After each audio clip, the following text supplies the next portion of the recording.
Hello. I think I may have some information on the little boy that has no name.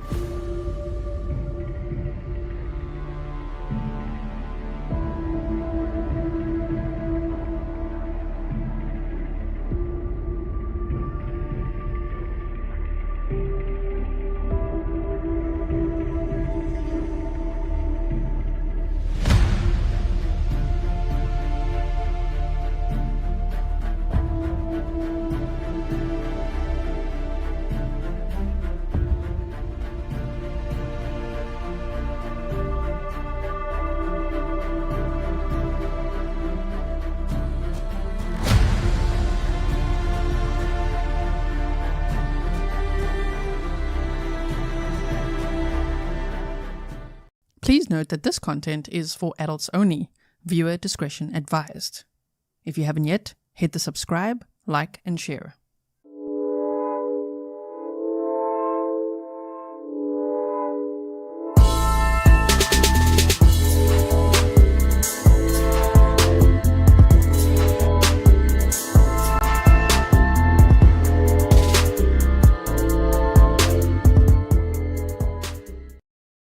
Hello everyone and welcome back to another live stream with me, Gisela K. This is Grizzly True Crime, and today we are going to watch day 3 of this Teresa Black trial together. A 1998 cold case that is on trial in 2024. That alone should, if you've never heard of this case, tell you everything. It's amazing. What a story with so many amazing people involved. The detectives, Angeline Hartman, the NCMEC, Ava, the family members, just everything. Okay, so I'm very excited for this trial day with you. Yesterday felt pretty long and tiring, right? Especially we were like trying not to show all the graphic pictures that they're broadcasting, which we thankfully succeeded at. And so today, from lurking just a little bit of what we can anticipate, I can see there's more family members on the stand, and I'm so excited because William DaShawn Hamilton's dad is going to be on the stand. Oh my word, like dad and aunt and family members. It's going to be very interesting. Of course, as you may know, if you were here yesterday, I'm like yesterday. Okay, yesterday we were watching the start of the trial day, which was a Daubert hearing, where the defense had an expert, a witness, okay, to basically argue with the state's expert and what he could testify to on the stand in front of the jury. And so the judge has made a ruling on that. So he can testify to some things and other things not so much. We're going to be watching that. If I need to speed it up a little bit, I'll do that. Okay. And then they take a little break, which we'll teleport through. And then we're going to be seeing the family members take the stand. If you've never, by any chance, this is your first time here, welcome. If you think, what is that accent? I'm from South Africa. I'm living in the Netherlands at the moment, and so my accent is South African, okay? I hope that you will subscribe and become part of this fantastic community. Also, if you haven't yet checked out my Patreon, thanks to everyone joining membership, I really, really appreciate it. Please also check out my Patreon because it's such a great source of support. They don't, like YouTube, take 30 to 50% of everything, and then the taxman takes their 30 to 50%, so at the end, the content creator ends up with really nothing. So really, Patreon is an excellent source of support. There's 1% of this audience that supports me on there. Can you believe it? So thank you to everyone who is on Patreon. I really appreciate it. And I make sure that I give you behind the scenes updates and photos and videos and things that you will not see anywhere else. Okay, so all the links that you need are in the description box to things we've discussed before, the previous days, all of that. Are we ready? Are we ready for day 3? Paula says, I better make coffee. Yeah, I've had 3 coffees today. I'm ready. Can you tell? I'm just so excited to see there's more family members and to see how this case progresses. So this is, wait, now I've got his name now. Gonzalvez?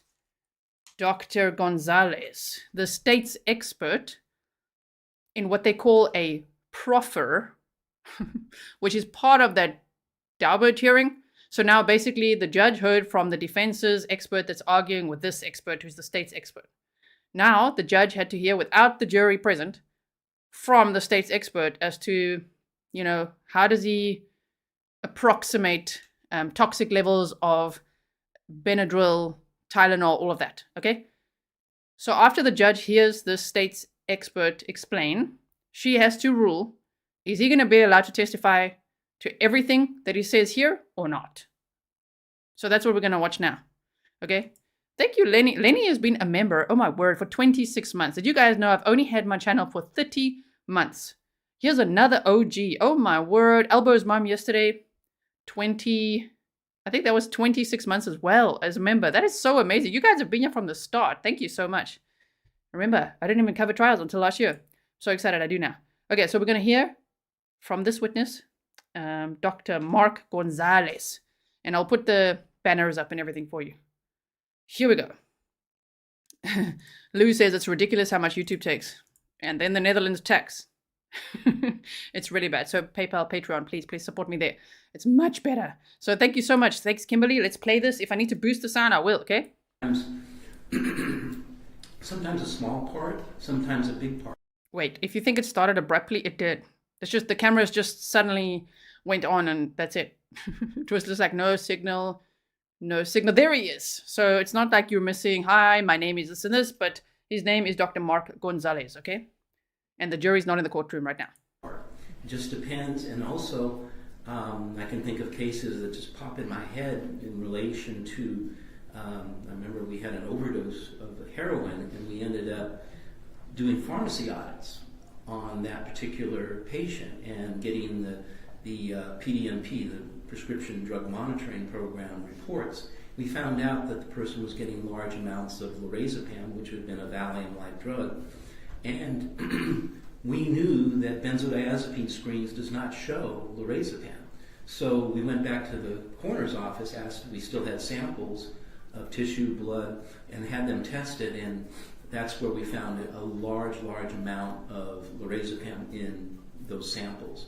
So again, there's times when certain things may be not necessarily missed, but not seen. And it's based on just doing these investigations over and over again and knowing the drugs, where they're going to be eliminated, what testing is being done, what tests show more accurate levels of a particular drug. And so it's, there's uniqueness to each particular investigation. So in order to come to a conclusion about whether an overdose occurred, is it important to take into consideration descriptions of the victim's behavior? Yes, everything has to be in totality. You have to look at everything that's out there. You can look at, say, levels or toxicology and say, okay, but that's just this. Let me just give you a heads up that basically he's saying that little William DaShawn Hamilton, right, when they found his remains, which was, they believe, about 4 months after his death, it was skeletal remains, right? And based on muscular tissue that was still on the skeletal remains, that was tested, and this state's expert, okay, Dr. Mark Gonzalvez, believes, based on his experience, research, and all of that, that William would have been dosed with Benadryl and Tylenol more than once, like quite frequently and at quite large amounts. So that's, of course, why the defense would want this Daubert hearing and want to, I guess, challenge this witness, because very important testimony here. So let's see how this goes. And it's pretty interesting to listen to, how he comes to his conclusions and all the tests that he's done. I start from the very beginning and go through statements, go through everything. That's the only way to really render, a objective opinion, and try to. It's almost like I'm trying to. We really want to find out what happened.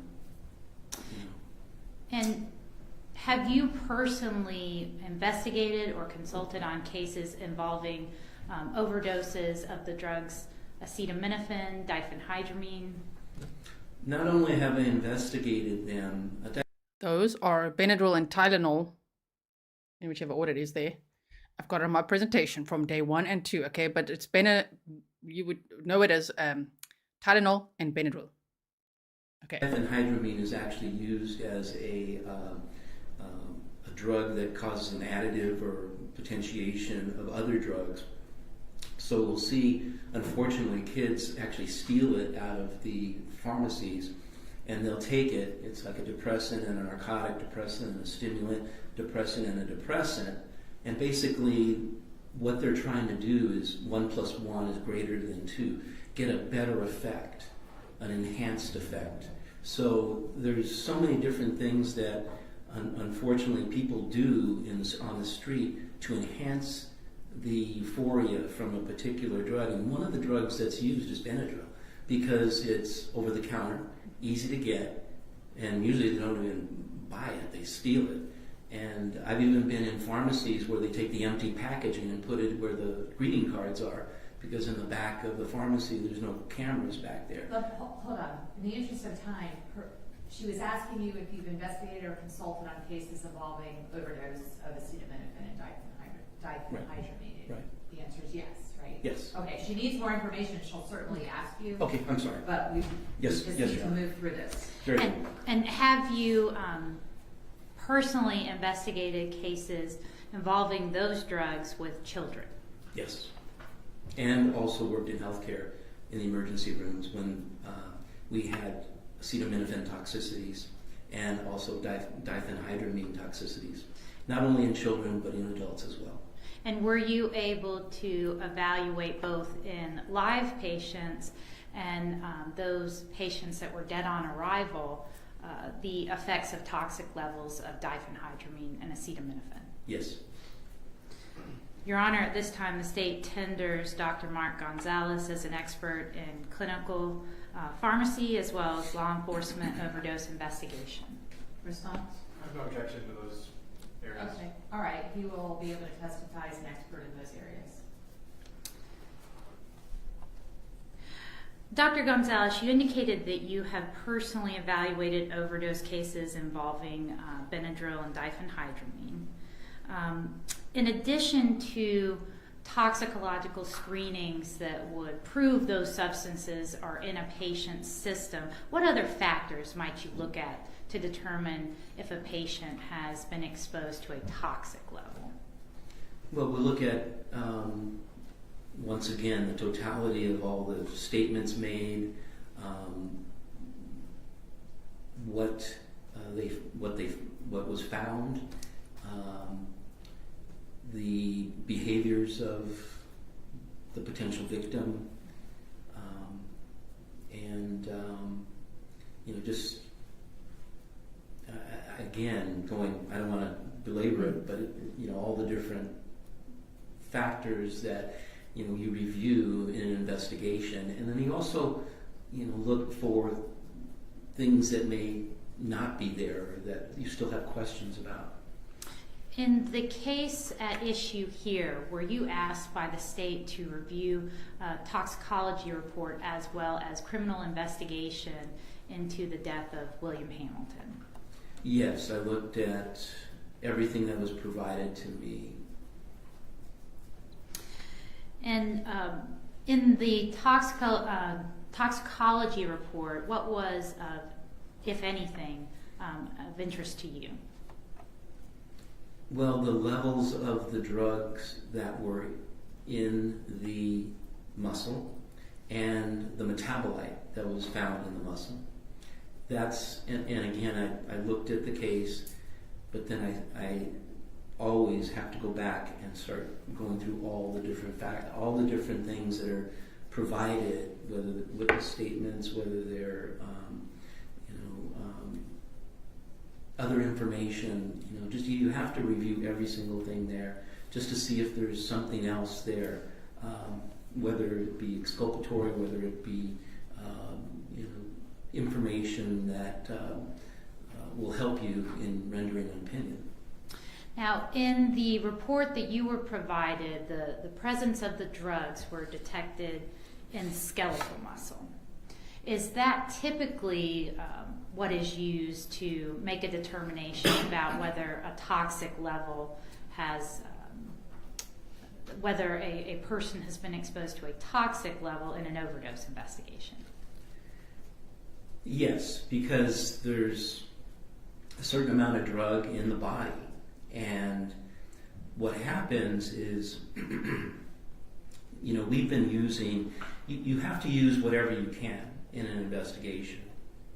So if muscle's there, you get those levels, but what it tells you is that there's, and we look at the optimum thing would be to get peripheral blood, preferably in the femoral artery. However, and because like cardiac levels will concentrate and they'll be much higher. But other than there, you don't get higher concentrations in other tissues. They're always lower concentrations than what's in the blood, or equal to. Something like the liver will have a tremendous amount, will have the same amount, or if not, maybe a little bit more concentrated, drug in there. It's just the different drugs distribute to all these different areas, and so in the muscle, that's where we saw these levels, and that said to me those were way above therapeutic. So you have to have that that much at least in the blood while the person's alive to get into that muscle and distribute. It's like the very simple biology experiment where you have sugar on one side and water on the other side, and you have a partition gradient in between. And eventually the sugar migrates over to the area of the water, and that eventually builds up concentration of sugar. But at no point is it going to be greater than this side, because it can only be this much sugar on this side. So it's basically a very, very simplified manner of explaining distribution. And yes, there can be variables with regards to the muscle itself, but the bottom line is there's drug there. It's at a toxic level. So the drug in the blood had to be at least equal to that level. In looking, and kind of jumped ahead of me a little bit, but what I'm getting at is in an overdose investigation, what is going to be the best evidence of what the drug level was? What is the preferred? Oh, no doubt peripheral femoral artery. It's a large artery, and that's going to give you the most accurate level at depth. You're talking about blood? Peripheral blood. Peripheral blood. Okay. Yeah. And could you explain to the court what peripheral blood is? Peripheral blood is blood in the periphery, the arms, the legs. But again, in the leg, you have a femoral artery that is a large vessel. We don't look at, even though they test for it.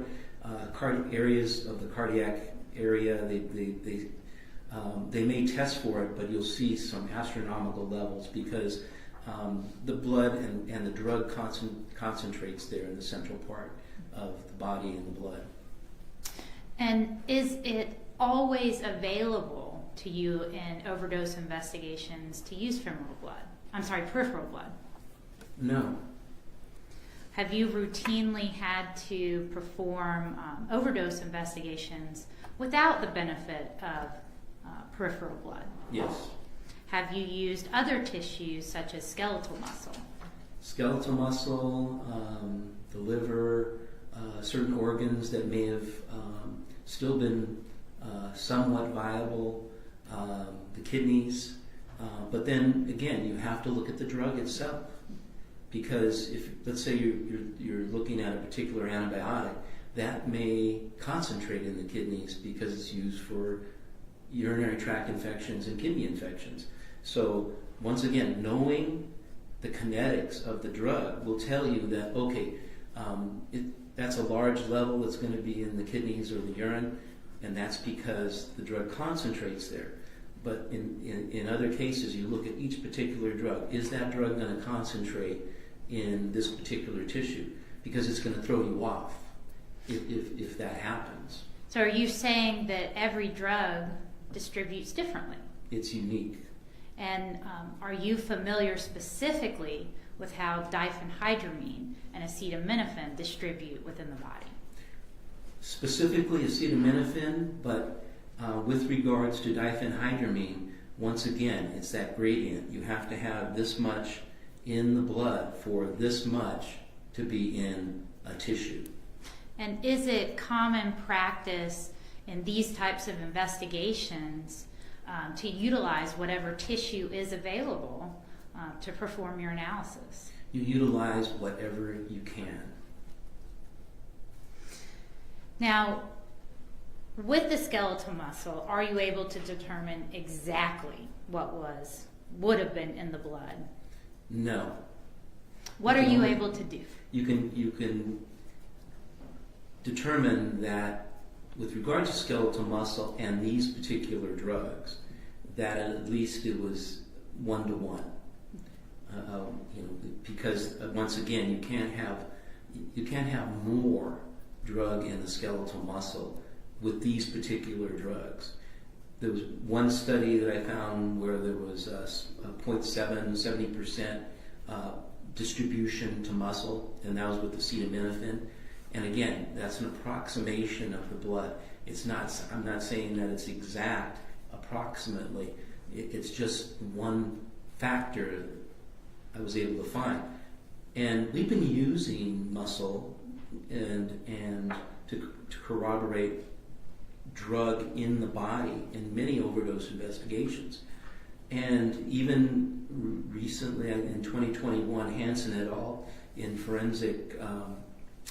a forensic journal reported and validated blood levels in relation to muscle levels, and that it can be used to facilitate what was in the blood in relation to particular drugs. So is this calculation that approximates the blood level useful in your investigation of whether an overdose has occurred? Yes. Or whether there has been a toxic exposure of Yes. a certain type of medicine? Yes. Now, in this particular case, do these findings allow you to determine exactly when those drugs would have been administered? No. Can you narrow it down at all? No. But I can, based on the metabolite, when a person is alive, the drug goes through, in this particular case, both drugs would go through the liver. And if a metabolite is present, say in the muscle, that would tell me that the drug was given more than once. It wasn't, when we see acute overdose deaths, in other words, someone takes a bottle and they take the whole bottle of pills, they can succumb to the drug before there's any type or significant amount of metabolite formed by the liver. They have to be alive at that point. They have to be alive for what? For the metabolite to form? Yes, because the liver has to be functioning and blood has to be going through the liver, and the enzyme systems that are in the liver are metabolizing, conjugating, say, the drugs, and making them either active or inactive metabolites. And then from there, they can be more water soluble, either go out through the urine or other areas. And in this case, what was the level of the parent drug to the metabolite? Well, I know that when we saw the metabolite, the parent drug was there, and that was a toxic level. That was way over the 20 nanograms that would be a therapeutic level, say in the blood. And the metabolite told me that that the drug was not given all at once. It wasn't something that maybe someone would have just taken a whole bottle of Benadryl at one time, or a number of tablets of Benadryl at one time. So it was over more than once, let's put it that way, just to be very clear. How do you know what the therapeutic level was in this particular case based on the skeletal muscle? Like How do you get to that opinion? Well, the Doesn't it depend therapeutic on- levels are reported in literature and also pharmacology journals, and just from What are they based on? doing my background and experience also, just doing investigations where you see Benadryl in the system. Okay, so 20 nanograms per mil would be a blood level that would be therapeutic. Now, granted, it can be greater or less. for For Benadryl, a child, for an adult, does it depend on weight? Does it depend on That would be adult. an adult? Yes. Okay. And so would it be even less for a child? Potentially, yes, because their livers are not as developed, and we have a smaller package, basically.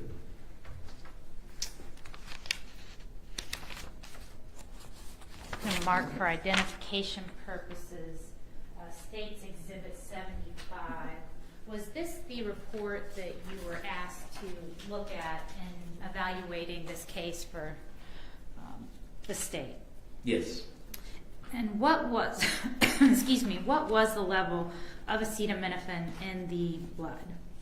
I'm sorry, in the skeletal muscle. Skeletal muscle was 93 micrograms per gram. And what was the level of diphenhydramine in the muscle? Approximately 2,000 nanograms per gram. And what is the calculation that you're using to approximate what the level would be in the blood?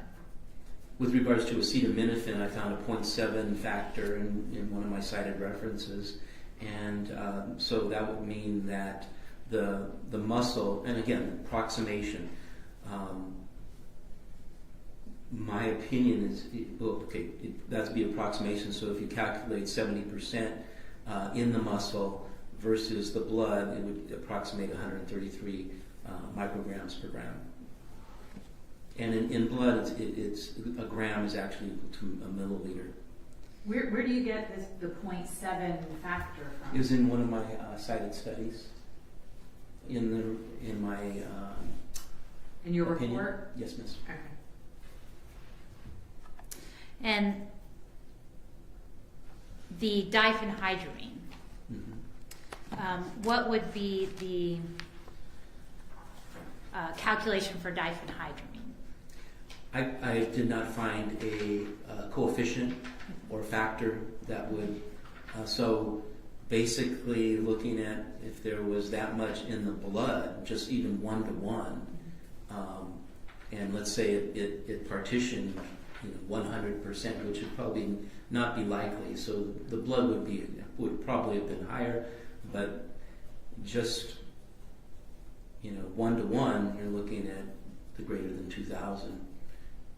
And again, what would be a therapeutic level of 20. diphenhydramine in the blood? Approximately 20 nanograms per mil, which would be 20 nanograms per gram. So if we were to be conservative and say even 1-to-1, the diphenhydramine is still 100 times greater than the therapeutic level. Is that correct? Potentially, yes. In an adult. Yes.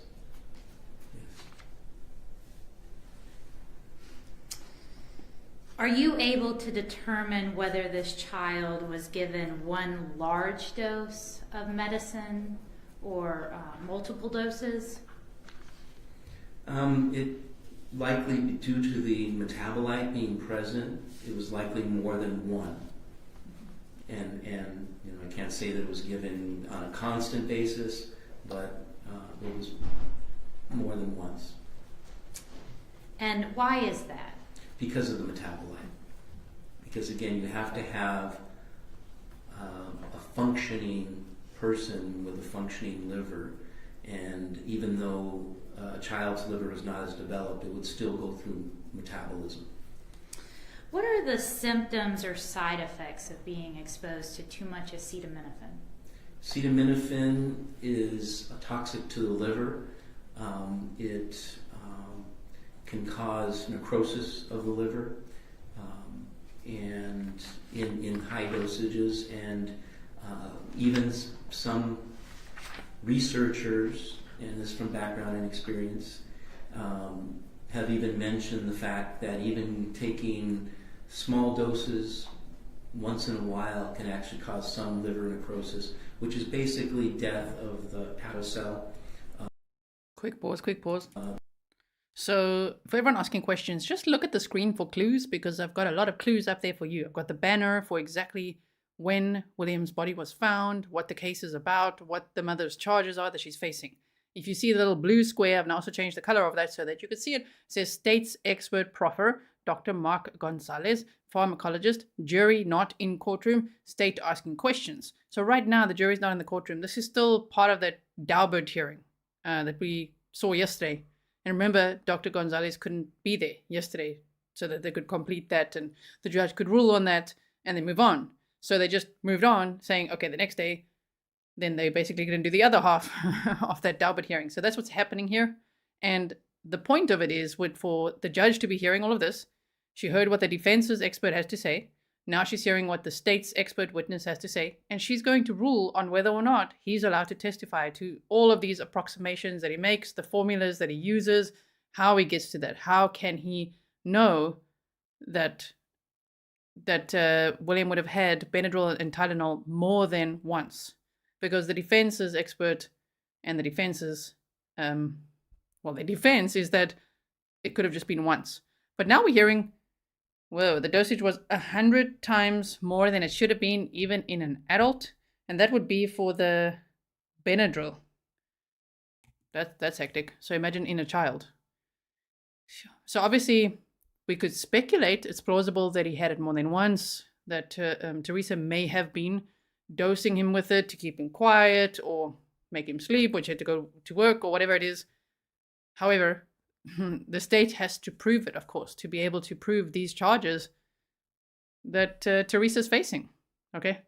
All right. So now let's continue. It's quite a long-ish hearing, this one. This took up majority of the morning before the family members testified, which I'm very excited to see as well. But this is still, it's so interesting to hear all this, and I'm taking some notes here as well in case we need it for later. So yes. Also, by the way, while I'm chatting now, I'm going to play this now again.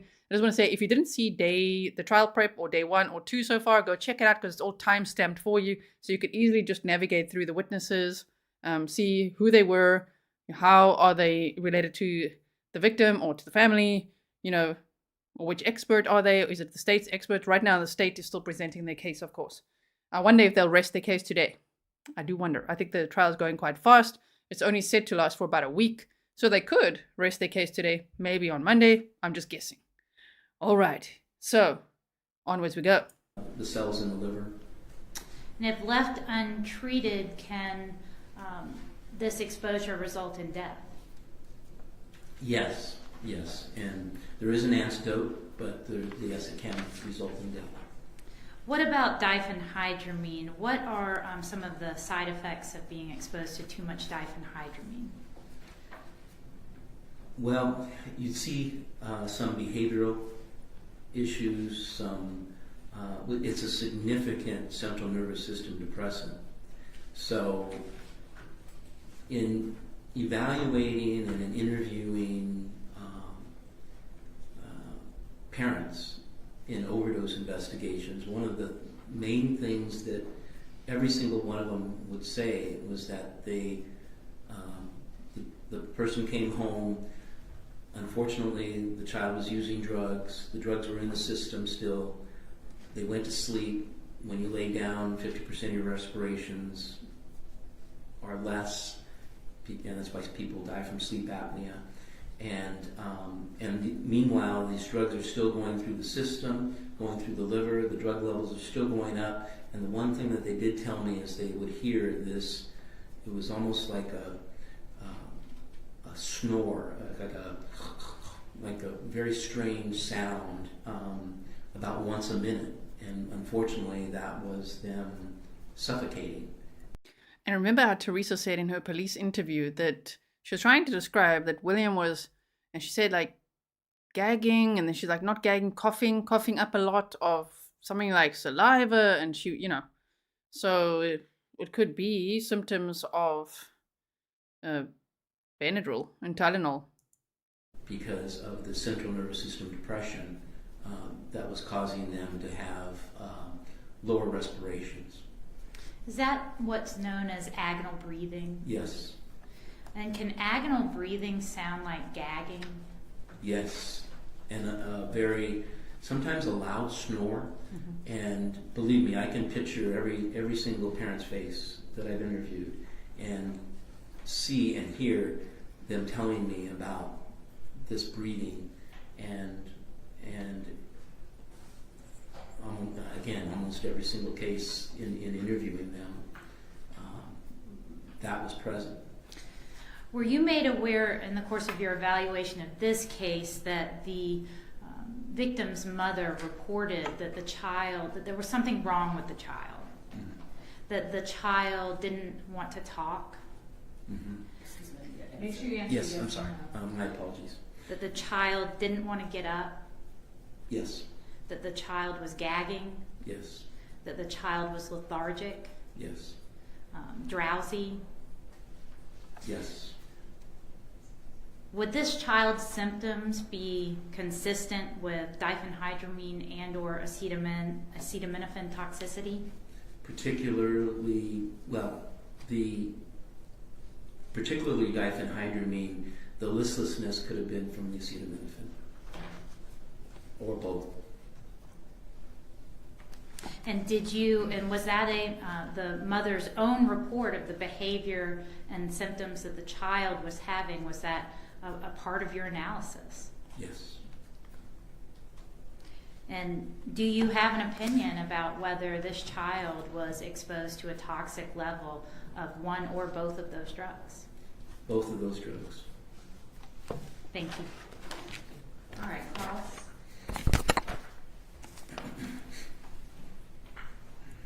So, sorry, let me just pause it where his eyes aren't closed.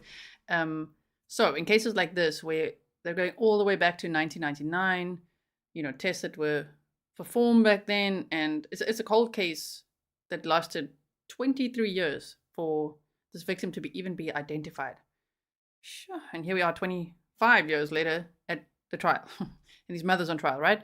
So in cases like this, where it's a challenge for the state to prove their case with all these charges that Teresa is facing: 2 counts of felony murder, 2 counts of cruelty to children, aggravated assault, and concealing the death of another. Why is it 2 counts? Because 1 out of the 2 counts would be specifically because the victim's under the age of 12.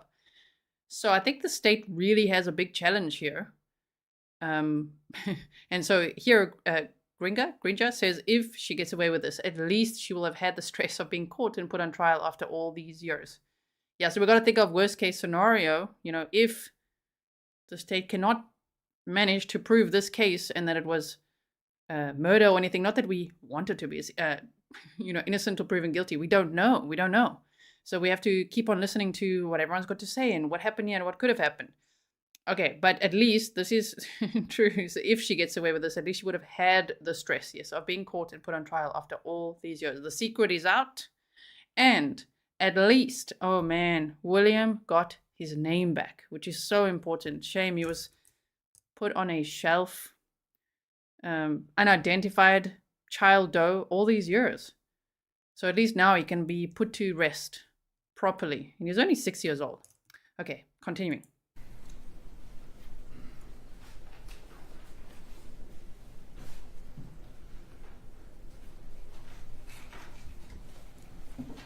Good morning, Dr. Gonzalvez. Good morning, sir.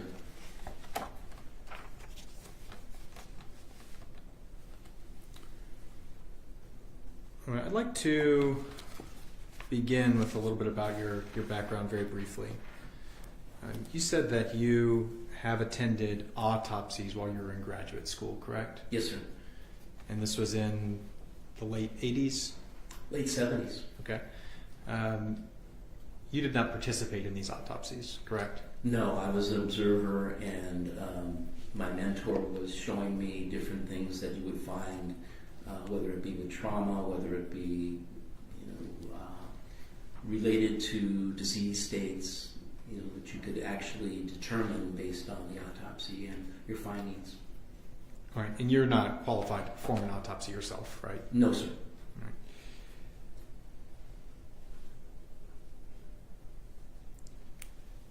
Were any of the autopsies that you observed skeletonized remains? Yes. How many? probably attended 1 or 2 a day with Dr. Bevins. Of skeletonized remains? Oh, no, autopsies? no, I'm sorry. I'm trying to think.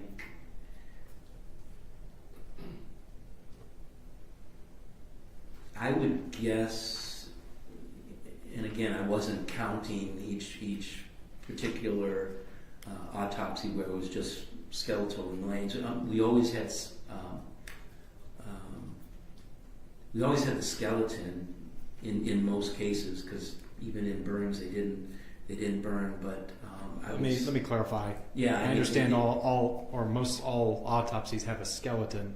I'm Right. talking about if there's just a skeleton remaining. Okay. That's what I'm talking And about. we're talking without muscle then. Or let's say a severely decomposed, or Like in this potentially, case, is that like what in you're this talking case, or mummified Yes. tissue. Oh, absolutely. How Oh, many? yeah. Yes. Sorry, I'm going to just quickly respond here. Yandori Giot. Okay, everybody's entitled to their own opinions. Thank you for sharing yours. You said, there's no way she murdered that kid. Walk a day in her shoes before you judge her so terribly. I don't think anyone's judging her so terribly.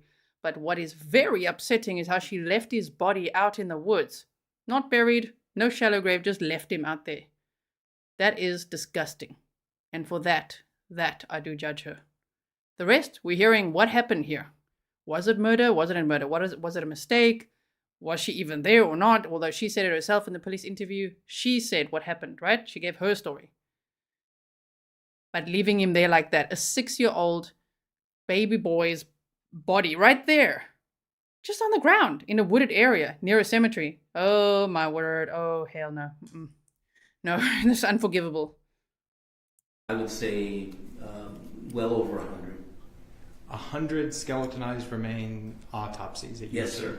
while you were in grad school. Yes, we had 80 bodies show up to the Los Angeles County Coroner's Office every day, and about 30 of those were questionable, that Dr. Bevins and other coroners would do autopsies on. So there was a significant amount. Normally, the defense is not going to poke holes in his credentials. I think I'm feeling snarky today, so I'm just going to say one more thing. Okay, the time zone is not to my advantage, right? I start these streams at 6 p.m. I go until 12:30 or 1 in the morning, okay? We delay it for a reason, so that we could just teleport right through lunch, okay? And the coffee breaks, which makes it nice to view. But there will be no spoilers welcomed, because why do that?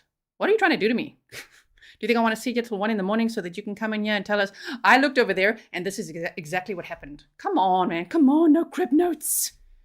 Take your crib notes elsewhere. We're watching this here now live, okay? If you want to give us spoilers, we don't do spoilers here. I'm getting red in the face. I'm getting snarky. Do we feel a member stream coming on? I think so. And this is while you were in pharmacy school. Yes, sir. And you were taking a class with Dr. Jerome Bevins? Yes, is that sir. right? What type of class is this? Forensic pathology. All right. And how much of a part of the curriculum for a pharmacy student is forensic pathology? 1 year. All right. So for 1 year, you were going and watching autopsies every day. Almost every day, yes. And you saw over 100 skeletonized remains. I would say so. Okay. Now, you are not a forensic toxicologist either, right? No, sir. All right. You're not a member of the American Academy of Forensic Sciences, No, sir. and therefore you're not a member of the toxicology section of that academy. That is correct. All right, I want to talk about your ultimate opinion in this case. Is that the amounts of drugs that you are calculating first tell you that they've been administered on a chronic basis, right? Yes. And that the metabolite tells us that this was a chronic basis. Yes? Yes. And that your approximation using a formula of skeletal muscle ratio to blood tells you this is well above therapeutic levels. When we're discussing acetaminophen, I did not find a factor for diphenhydramine But you did use a formula. You used a 1-to-1 ratio. It's just a simple formula, right? for acetaminophen. acetaminophen was 0.7, Correct. and for diphenhydramine, you used a 1-to-1 ratio. I didn't approximate a level for diphenhydramine in my report. I just said So that. are you only saying that the acetaminophen was at a toxic level? No, they were both at toxic levels in the muscle. Right, that's what I'm asking. Yeah. You did approximate the diphenhydramine and acetaminophen levels, correct? In the muscle or in the body in totality. In the body totality, there was toxic levels of both. That's what you found? Yes, sir. That's your opinion? Yes, sir. Okay. All right. And you did not find a metabolite for acetaminophen, correct? No, sir. All right. And I don't think one was tested for. That's in the report that it was not tested for? I didn't see any metabolites of acetaminophen tested for in the. I guess it's right here. So they found the metabolite for the other one, not the acetaminophen, which is Tylenol, but the metabolite was found for the Benadryl. Okay. There was no metabolites of acetaminophen tested for. Yeah, just diphenhydramine metabolite and acetaminophen. So not the metabolites of acetaminophen. All right. I'd like to talk about metabolites a little bit. Sure. The parent drug enters the body. It gets distributed to the muscles, right? Or all over the body. It gets distributed. Yes. Maybe not all over the body, but it Right. gets distributed throughout the body. Right. That's why you can, in skeletal muscle, you can find the active drug concentration, and that's what we're referring to as the parent drug, right? Correct. All right. Now, that drug begins to get processed by the liver, right? In this particular case, with those two drugs, yes. Some other drugs are processed differently. That is correct. All right. Now, as the drug is working its way around the body, it's going through the liver here and being processed, right? Yes. If you take acetaminophen, if I ingested a dosage of Tylenol, how soon after would I find it in my muscles if you were able to test it? Distribution time would probably be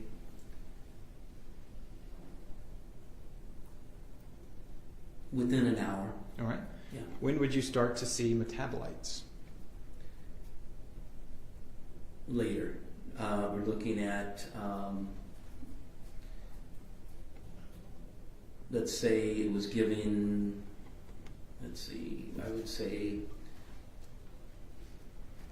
around 3 to 6 hours, depending, you start seeing metabolites. When would you stop? And again, acetaminophen wasn't tested in this particular case. I understand. I'm just using it as an example. When would you stop seeing the parent drug in my skeletal muscle? It depends on the concentration, Mm-hmm. because once again you have your little gradient, and if a level's here, if the blood goes down to a certain level, it's going to redistribute back to the blood and then be eliminated. Let's say I take a therapeutic dose of acetaminophen. Okay. You can start to see it in my skeletal muscle in around an hour. I promise I'm not holding you to these numbers. I'm just making an illustration here. You then start to see metabolites 3 to 6 hours, right? Excuse me, I need to answer. Yes, I'm sorry. When would you suspect to stop seeing that parent drug in my skeletal muscle? In maybe 2 or 3 half-lives of the drug. So the half-life is, in general, for adults, is about 3 hours. So you take three half-lives, and it would start to gradient away from the muscle. At what time? When? I don't know. About three. Okay, so if you have 3 hours, that would be 9 hours, Right. approximately. So And I'm I understand. everybody's different, and everybody's liver is developed differently. So and of course, depending on the individual, they may eliminate it faster or slower. Okay. So I'm being very general. I understand. And again, these numbers aren't being exact here. Would you consider around the same numbers, ballpark, for diphenhydramine? Same schedule? Yes, for the most part, yes, because the half-lives are close. Okay. So there's a point there where if you stopped everything and you took my skeletal muscle, you would see an active parent ingredient and you would see a metabolite. Is that a yes? Yes. You got to answer yes or no. I'm sorry. That's one dose. I took one dose and I have a parent drug in my muscle and I have a metabolite, right? Mm-hmm. Yes? Yes. But you are claiming that having a parent drug and a metabolite means it's chronic. Based on the levels as well. Looking at the levels, it's not something that was given all at once. And that's your opinion because you think you can quantify those levels, right? These levels here, yes. Okay. But my point is, a metabolite does not necessarily mean more than one dose, right? Yes, it can. Yes, it does. Why? To me, it does. Okay, why? That tells me that they've been getting it. In other words, with diphenhydramine, if you're given a lethal dose like this all at once, it's going to affect your central nervous system and kill you before that the drug can go through the liver and be metabolized because of its central nervous system depression. However, if it's given on a more than once basis, there's time. You're not giving them a lethal dose right at the beginning. Okay, these levels developed. They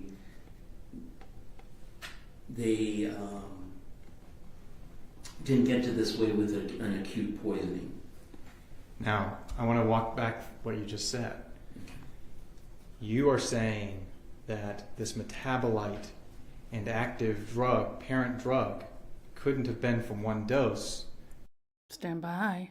So Willow Wren says, I don't get how this judge keeps asking questions that aren't being objected. Well, because it is a Daubert hearing. There's no jury in the courtroom, which I've got listed there on my little banner.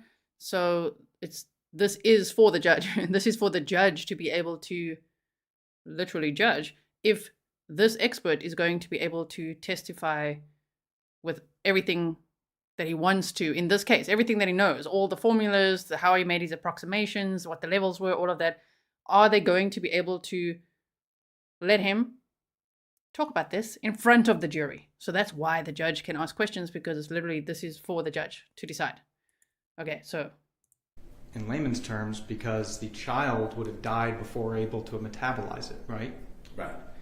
But that's assuming this was a lethal dose. Yes. And if someone disagrees with you that it was potentially a trace dose or a therapeutic dose, the child would continue to be alive to metabolize the drug. Well, I'm basing it on the level of diphenhydramine in the muscle. When you have this large of amount of diphenhydramine in the muscle, okay, and there was metabolite being formed, the metabolite would not have been formed. Because you believe the child would have died. Would have died from that level of diphenhydramine. What I'm asking you is, if someone, and that is because you believe that this was a lethal dose, right? Yes. Outside of that, you would agree, if this was a non-lethal dose, that there could be a coexistence. At the same time, there could be a metabolite and a parent drug, right? If the child did not pass away, you could have both, if tested at the right time. So, may I clarify your question? Sure. Okay. If this level was a therapeutic level, and could you repeat your question? Because you're saying this is a therapeutic level. I'm saying if someone, let's say it was, let's say it's a therapeutic level. In the blood. In the muscle. Okay. And you believe that means it was a therapeutic level in the blood with your ratios. Okay. A metabolite then would not tell you that this was taken more than once. Let me rephrase that. If this is a therapeutic level and there's a metabolite and a parent drug, that does not mean the drug was necessarily given more than once. In this particular case? No. Okay. A therapeutic level. I'm not talking about this level. I understand how you feel about the level. Okay. If there was a therapeutic dose and that was found in the muscle, 20 nanograms per microliter, I think I messed that up. That's the concentration of the parent drug. And you also saw a metabolite. There's no reason to believe that metabolite and that parent drug didn't come from the same dosage, right? Correct. Okay. So, the whole point here is you believe this metabolite is from a different dosage or multiple dosages because you believe that this represents a toxic dose. Yes, if this person was given that much diphenhydramine to get to approximately 2,000 nanograms per gram, they would have died before the metabolite would have had time to develop. Okay. Now, you talked about the ratio that you used for acetaminophen. I'd like to start talking about the dosage derived from skeletal muscle. Are you talking about the methodology now? Yes. Okay, because that's what I want to get to. I understand, Judge. Yes, okay. This is the metabolite is still a portion of his opinion. No, I understand. Okay. The 0.7 factor Mm-hmm. you used for acetaminophen, right? Yes, sir. And you said you got that from the study that you cited, Yes, right? sir. That study was drug concentration in selected skeletal muscles. Yes, sir. And you cited 2 studies in your report, correct? I think there were 4 total. 2 related to skeletal muscle. Yes, sir. The other one was site-to-site variability of drug concentrations, right? Now, in the first one, where you got the 0.7 number, the article says,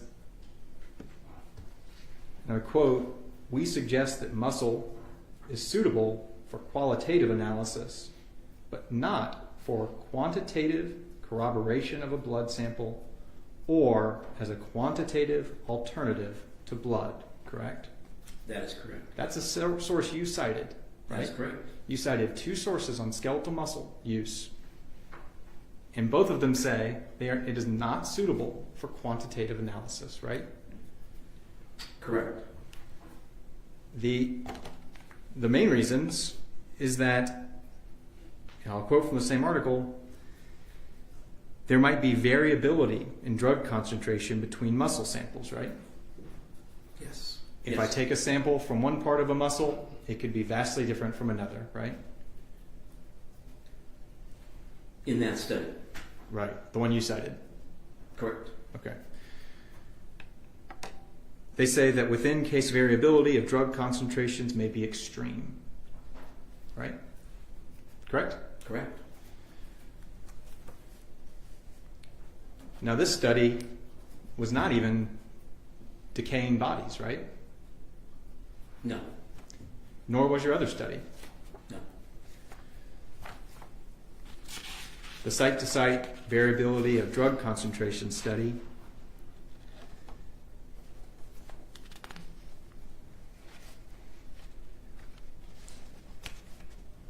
also says that interpretations based solely on the levels found may be unreliable, right? Correct. And that it's not suitable for quantitative analysis, right? Absolutely. Now, I imagine your distinction is you're saying you're just making an approximation, right? Absolutely, sir. But your approximation comes with a certainty of your opinion. Is that fair to say? No. You are approximating the number, what that level is, but you are opining that whether that number's off a little bit, this represents a toxic dose, right? In my opinion, these levels in the muscle represent what's in the body as being toxic. Based on no study that tested decaying muscle. Correct. You understand that the scientific field says that this is an unreliable principle to quantify something.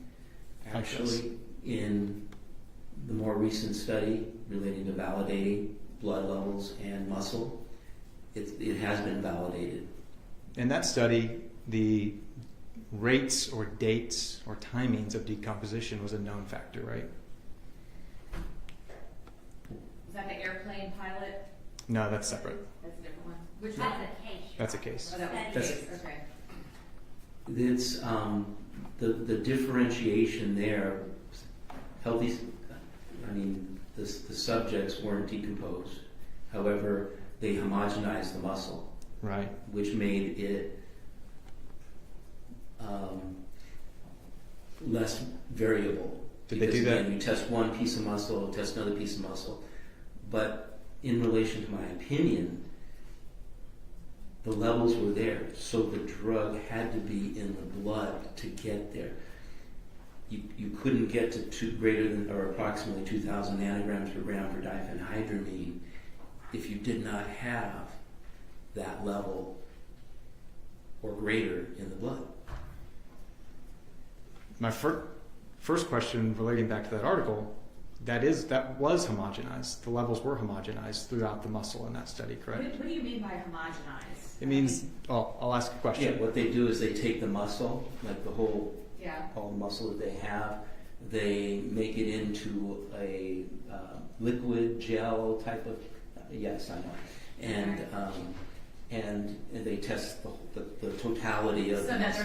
they're not testing one part of the liver, one part of this. One part of Correct. that. Right. Correct. But that's not what you were analyzing. What was tested in this case was not a fully homogenized muscle. That is correct. Well, that's the problem then, isn't it? That's why this falls into an unreliable stance that based on your other two articles you cited. Yes, and the reason I have those there is because, yes, we want to have blood. There's no question that that's the optimum. We want peripheral blood. That's the optimum. But to get to these levels, even in an isolated measurement, you had to have that level or greater in the blood. And it's not like, and I don't mean to be facetious or anything, it's not like it was sprinkled on or the blood bathed the muscle while it was decomposing. That would have not given you the interest, that distribution type of blood or distribution type of drug sample or level.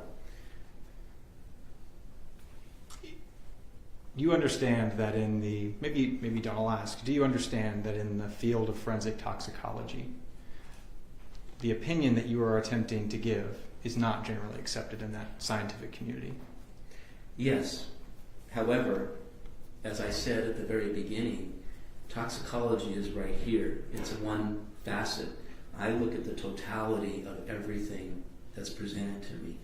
And having looked at a number of overdose investigations where we had individuals that overdosed and they were found later in the mountains, because that's where they were using the drugs or wherever it may be, and they were decomposed.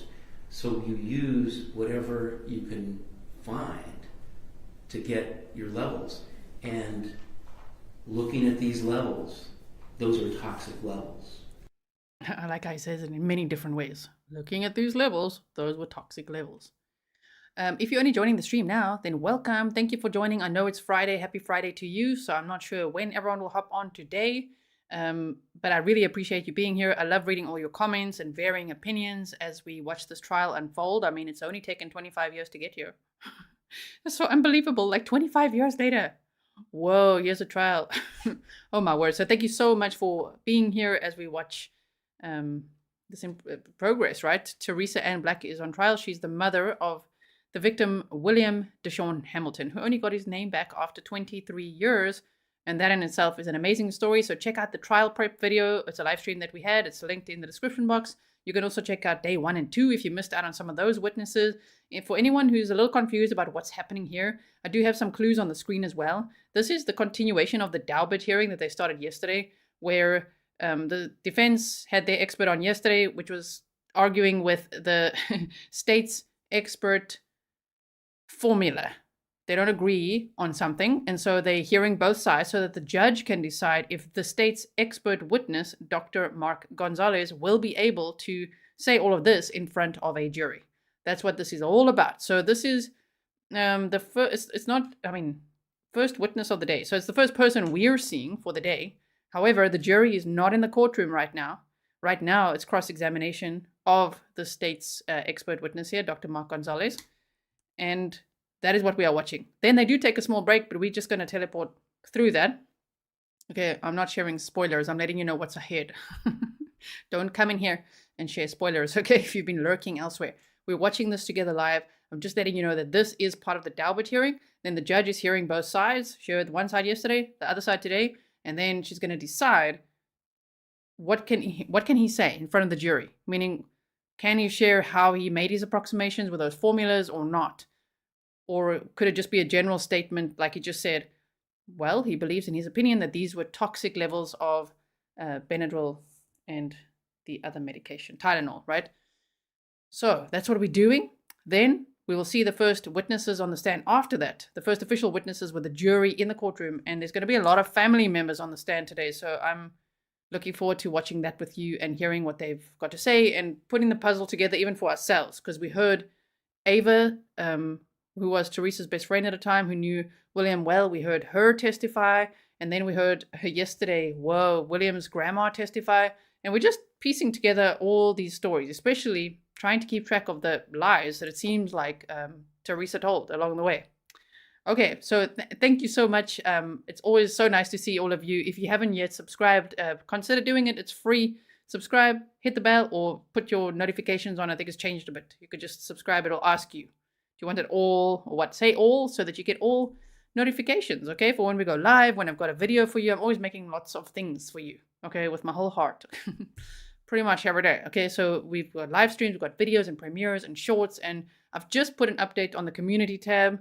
Here we focus on this case. That's what we're doing. We focus on one case at a time, okay?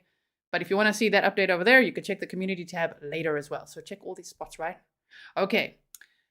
So that's what's happening. Thank you for being here. Hope that you enjoy your Friday with us, even if you just, can listen and you're busy cleaning or working or driving or whatever it is that you are doing. Thank you for being here.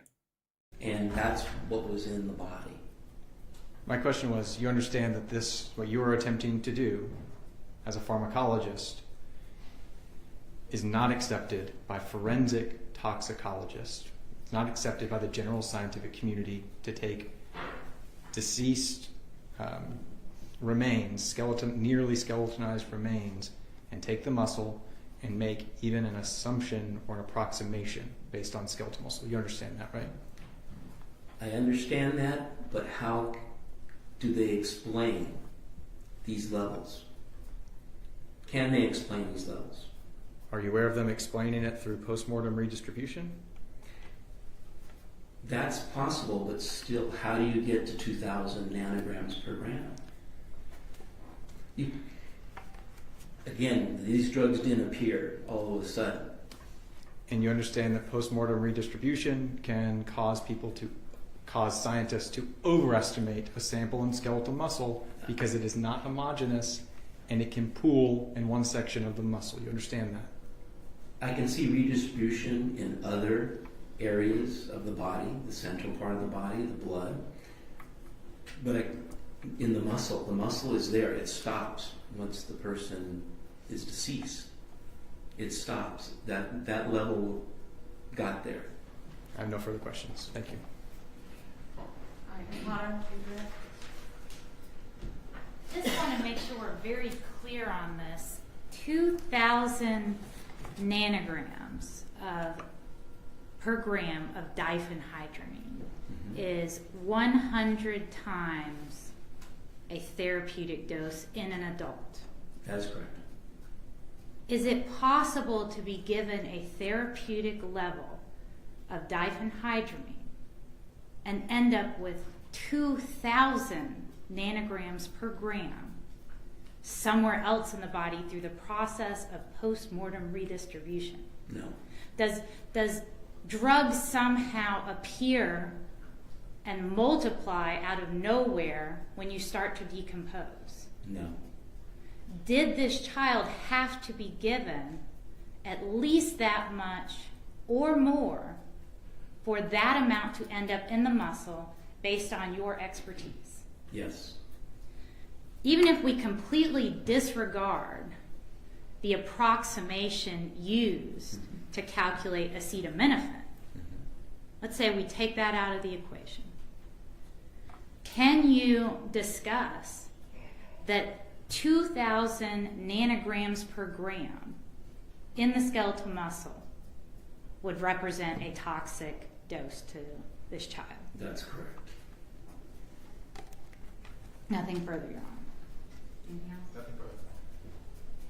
When you indicate, hold on. When you indicated that your opinion was an approximation, was there a margin of error? It wasn't mentioned in the study. They just gave a coefficient factor for partitioning and distribution into the muscle in that particular study. You're talking about the 2021 study? No, the 2021 study, they actually validated blood and muscle. Well, I guess what I'm asking is, in your analysis, in your report,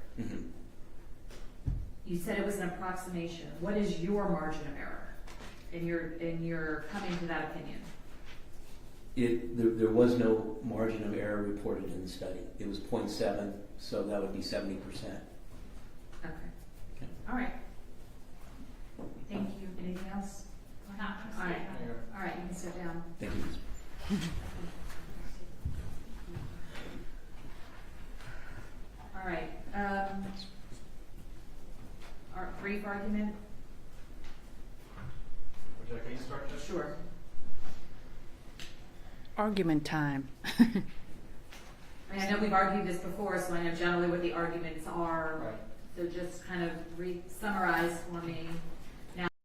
So now that they've heard from the state's expert as well as the defenses, now they can, each side now can have a, well, I think each side, now the defense is going to have their argument as to why they actually want to throw some of the state's expert testimony out. And then the judge will have to rule on that.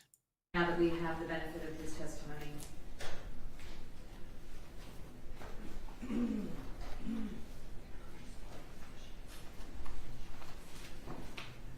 Judge, I think the important thing here is to And focus on the Daubert go factors. by the Daubert factors, and we can start there and kind of work our way through them.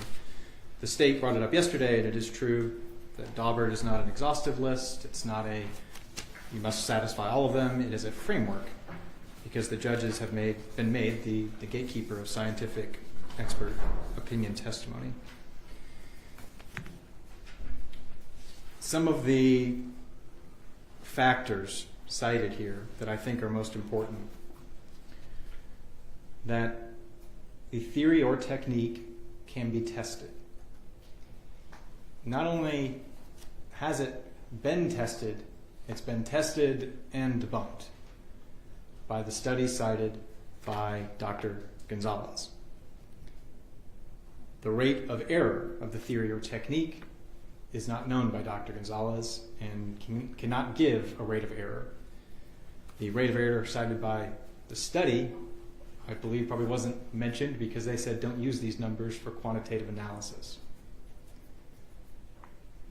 If the theory or technique has been subject to and supported by peer review or publication, well, the technique, again, in its own study, says don't do this for quantitative analysis. If it's generally accepted in the scientific community, we heard from Dr. Jackson, we heard from Dr. Gonzalez that it's not accepted in the field of forensic toxicology, which is the field that matters here. I understand he's a pharmacologist and can testify about drugs and the effects they have, but what he's doing is delving into forensic toxicology. That's who medical examiners and pathologists use for drug analysis in postmortem cases. The prongs in the Georgia statute generally follow the same thing, that's based on sufficient facts or data, product of reliable principles and methods, and has applied those principles and methods to the facts of this case. I want to briefly distinguish the 2021 study that Dr. Gonzalvez helped us with, is that was a homogenized muscle that alleviates some of the problems cited by the two papers from the 90s that he cited. We don't have that here. That is one of the main issues. Also, that study doesn't give you a rate or a ratio to use for acetaminophen and diphenhydramine. They test different drugs. That's not tested in that study. The decomposition rates were known in that study. That's one of the factors that Dr. Jackson said is most important, is that this body was decomposing. And he does not share Dr. Gonzalez's opinion that it's always a 1-to-1 ratio. That's probably true in his field when he's doing shortly after death overdose investigations. In the 2021 study did not involve decomposing bodies, did it? It did involve different levels of decomposition, but those were known in the study. So we knew the rates because that was a known because they knew how rate of long decomp. bodies had been, Right. samples had been decomposed. Okay. Right, and we don't have that. Right. Okay. So that study is why Dr. Jackson was able to distinguish it from our present case. Dr. Jackson said the most important factor is the decomposition here. He said that the postmortem redistribution can cause these levels. And that's why he said, Dr. Jackson knows what these levels were. He's the one that tested for them. He knows what they were, and he cannot say that this was any more than a trace dosage, as much as he could say it was an appropriate therapeutic dose, as much as he can say an overdose. Those are the three options here. Was the child given too little? Was he given the right amount, or too much? He knows that 2,000 level, and because he understands postmortem redistribution, he understands he still can't do anything with it. Because it can go more than a 1-to-1 ratio in postmortem redistribution. That's the problem. That's a problem that Dr. Gonzalez is ignoring. So he's trying to apply a principle that is unfounded, based on unfounded data and resources, and trying to do what every other forensic toxicologist refuses to do because they understand what they're working with. This is not his direct field, and this is what happens when people are brought in to testify about fields that are not their expertise. The only thing that I think appropriate that he could testify to as a pharmacologist is what the effects would have been if a child is given a toxic dose of diphenhydramine and acetaminophen. He can say he understands what the symptoms were from the child. He can say it's consistent, but nothing more. He can't talk about the dosage. It's not supported. And if you can't support the dosage, you can't support the conclusion that this is a toxic dose. There's no basis. So I went a little long on this, Judge, and this is my point. The metabolite issue. He agrees that he only thinks it was a chronic basis, and I'm sorry, let me start that over. He only thinks the metabolite is significant to show that this drug was given more than once because he believes the last dose that child got would have caused him to pass away. He's doing that based on bad science. If you take that away, he agrees that a metabolite and a parent drug can be present at the same time. We walked through that timing together. So he can't testify scientifically that this was a chronic basis. He can't testify that this was an overdose. I don't think he's planning on testifying about the zygomatic arch that was in his report. If the state's not bringing that up, I won't belabor the court and argue it. I think the only thing he can testify to is if this symptoms were consistent if the child was given a toxic dose and not that they were. Okay, Thank you. All right, Ms. Hodder. Your Honor, as I understand the defense's... So I think it's this attorney whose name is Shannon Hodder. And then I don't know the other state attorney's name. The defense is Sam Welty, who we saw in opening statements, and Ryan Bozart. I think his last name is Bozart. Just so you know. Okay, so now the state is going to be presenting their arguments. Argument, the issue is specifically with one approximation that Dr. Gonzalvez performed as one part of his analysis of whether this child was exposed to toxic levels of these two drugs. And that is when he approximated the amount of acetaminophen in the blood with the 0.7 ratio that he used from one of the earlier studies, which he said did not have a demonstrated error rate. Now, he is not coming before the jury, and he is not going to say that this is what the child's blood level would have been. He's going to say that we're able to approximate the blood level. It would have been approximately this amount, but based on his training, education, and experience, that it would have to have been at least that amount, equal to or more. And the defense did not question or disprove anything using pharmacological principles that his assertion that it had to be at least the same or more was incorrect. He is merely attacking one calculation that was used. He's done nothing to demonstrate that this expert doesn't have the knowledge and basis and background to say that it had to be higher in the blood. And with the diphenhydramine, he didn't even use a calculation. We're just using common sense here. The doctor is saying a therapeutic dose in an adult would be 20 nanograms per gram. This child had 2,000 nanograms per gram in his skeletal muscle.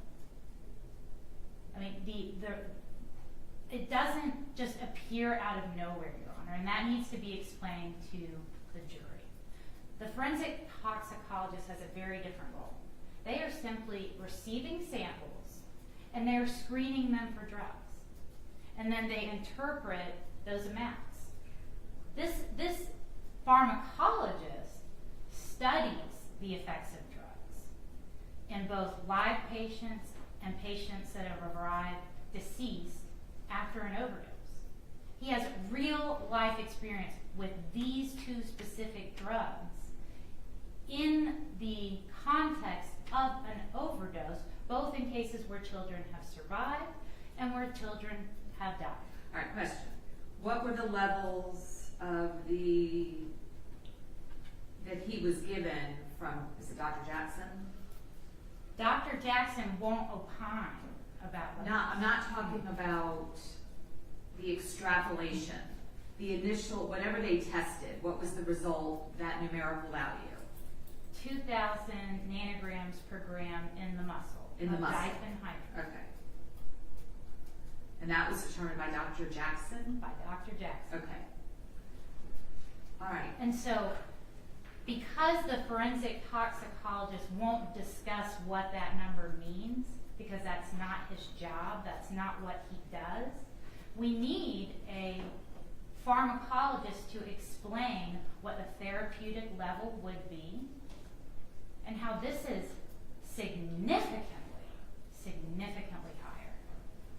We don't even need to discuss the ratio of acetaminophen and trying to quantify a blood level. That's not even relevant to a discussion of the diphenhydramine. But we need to be able to demonstrate to this jury that 2,000 nanograms per gram is a massive amount. And it can't just appear out of nowhere, Your Honor. That amount of the drug had to be in the child's body. And the pharmacologist is the best person to explain what happens when the drug is ingested, how it distributes through the body, and his opinion that you couldn't have a metabolite with this specific drug, diphenhydramine, because the child would have died with this amount of drug before it would have ever gotten the opportunity to metabolize. This is very important information for the jury to know, because that tells us that the child had received this drug on more than one occasion, that it had a chance to develop in the liver. And the defense has had no line of questioning to discredit any of those opinions. Their argument has been solely based on the one calculation regarding acetaminophen. And so Dr. Gonzalvez should be allowed to testify to his evaluation of the toxicological report and his understanding of what those amounts mean so that the jury can understand the values and why these values are problematic. And Dr. Gonzalez testified that he has participated in thousands of overdose investigations, specifically involving these drugs, specifically involving children, and involving children that both passed from them and that survived. He has knowledge that will be useful and relevant to the jury, and his reliability has not been attacked. Again, as the defense even pointed out, this list of factors in Daubert is not exhaustive and it's not required. They're suggestions. But it is ultimately the court's role as the gatekeeper to determine if scientific testimony is going to be relevant and useful and reliable to the jury. And in the case that I provided to the court earlier, in Ray Jacoby airplane crash litigation, this is a United States. Yeah, I read that one. I got it. If you didn't know, and this is your first time checking in here, yes, we're on a delayed stream for a reason so that we can skip the lunch break, okay? Because sometimes that's just waiting and waiting and waiting. It's like, come on, man. When a Judge Judy this, let's go. Skip the lunch break. No comfort breaks over here. I think I might have to actually, for my own health, get up here and there though. Yesterday I was like, I sat the entire time. Very stiff when I got up. So I'll get up here and there, okay? But this is the defendant, Teresa Ann Black. She's 46 years old. She was arrested in June of 2022, and she's facing 2 counts of felony murder, 2 counts of cruelty to children, aggravated assault, and concealing the death of another. So that is what the state would have to prove. And I see there's lots of divided opinions. Yeah, we don't know if she intended to murder him or not. At the end of the day, he died, and it sounds like from Tylenol and Benadryl, too much of it in his system. There's some speculation about possible blunt force trauma as well, based on how his remains were found, okay? So we'll have to see as things unfold as well as we go. This trial is set to last about a week. This is day 3. So by mid next week, it could actually be finished. Wow, it took 25 years to get here, but it could be done in a week. Can you believe it? Like some trials, you know, it's like 6 weeks, 8 weeks or something. This is like maybe a week. So let's see what happens here. There's a lot of questions that every day I've seen people say, has she been out on bond? No, she has not. Teresa has been in jail the entire time since she was arrested in June of 2022. And she was extradited from Phoenix, Arizona, which is where she was arrested. And she was taken to Atlanta, Georgia, which is where she's now sitting here for the trial. If I can refer the court to page 15, sort of middle of the page, the court emphasizes that the list is non-exclusive and that each factor need not be applied in every case. The inquiry needs to be tailored, and that you should consider those factors only in as much sense as they are reasonable to make your reliability determination. That the court's inquiry must be based solely on the principles and methodology and not on the conclusions they generate. Right. That an expert's testimony need not be flawless for it to be reliable and admissible. That the grounds for the expert's opinion merely have to be good. They do not have to be perfect. But they have to be reliable. They have to be generally accepted in the scientific community. And in theory, they should be subjected to peer review and publication and things like that too. I mean, that's not me, that's Daubert, that's what the law says. It's not that the state needs the evidence or that the defense needs the evidence. And again, we're hyper-focusing on The one law? on one calculation for acetaminophen. There was no demonstration by the defense in their questioning that his evaluation of the levels of diphenhydramine is unreliable or contrary to pharmacological principles. Okay. There was none. And that information is useful and relevant to the jury's inquiry. Your Honor, the court's role as a gatekeeper is not intended to serve as a replacement for the adversarial system.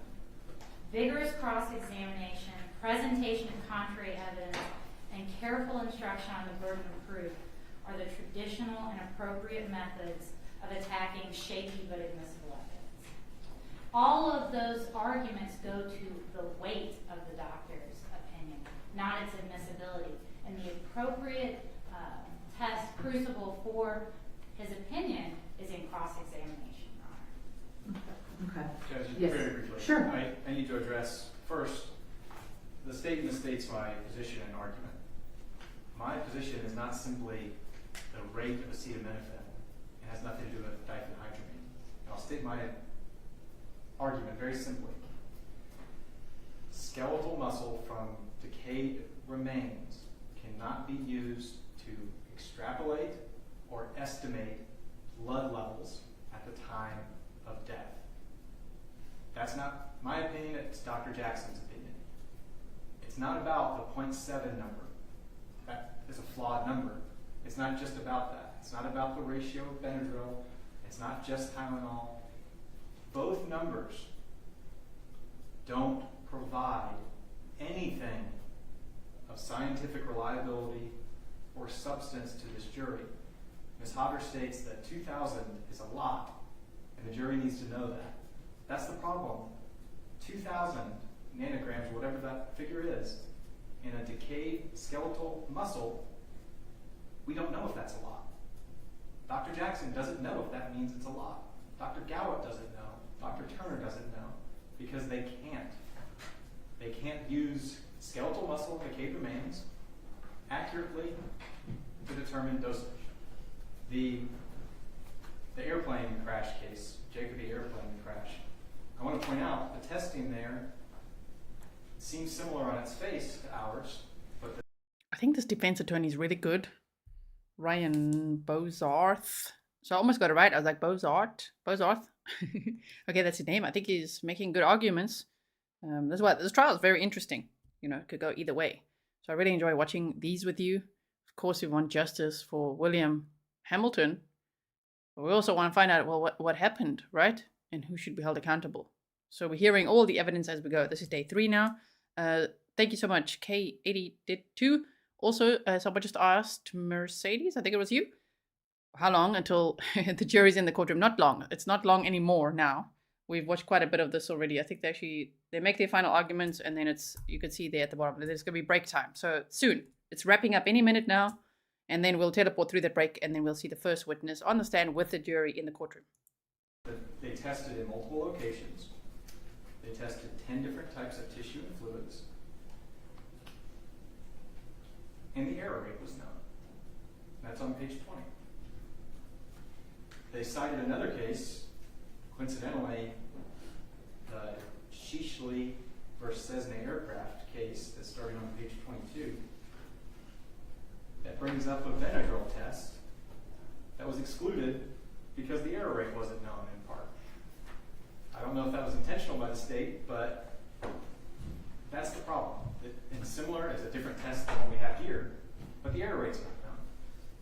So my argument is not about 0.7 acetaminophen.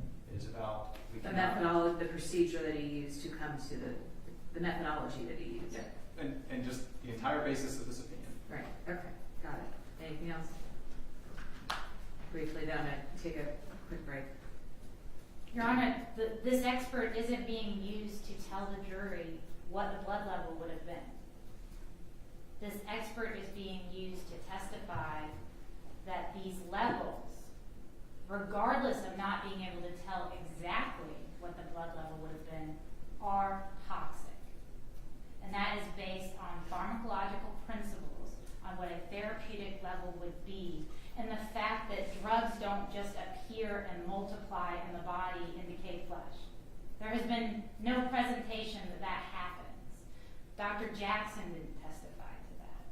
These drugs had to be ingested. You've heard no evidence that that's a phenomenon that occurs. These amounts were in the body, and Dr. Gonzalvez can explain, and so while no one's willing to say this is what would be in the blood because we don't have a for sure method of doing that, we can still talk about these levels. They can still provide some instruction to the jury that's going to be helpful to their determination if this was an inappropriate amount. But your other experts aren't going to be able to say that, right? They're in a different field, Your Honor. Yeah. We're talking about pharmacological principles. A toxicologist is not going to discuss the pharmacological principles because they're not going out and evaluating the case. They're testing a sample and they're telling you what is present in the sample. The inquiry was completely different. Okay. Judge, even pharmacologically, Dr. Gonzalvez can't provide anything to say it is a one-to-one on decayed muscle. No one can. Pharmacist, toxicologist, doesn't exist. That's why he doesn't cite it anymore. All right. I'm constrained by what Daubert allows me to do, and and I agree with the defense that the skeletal remains cannot be used to accurately extrapolate or establish blood levels at the time of death. His methodology, the methodology that was used by Dr. Gonzalvez there's no evidence that his theory or technique has been tested, that it's been subject to peer review and publication. He had no rate of error at all when I asked him what the margin of error was for his approximation. And the evidence clearly indicates to me that this extrapolation method by use of the skeletal muscle is not generally accepted within the scientific community. And those are things that Daubert requires before the opinion is allowed. So I am simply following the law, but I'm not going to allow those opinions. He can testify that the symptoms of what a toxic dosage was, that the child's symptoms were consistent with a toxic dose, but not the extrapolation. Your Honor, can Dr. Gonzalvez discuss what a therapeutic level would be and tell the jury, I can't tell you what was in the blood? I think that's appropriate. But a I don't have a therapeutic problem with level that. would be, I think that's fine. and that It's just it's that extrapolation. I'm okay with him as a general, is his experience and expertise in pharmacology being able to testify as to what a therapeutic level would be. As long as he doesn't say there's a 1-to-1 ratio and that this 2,000 was the blood level, and I should be able to ask, this is not blood level, it's the skeletal muscle level. Are we on the same page? Yes, Your Honor. Okay. All right, then that's the ruling. All right, let's take a 10-minute break and then we'll bring the jury back in. All right. Okay, so everyone's saying, he's out, that's it, he's out. No, he's not completely out. He just can't say, he can't use his formula, which is exactly what the defense's expert said yesterday and what this argument was all about, is that he can't, it's not the formula that he used to extrapolate, to make his approximations, that can't be used. But he can say that it would have been enough to be a toxic level. JFH, thanks for the sticker. I'm not too sure who you're shouting at. If you're shouting at me, please don't. Lay off the poor cameraman. The thing is, I'm sure you're not shouting at anyone. You're just saying, take it easy on the cameraman. The thing is that we are very grateful. Oh my word, I'm so grateful to have cameras in the courtroom in the first place. Oh man, I didn't even know if this trial was going to have any cameras in the courtroom. It kind of caught me by surprise. I thought, it's another one of those. There's been many cases that I've covered and followed, and then I'm like waiting for the trial, and then there's just no cameras in the courtroom. That sucks. So, as we've seen, even with Lori Vallow-Daybell, there's a few that I can mention. But even along the way, ones you didn't even know, I was waiting to see, is there a trial? No, sorry, no camera. So I'm so grateful there's a camera. I don't care if he zooms in, zooms out, what he does. I mean, it's a little uncomfortable to watch at times. But I'm just glad there's cameras that we can watch this trial together. It's always nice to watch trials together with you. Now, what are we doing, guys? You know what it is, right? What time is it? It's teleportation time. We're going right through this break over here. Okay, so now we're going to see the jury back in the court. We won't see them. Well, hopefully not, cameraman. Jury in the courtroom. Okay, and then we will see the first witnesses take the stand, which are, I think, going to be family members. Of course, I've got to make my thumbnail and titles and things, so I got to know kind of what's happening. It's not a spoiler. It's going to be family members on the stand. I don't know what they say. So, whoa, this was a long break, man. What the heck is going on here? Damn, okay. So here, right there. And then again, they just start. So, just so you know, it goes from break to just the cameras are rolling, okay? We just teleported forward, and this is why we start the streams later.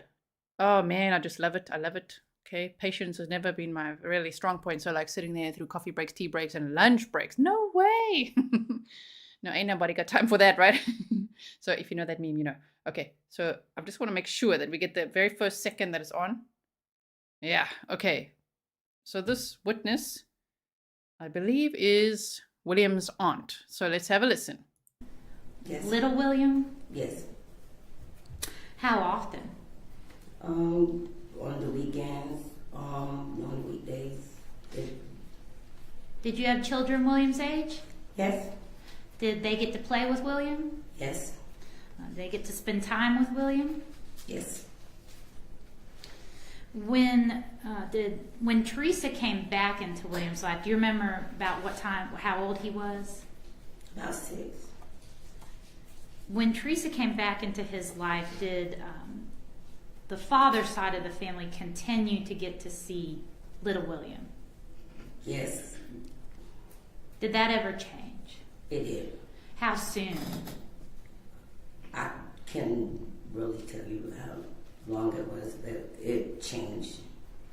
Do your best. I know it's been a long time. How long do you think Teresa had been back before? About 2 years. About 2 years. And what happened? She just disappeared.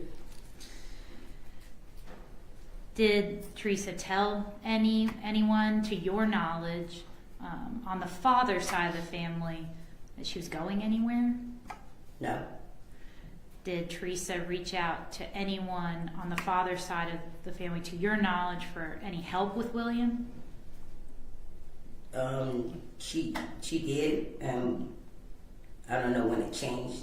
I couldn't tell you exactly when it changed. Well, specifically before she disappeared. Before she disappeared? Right before she disappeared, did she reach out and ask for help? Yes. Did she ask for anyone to take care of him so she could? And leading up to the 2 years that she was in his life before she left, she would ask the father's side of the family for help? At times.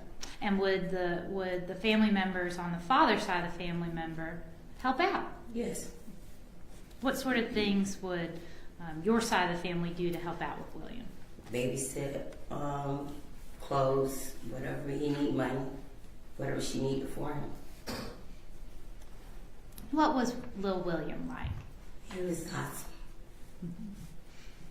He was a joy of it. He would light up the room. He had a very good, beautiful smile. It would just melt your heart. He was a sweet guy. How old do you think William was when you last saw him? About 6. Did you ever speak to Teresa after you last saw William? Yes, I saw her. I did. Did you ask her about William? Yes. What did she tell you, or where did she tell you he was? She told me he was in a love with his godfather. Did you want to speak to him? Yes. Did you want to see him? Yes. What did Teresa say? She would give him, I asked her, she would give him my number and let him call me, but she never did. He never called. Did you keep asking Teresa to see William? Yes. Did you ever look for Teresa on social media? Yes. Were you able to become friends with Teresa on social media and link up that way? Yes. Do you remember when that was? In 2017. Permission to approach the witness, Your Honor. Okay. I'm going to show you what's been marked as Exhibit 76. Do you recognize this exhibit? Yes. How do you recognize that? Because I befriended her on Facebook. Excuse me, I need you speaking to the mic. I befriended her on Facebook. And is that a snapshot of your Facebook profile? Yes. And is that the one you used to contact Teresa? Yes. Your Honor, at this time the state tenders 76 into evidence. Any objection? No objection. All right, 76 is admitted. And I'm showing you Exhibit 77. Do you recognize this exhibit? Yes. Is that a screenshot of Teresa's Facebook profile? Yes.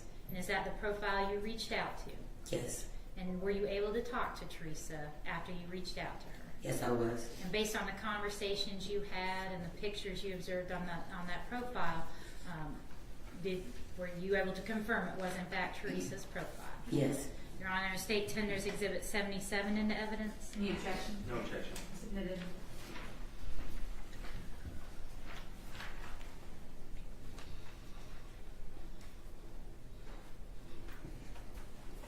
When you reached out to Teresa in 2017, what did you say to her? I asked about her nephew, and I wanted to talk to her. And what'd she say? She told me that she would, excuse me, she told me that she would give him my number to call me, but she never did. Were you able to continue having conversations with Teresa? Yes. At some point, did she stop that? Yes. What did she do? She did block me. She blocked you on Facebook? Mm. Yes or no? Yes. Back in 1998, 1999, did you want to have a relationship with William? Yes. Do you still, to this day, would you have liked to have had a relationship with William? Yes. Would you have wanted your children to have a relationship with him back then? Absolutely. If Teresa or your brother William had asked you to help, would you have helped them? Absolutely. If you were unable to help them, was your mother in a position to help them? Yes. Did your mother ever help you with your kids? Yes, she did. Did your mom ever take care of your kids? All 6 of them. Did you love William? I loved him.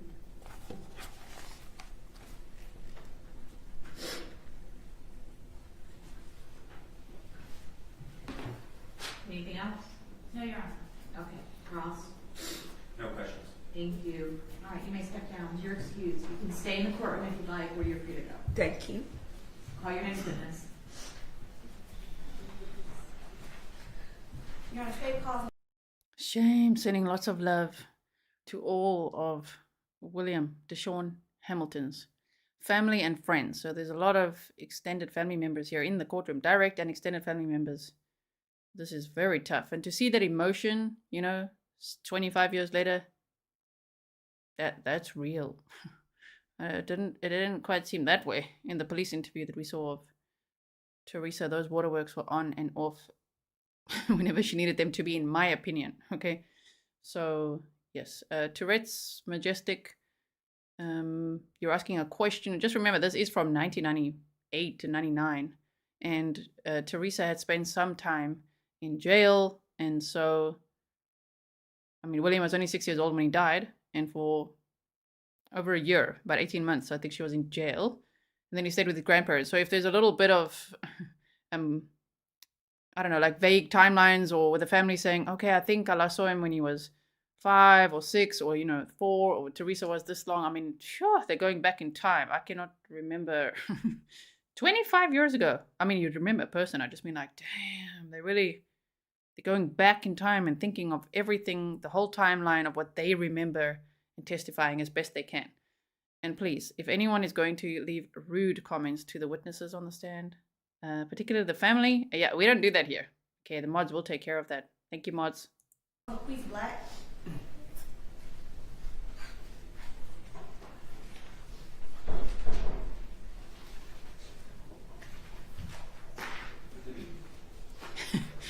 cameraman is like, look, the judge is having a lozenge.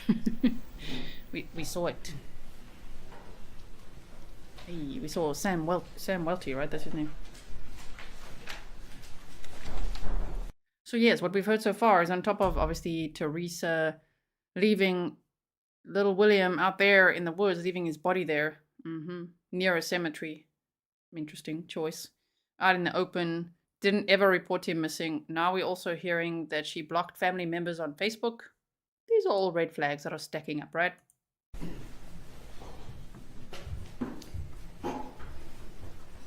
Sir, raise your right hand.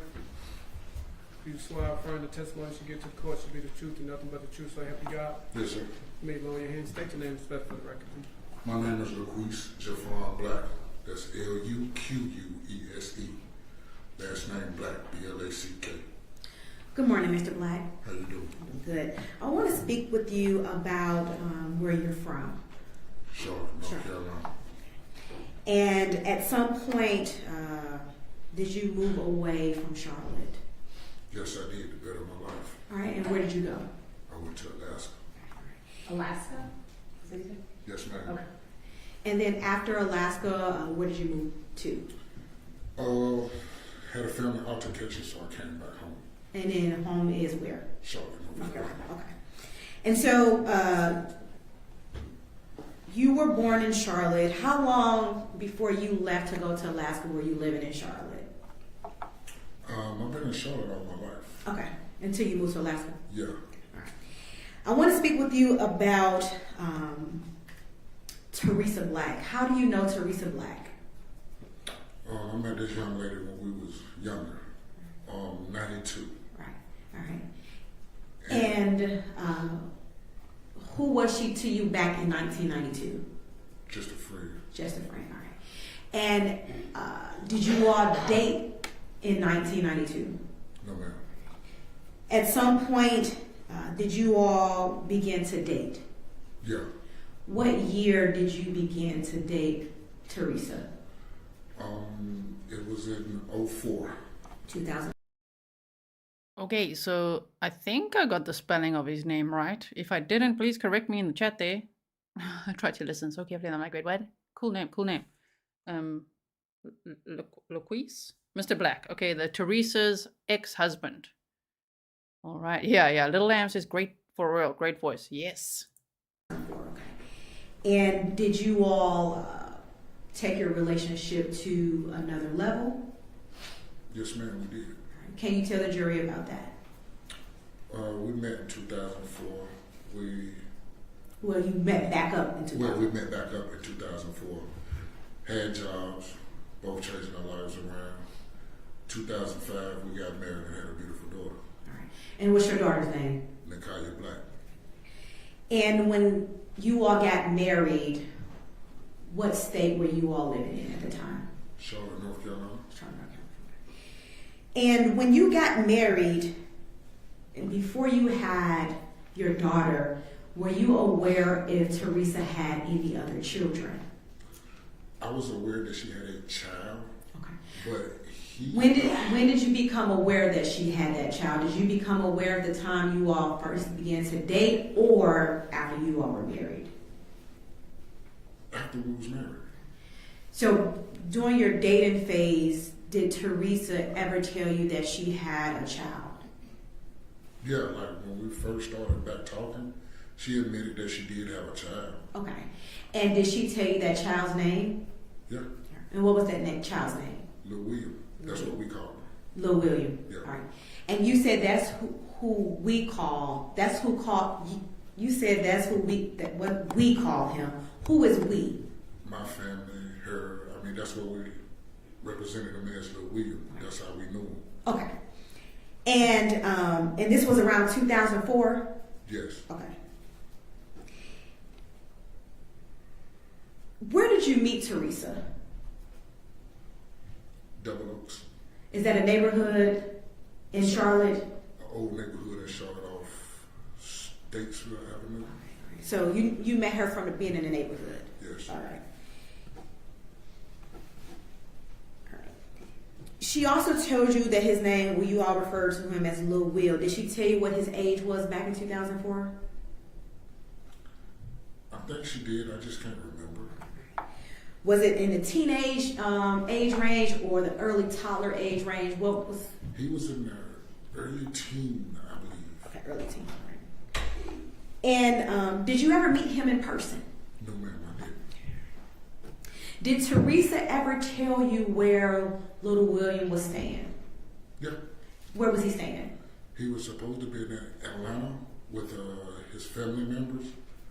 I believe that was either her family members or William's family members, his dad. All right. Do you recall which family member he was with? Was it uncle, auntie, grandmother, grandfather? At that time, it had to be like older people, like his grandparents or something like that.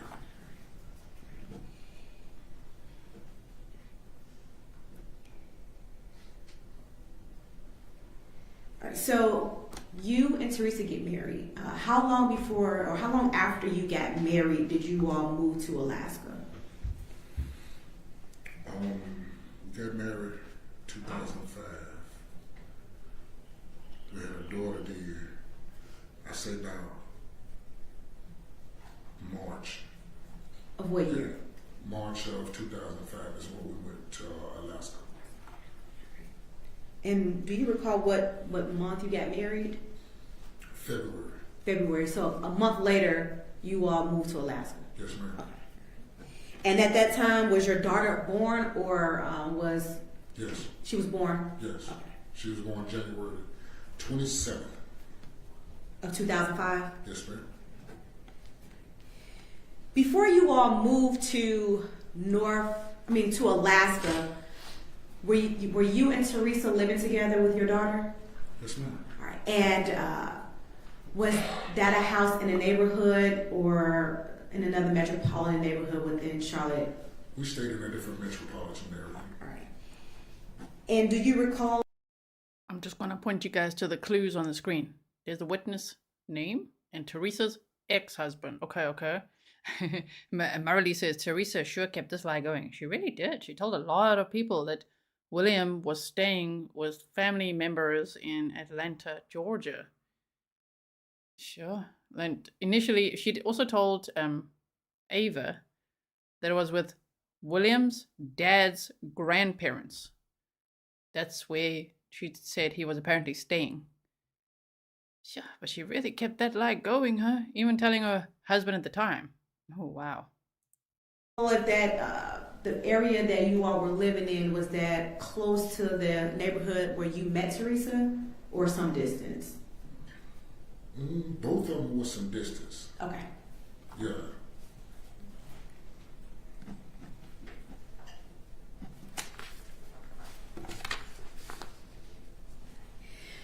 At some point, now let me back up. How was the relationship with you and Teresa and your child when you all were living in Charlotte? Judge, objection to relevancy and character evidence. What's the relevance? Well, Your Honor, may we actually approach or speak about this outside the presence of the jury? Yeah, all right, I'm sorry guys, I gotta send you back to the jury room for a minute while we handle this matter. My apologies. It won't be long. Ooh, the jury has to exit while they make sure, what he's going to answer now.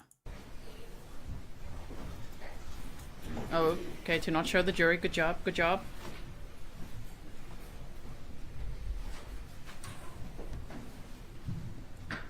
Welcome, Gaga. Here we are very protective of victims and their families, yes. No victim blaming.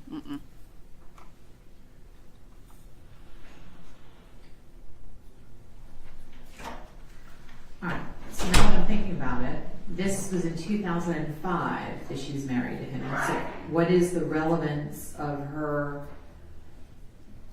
what was the question, parenting? No, I asked what was Teresa's demeanor with him, her, and their child. Okay. And Your Honor, the question of what I'm getting... Let's get a proffer from the witness about what he's going to say, and then maybe I can make a determination if it's relevant. Yes. Back and when you and Teresa first had your daughter, what was the relationship like when the daughter was first born? It was wonderful. You want me to continue? I'm sorry, Judge. I didn't know if you wanted me to continue. And at some point, you all left and moved to Alaska. Yes, ma'am. And at some point, did the dynamics of you all's relationship change? Yes, it did. And as a result of the changing of the dynamics of your relationship change, did you move from Alaska? Yes, I did. And did you move back to, where did you move back to? I moved back to Charlotte. No. And so that's the basis of those statements, Your Honor. All right, so what's the how is this more likely to help the jury decide whether or not the defendant is guilty or not guilty of murder? Well, Your Honor, murder is not the only charge in the indictment. It also goes to, there's an additional charge of concealing the death of another person. Okay. He's going to get into more detail about a conversation that he had with William on the phone. All of this information goes to her demeanor to show how she is concealing the death of William. She is acting like he is still alive, acting like his life is still present, everything is happy. For the purpose of the continued concealment of the death? Yes, Your Honor. Okay, all right. That wasn't articulated earlier, so thank you. Okay. Judge, just as to his, and I think you're picking up on this, as to his relationship with Teresa and how she was as a parent, we have a continuing objection to that relevance as to this case. Okay. Well, Your Honor, I am going to go into additional details with Mr. Black in reference to his relationship with his daughter. This is also going to be information that's going to also come out with Mr. Black. I suspect that I've talked to Mr. Black several times and Mr. Hamilton that I suspect they're going to say something to the effect that when Ms. Black gets upset with them as an individual, she doesn't allow them to see the child. Okay. What is that asked? That's the part that he's objecting to. Yes, and so that again directly contradicts Ms. Black's statement that she provided to Lieutenant Quigley as to the fact of how she didn't have help, that she was a single parent, that she was on her own, when in fact she actually had individuals wanted to help, and she was not allowed. That was in 2005. But it's now. Correct, but it also was in 1999. Judge, it's propensity. They're getting into a pattern that once she did it now, she did it back then. If he can testify as to information about what the situation was in 1998 or 1999, around the time of the incident, that's fine. But I don't think assuming she kept him from seeing their daughter in 2005, I don't think that has any relevance. For anyone just joining now, the jury has been present. They just stepped out for a moment. This morning was the end of that Daubert hearing, which was the first part of today's trial. And then the first witness took the stand, who was Wanda, Hamilton, Williams' aunt. And now it's Mr. Black, Teresa's ex-husband. And the jury just had to step out for a moment while they discuss something. So they'll be back. Okay. You know, the other thing as far as conversations she had and the issue of the concealing of the death, I get that. But I don't see any connection or any relevance to the her keeping him away from their daughter in 2005 has anything to do with what she may or may not have done in 1998. Well, Your Honor, I disagree with that. I do think that is important for the jury to see, in addition to the fact that several witnesses have got up on here and stated about, well, Ava, for instance, she got up on the stand and stated how that Teresa was very distant and disconnected from William. And here, we are trying to also show how she allows other individuals or other parents to become disconnected, which ultimately goes to the fact that she does not, so she has help, but she's constantly turning it away. I don't think her turning away help in 2005 is relevant to what happened in 1998, or what happened or what didn't happen. I don't see that, other than Mr. Welty's propensity argument that this is how she was.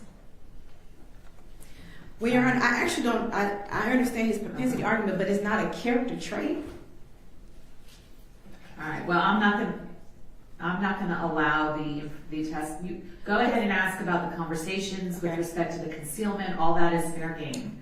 But I don't think her keeping him away from their daughter in 2005 has any, unless you can show some connection to one of the charges, I don't think that's relevant. Will it be also appropriate to ask Mr. Black when is the last time he saw his daughter?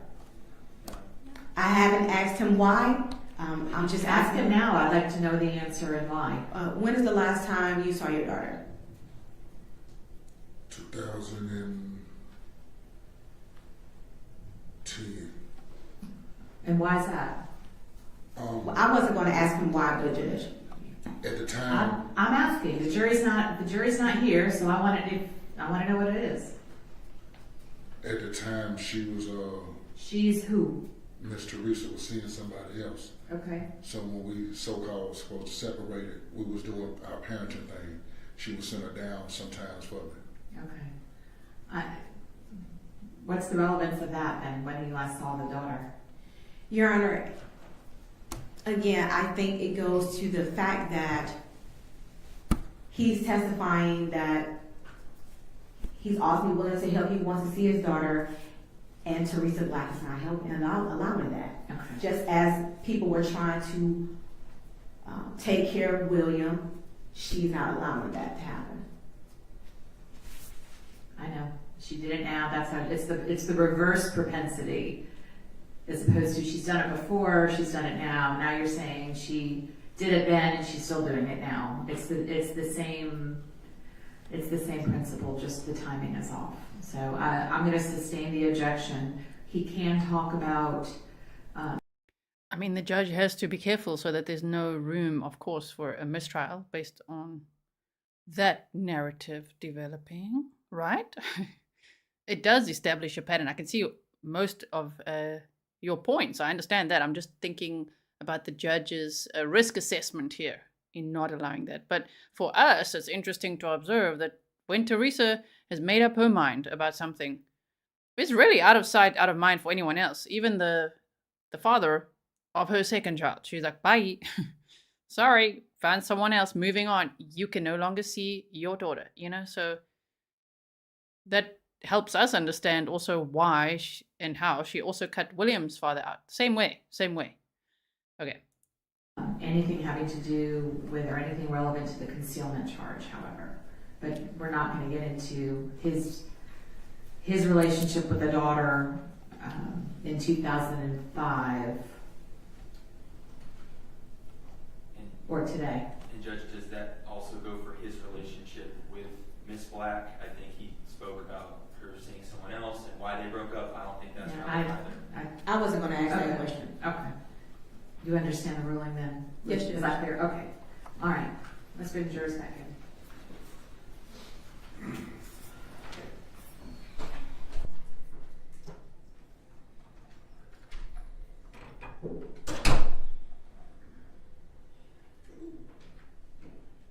Okay, jury's coming back in. Let's just see how long this takes. Let's just see. Maybe we could teleport through it.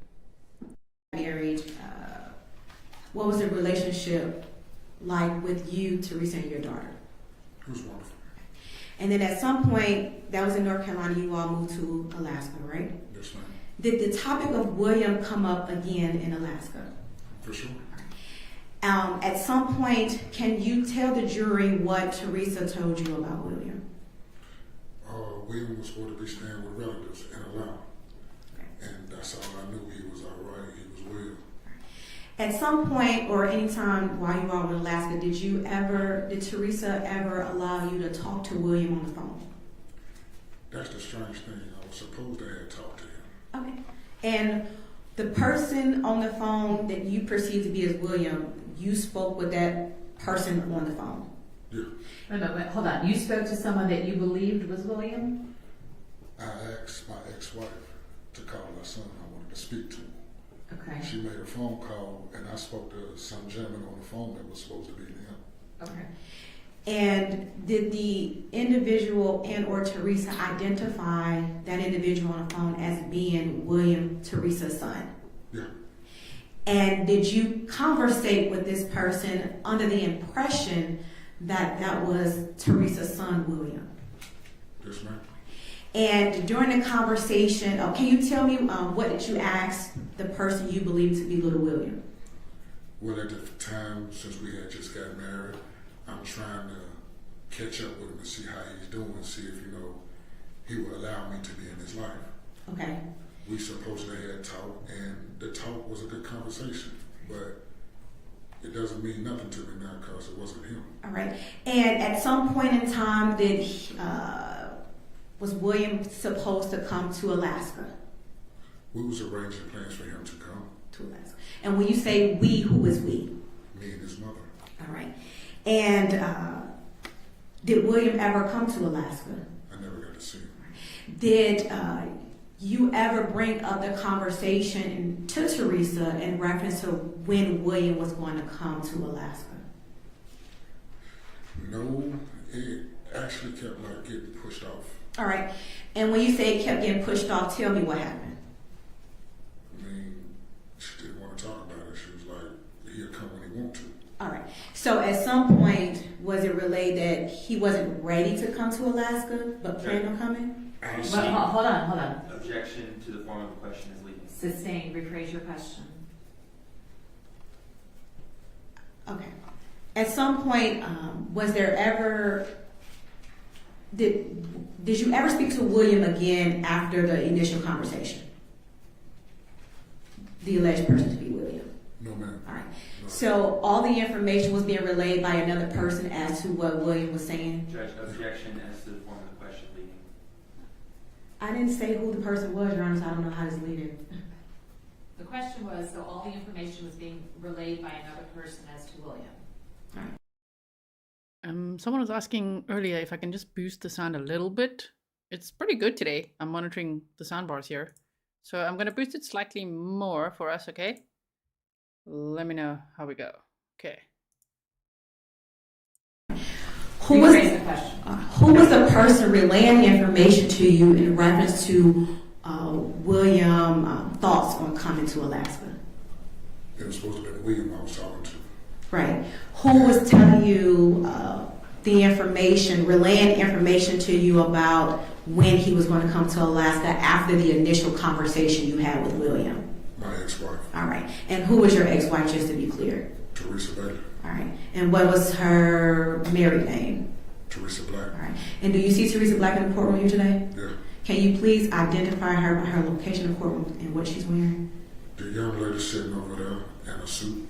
All right. What color is your suit? Brown. All right, Your Honor, let the record reflect that the witnesses identify the defendant. Any objection? No objection. All right. The record will so reflect. And so, approximately, if you can approximate, how many conversations you had with Teresa about when William was coming to Alaska? I said about roughly 2 or 3, no more.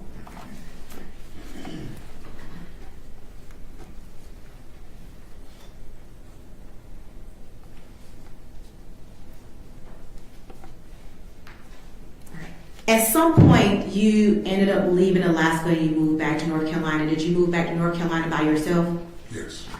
And at some point after you moved back to Alaska, did you continue to move back to North Carolina, did you continue to communicate with Teresa?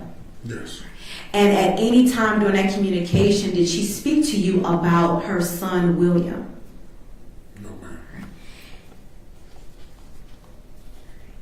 At any point, do you recall whether or not Teresa asked you for any type of help for William? No, ma'am. And who was he with when he was in Georgia? The information I got from her was he was supposed to be with his family. And that can be either side, so I wouldn't know what side it would be. And so, just a comment. Like you guys know, the case is more important than a word, right? Someone said. people arguing like they do. And if we say pinch or grain of salt, then off everyone goes. Yeah. Let's focus on the information. This is very, very important now, okay? All right. Otherwise, I'm going to say some Zulu words, some South African words, and then everyone can argue about that a little bit. You'll be like, wait, what is she saying now? It's not in the dictionary. So, did you ever have an opportunity to meet William Hamilton Sr.? Yeah. All right. And how did you meet William Hamilton Sr.? I met that gentleman through my sister and Teresa's brother. Okay.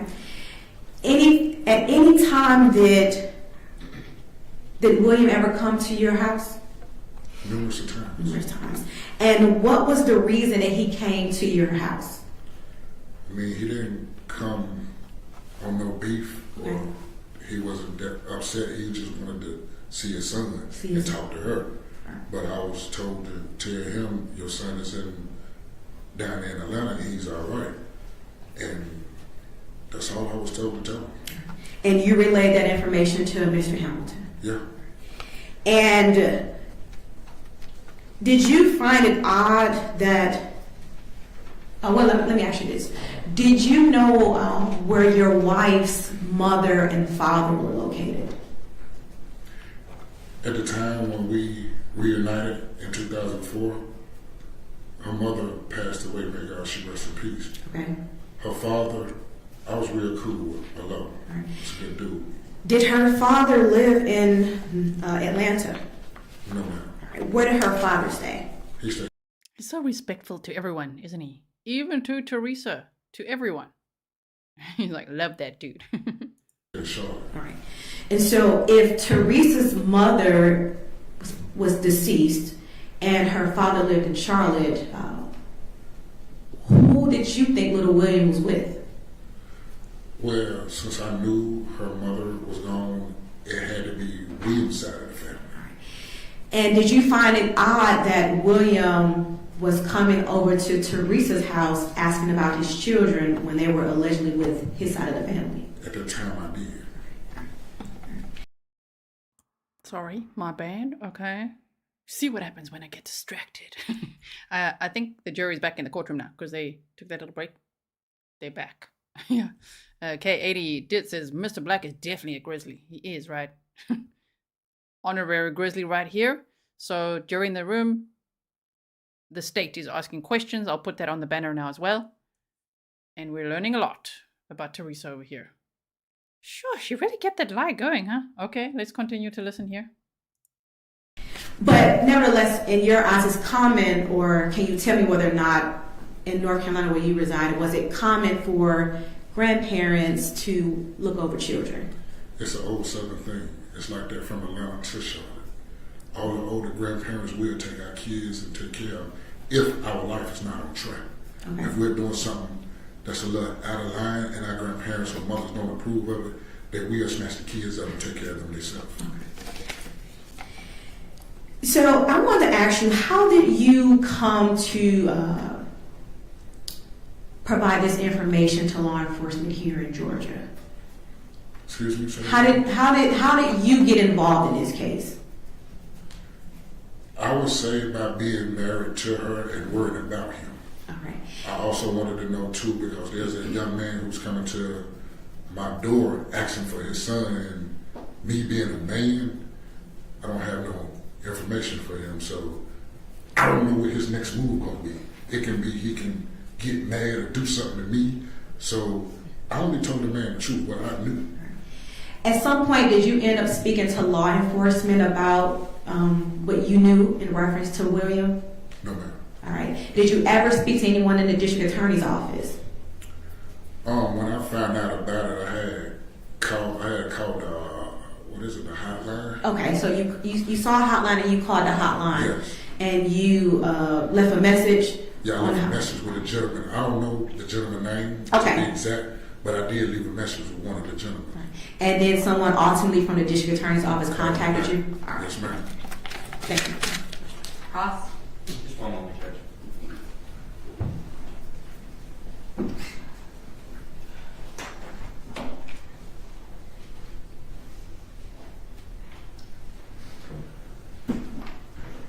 No questions for this witness, Judge. All All right. Thank you. And he's out. Okay. Interesting. I might have to re-listen to all of that later on replay and just be like, wait, what? Let's take that all in again. Like today, this morning, I was re-listening to Ava's testimony as well. I'm like, okay. I'm glad you guys liked a bit of a boost there. Okay, so that was Teresa's ex-husband. I mean, he was worried about William. He'd never even met him. My word. He was worried about William. Sure. I mean, for Teresa, it's just like, let's not talk about it. Let's this and making up that, yeah, he'll come here sometime, but let's just leave it now. Wow. Okay. Yeah, there you go. Lisa Jane says, even this man who never met William cared more for him than his own mother. Okay, now, let's see. Okay, everybody. Next up, we're going to have William's dad on the stand, whose name is also William. Oh, this should get interesting. Maybe excuse. Yes, Your Honor.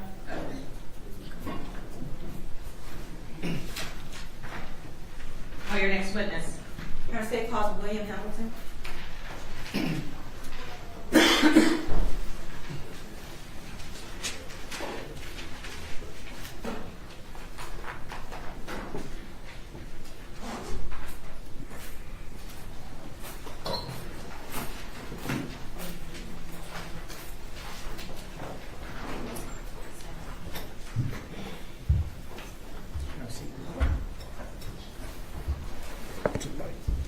Raise your right hand. You solemnly swear or affirm the testimony you give to the court should be the truth and nothing but the truth, so help you God. Yeah. You may lower your hand. You state your name and spell it for the record. William Hamilton. Good afternoon, Mr. Hamilton. If you can do me a favor and make sure you speak into the mic so you can pull it down if necessary. Or scoot your chair up a little bit so you're closer. Mr. Hamilton, where do you live? Charlotte. Charlotte. And how long have you lived in Charlotte? All my life. And do you have any children, Mr. Hamilton? Yes. How many children do you have?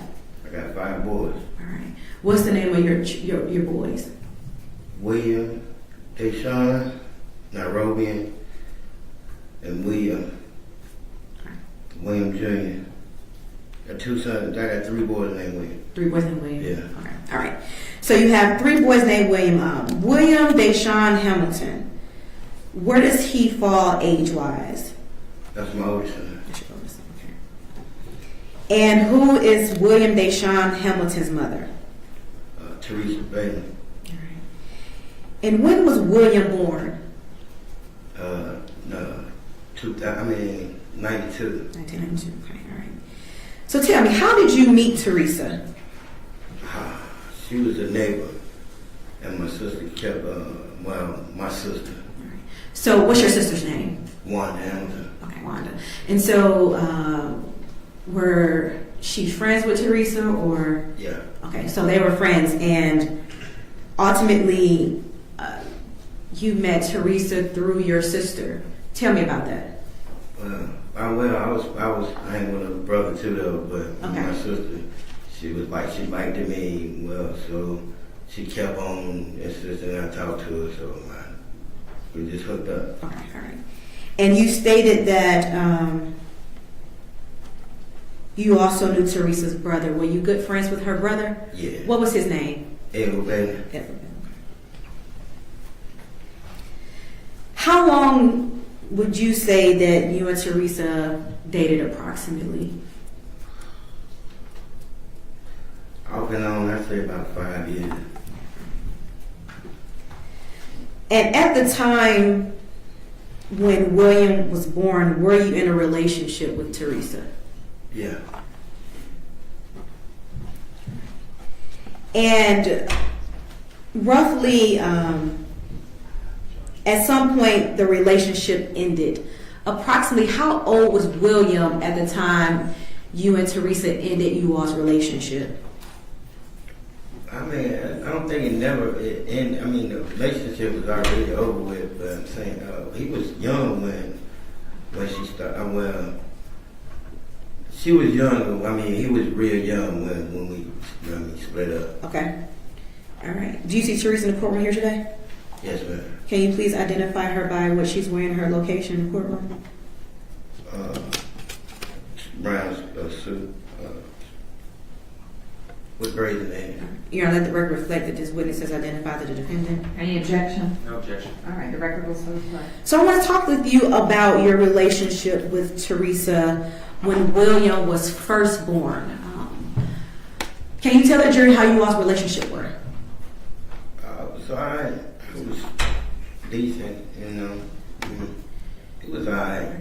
Were you able to see William when he was first born? Yeah, oh yeah. Were you able to take William around your family? Yeah. Were you able to provide any type of items for William, be it toys, clothes, shoes, anything of that nature? Yeah. And did Teresa accept those items and take them in for William? Yeah, we was together. We stayed in the same house. Okay, so you all were living together at the time when William was first born. Right. Do you recall where you all were staying? Dearborn. All right. Was that in the house to which Teresa's father lived, or another house that you and Teresa got together on your own? We got her father left in the house. Okay, and that's where y'all were staying. Yeah. And so it's safe to say that, or not, just tell the jury when little William was first born, you were there with him around the clock because you all were living in the same house. Right. Did you help in bathing him and feeding him and things of that nature? Yeah. Is that a yes? Yes.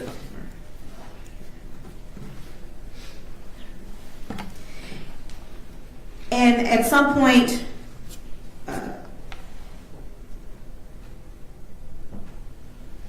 your mother was also able to see William and your sisters.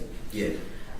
What about all of your other relatives? Was he able to attend family functions? Yeah, they come to the house and you see William. It was all there.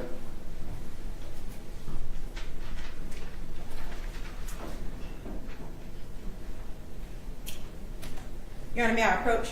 Sure. My husband has been marked as State's Exhibit 78 for identification purposes. Oh, yeah. Mr. William, do you remember, Mr. Hamilton, do you remember what's depicted in State's Exhibit 78? Yes. What is depicted in State's Exhibit 78? Me, William, and Teresa. Is that a photo of all three of you all back around after William was born? Yes. Is that a fair and accurate picture of you, Teresa, and baby William when baby William was first born? Yes. Your Honor, it's time the state wishes to tender State's Exhibit 78. Any objection? No objection. All right, 78 is admitted.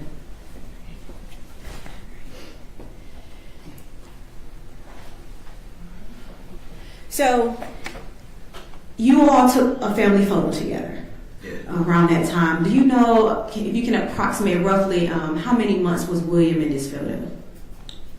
I think it was like about 3 months. 3 months, okay. So, look at him, everyone. He's so cute. Oh my word. So we're seeing a second picture all this time for 25 years. The only picture that anyone knew, that had, the only picture from the case, right? The cold case was that when Ava called was this one picture. She had this picture. Grizzly Cat has made this picture, enhanced it a little bit for us so we could see it clearly. But now we've seen 2 new pictures, one yesterday and we're also seeing this one today. Oh, shame. So you were around, everything was good, and you all even commenced you all's life to a photo. Right. As a family dynamic all together. Right. At some point in time, Teresa had went away, right? Right. Who had primary custody of baby William when Teresa was not around? Come on. Her mother. Was her father around as well? Yeah. All right. And did baby William live in their house? Yeah. And while baby William was in the care of Teresa's parents, did you continue to see him? Yeah. Did they allow you to take William to your parents' house? Yeah. Around 2. And was baby William allowed to spend the night over at your family's house? Yes. At some point, did you all buy things and give to the grandparents for William? Yes, ma'am. Did you all buy items and leave at your family's house so that he can have items over there when he came to that residence? Yes.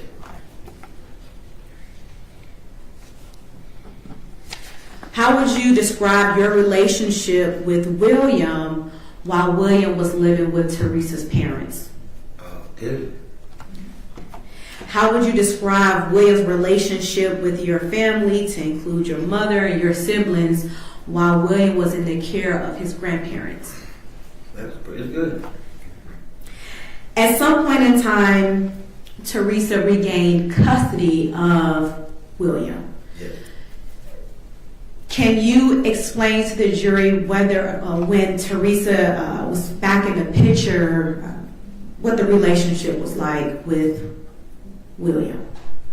And it went, I mean, I used to try and come and get him all the time, but she was, she had another, she was messing with somebody else. I couldn't never really get to see him. Okay. I mean, one time I went to go see him and she pulled out a gun, so I couldn't come to see him. Okay. Judge, objection. All right, I need to send you all back out for a second. Sorry.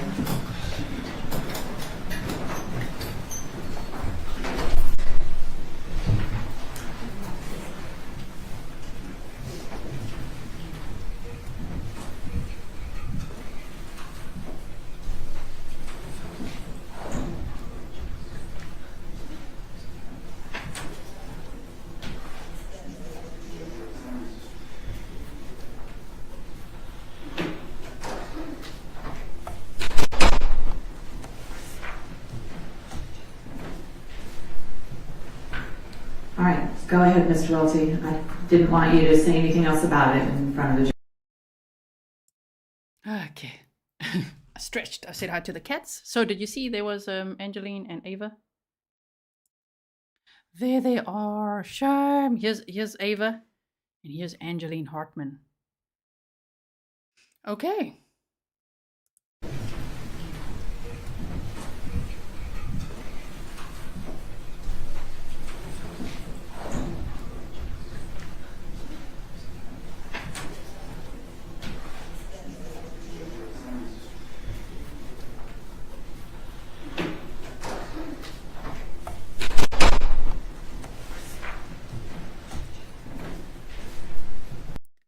Also, I took you along with me as I got up now.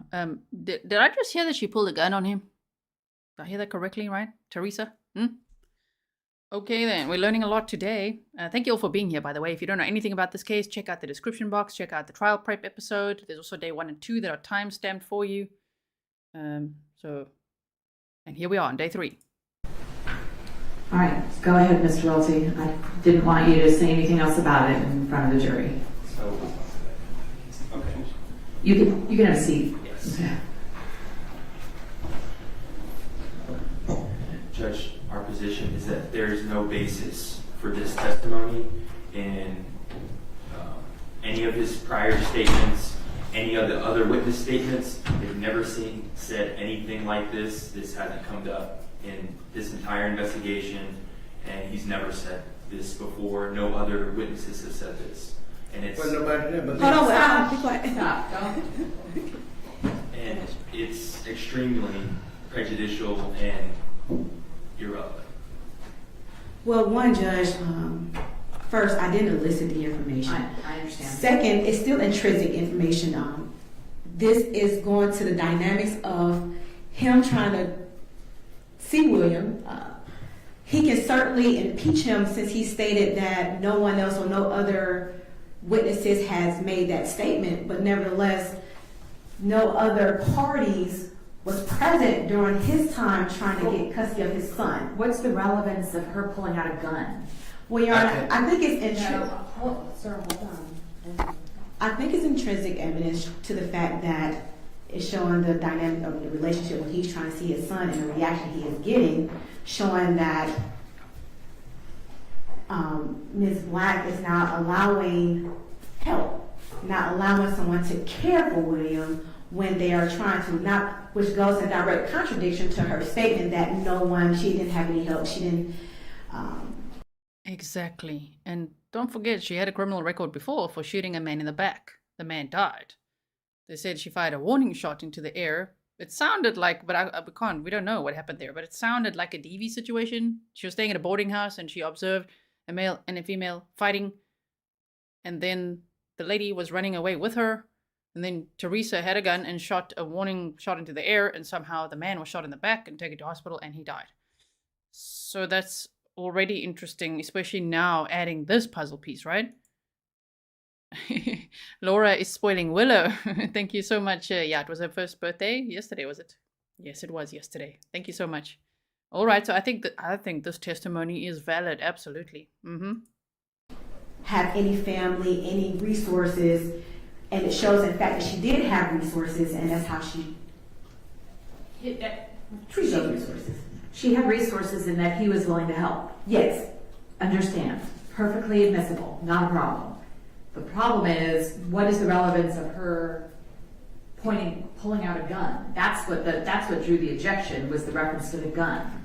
That is potentially character evidence, unless there is some... But that wasn't the objection. The objection wasn't character evidence. He said it wasn't relative and it was prejudicial. Okay, I'll add character evidence to the list.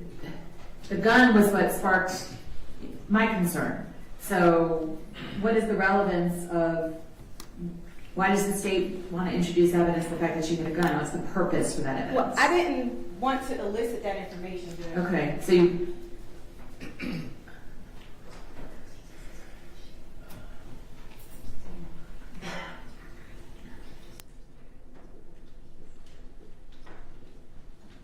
Your Honor, we think that this evidence is intrinsic evidence, and it goes to the fact that the length Teresa will go to prevent people from being in William's life, which directly impeaches her statement that she didn't have any help, which in fact she did, but she went, her actions was so far to the fact of pulling out firearms on people to prevent them to be in William's life that it directly impeaches her statement or contradicts her statement that she provided to the police department, Your Honor. All right, response? Judge. Okay, I see a lot of questions about how old was he? I think he was a little older, but I think he was also a teenager when he met Teresa. Right? That's what I'm gathering. Sherry says, I think they were both 15 or he was 16. They were both young. Yeah. And neighbors grew up together. Yes. They've established through multiple witnesses, including this one, that, their theory that, she didn't want help or whatever they're trying to establish. That is not what we're objecting to, and we haven't objected to the entire time. It's this this phrase that he used about a gun, or her using a gun when he asked to see William. Again, never said this before. I think it's... Well, that's not the issue, that they didn't say it before isn't the basis, that's not a legal basis of an objection. Yes, Judge, as far as the relevance is not there, and it's extremely prejudicial in a case like this. Well, Your Honor, I don't think it's extremely prejudicial. I think it is probative. Of course, all evidence is prejudicial to some extent, but whether or not the probative value is substantially outweighed by the prejudicial effect, that's a question of issue. Right. And I disagree that the probative value is substantially outweighed. What Mr. Hamilton is saying and arguing and articulating is that the level that Teresa went to prevent him from seeing his son directly impeaches or contradicts the statement that she didn't have help. That she didn't have help. Understand. You've articulated a reason. So I'm going to overrule the objection. It'll be admitted for that limited purpose. Do you want a curative or a limiting instruction? Oh, looking bad for the defense right there. They're like, no, we don't want that to be said. They never said it before. I like how the judge is like, so what? Is that the basis of your argument? Also, we've got this screenshot here of that picture they showed earlier. I mean, they both look really young. Right? Shame. Look at little William there. Okay. Yeah. Kay Lepp says, yup, it can't be unsaid. The jury heard it now, and so did we. We heard it. Okay, so. Instruction for that?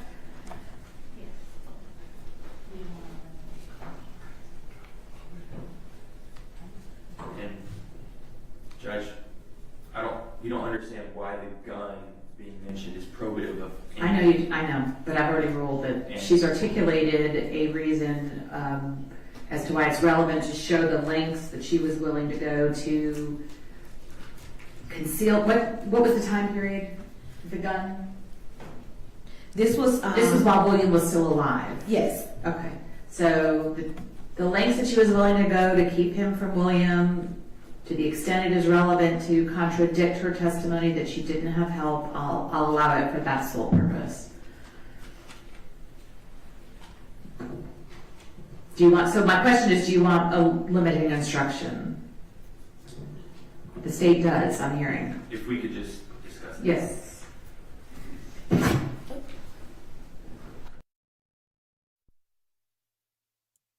Oh, Mr. G. Brooks would like to be relevant today. I've seen all your previous comments. Okay, thank you so much for the sticker. Oh, they've turned the sound off now. And Mr. Hamilton is down there somewhere. They panned up. Okay, so let's just go forward a bit for sound. Where'd the sound go? There we go. Sound is back on.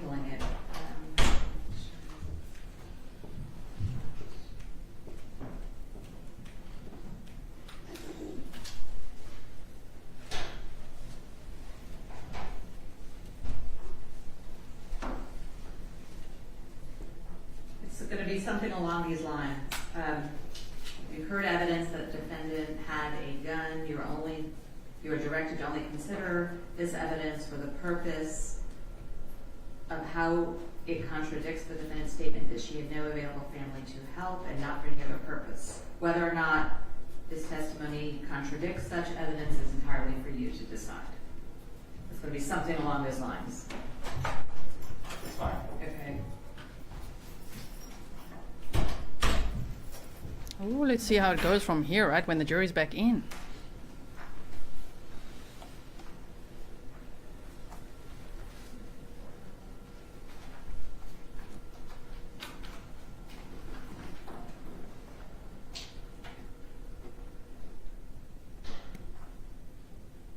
I'm sure he's got more to tell us, actually, about Teresa. Becky Barnes says, heartbroken man there. Yeah, shame.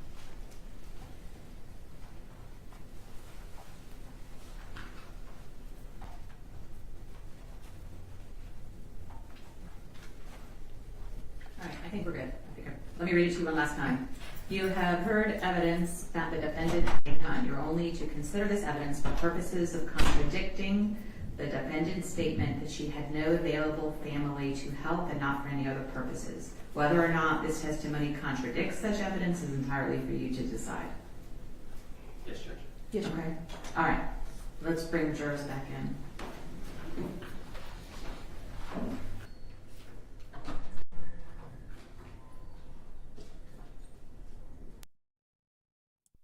Okay. Jurors, I'm just going to speed this part up. Do I have sound again?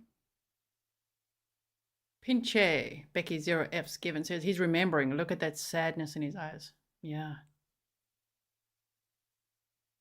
Okay, maybe we have to fast forward it ourselves. There you go. Y'all have a seat.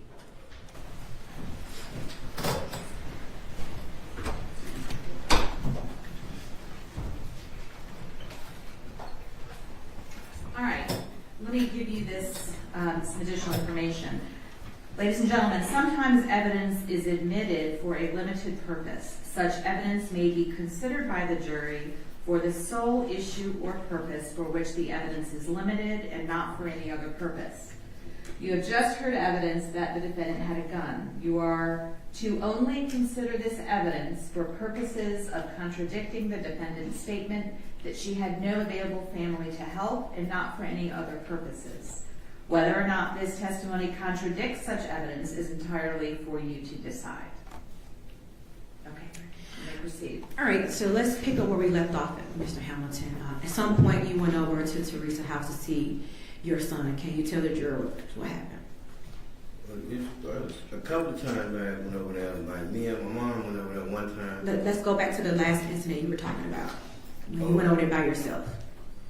Oh, she had a little friend with her or something. I don't know, but I just couldn't. I couldn't come. I couldn't see him. She wouldn't let me come and take him with me, and then she wouldn't let me take him to go see his brother and none of that.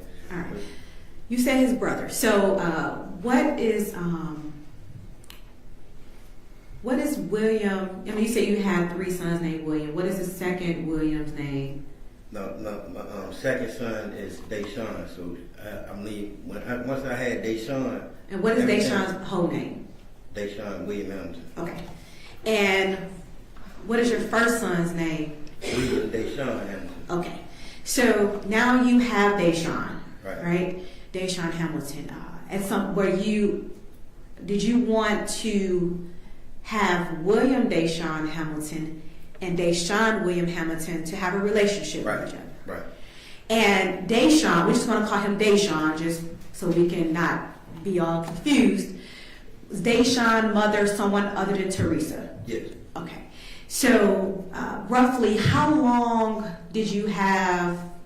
after William was born was DaShawn born? How many years apart are they? DaShawn is 25. I say about 5 years. 5 years apart? Yeah. Okay, all right. So at some point, you have DaShawn. Right. Are you able to let William or get William so he can meet his brother? No. At some point, does Teresa come to know that you have another son? Yeah, we had to take him to go. We had to take little William to go to school, right? Like sign him up for school. All right. So who took little William to school to sign him up for school? Me and Teresa. All right. And how did you all get there? Pool walk. All right. And so at this time, roughly how old is little William when you were enrolling him in school? Like 5. All right. So he was going to the public school or daycare. What kind of school was it? Public. Public school. Okay. So, all right, you were walking to enroll little William in school with Teresa. All right. Tell me what happened. What you mean? We signed him up for school, right. And then after that, but our mother, she brought him around, and he got to spend the night one time with me, with his brother, just one time. That's the only time he seen him. And did Teresa know, or did Teresa come to learn that DaShawn was at the house? No. Okay. So at some point, when does Teresa stop you or no longer allow you to see William? Oh, as soon as that happened, it was way before then I couldn't see William. The only reason why I got taken to see William, DaShawn that time, is because I wouldn't help to sign him up to school. That's the only reason why that happened that time. All right. And so you signed William up for school. And were you able to see William after you signed him up for school? Nope. All right. During your time, this time frame, before you signed him up for school, were you able to buy him things and give them to individuals to give to William? I could buy him anything, but I still couldn't see him though. All right. Did you ever provide maybe any of her family members what items you had brought to give to William? Yeah. And who was that? Edward Bailey. And who was Edward? A brother. Right. So you were essentially communicating through little William through his uncle Edward? Yeah. All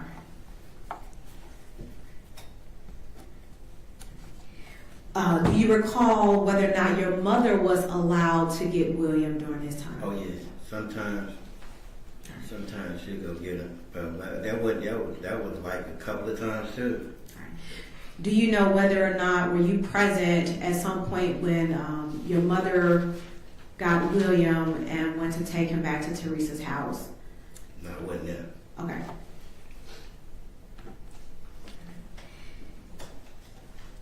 At some point, did you come to learn that Teresa had married an individual? Yeah. Right. While they were married, did you ever go to the house to try to see William while they were married? Yeah, I stayed right down the street from them then. I stayed right in front of, it's in Gridtown. But I stayed in the front, and they stayed like in the middle of Gridtown. I used to go up there to try to see him, but she was like he was in Atlanta with his family. That's all I ever heard was he was in Atlanta with his family. And did you hear that information from Teresa as well as her husband? I got it from her. Okay. And some point you learned that Teresa. Okay, and then the court feed just dropped off for a second there. What happened? Oh my word. It really did. Look at it. And then what happened? No. Oh. Okay, wait, let's see what... Wait. Let's triple check this. Sorry about that, everyone. Just bear with me. Grizzlies, bear with me, okay? I want to see what goes on here. So the show... Yeah, it really just drops off just like that. Okay. Technical difficulties or what? Are we going to miss a lot of this? Let's see. Intensive motivational program for alternative correction treatment. And then the cameras just came back on, so I'm assuming there was an objection. Can we assume that? We could speculate the camera. I mean, damn. Just sometimes it just... Camera's off, and now it's back. So seeing the defense attorney, Sam Welty, standing up and reading something, I can only assume that an objection was made about where that whole narrative was going. Interesting that Little William's dad, who's on the stand, William, says that Teresa told him that Little William was with his family in Atlanta, right? So you could see how all the lies she told, because she told everyone else that Little William was with her dad's side of the family in Atlanta. Whoa, okay. Operation suspended at Impact campus from Raleigh. Impact is an intensive motivational program for alternative correction treatment. Is a 90-day boot camp style residential program for probationers ages 16 to 30 who need more structured environment than the traditional probation supervision. Impact East and Hoffman opened in the states as the state's first boot camp in October of 1989. Impact West opened in Morganton in 1994. So to me it says it's a residential boot camp style. For 90 days. And he was there for more, but yes. Okay. Yeah. Yes, Your Honor, I agree with counsel. Also, at the court's direction, I did ask Mr. Hamilton, when he was admitted again in October 14, 1998 to March 2nd, 1999, did he go back to the Impact program? And he said yes. So the state has no problem with conceding to the dates. We ask that it just be placed on the record, those dates. Yeah. I hate it when the camera cuts out. I don't. So the victim in this case is William DaShawn Hamilton. If you're not keeping track of the 5 kids that William Sr. had, that's really not the focus. The focus is William DaShawn Hamilton. Okay, 5 years later, DaShawn William Hamilton was born. And then, of course, when William DaShawn Hamilton died, he was 6 years old. So just, if you're feeling lost, remember that. Who's the victim in this case? William DaShawn Hamilton. He was 6 when he died. His body was discovered on February 26th of 99, and his father is on the stand. I don't think it's necessary, Mr. Welty, for you to get into the fact that he was incarcerated. Same thing I did for Ms. Black. The state's going to stipulate to the dates that he was unavailable.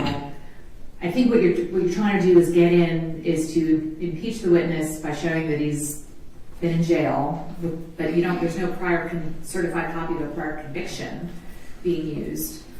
I think counsel, and I don't want to speak for counsel, wanted to impeach him because he stated that he was not. I know that he was available. I don't think I don't question think, was yes, clear. I agree. I don't think the question was clear enough to warrant opening up this can of worms. So, opening this can of worms. On the state's direct, they're going painstakingly through about how he was, if she called, he would have been there, and that's a pillar of their case at this point. It's a but they're stipulating to the dates that he wasn't, so you're free to talk to him about that. Judge, am I free to talk to him about? Not where he was, but that he was unavailable during those dates, and now we can instruct the witnesses not to mention that. Okay.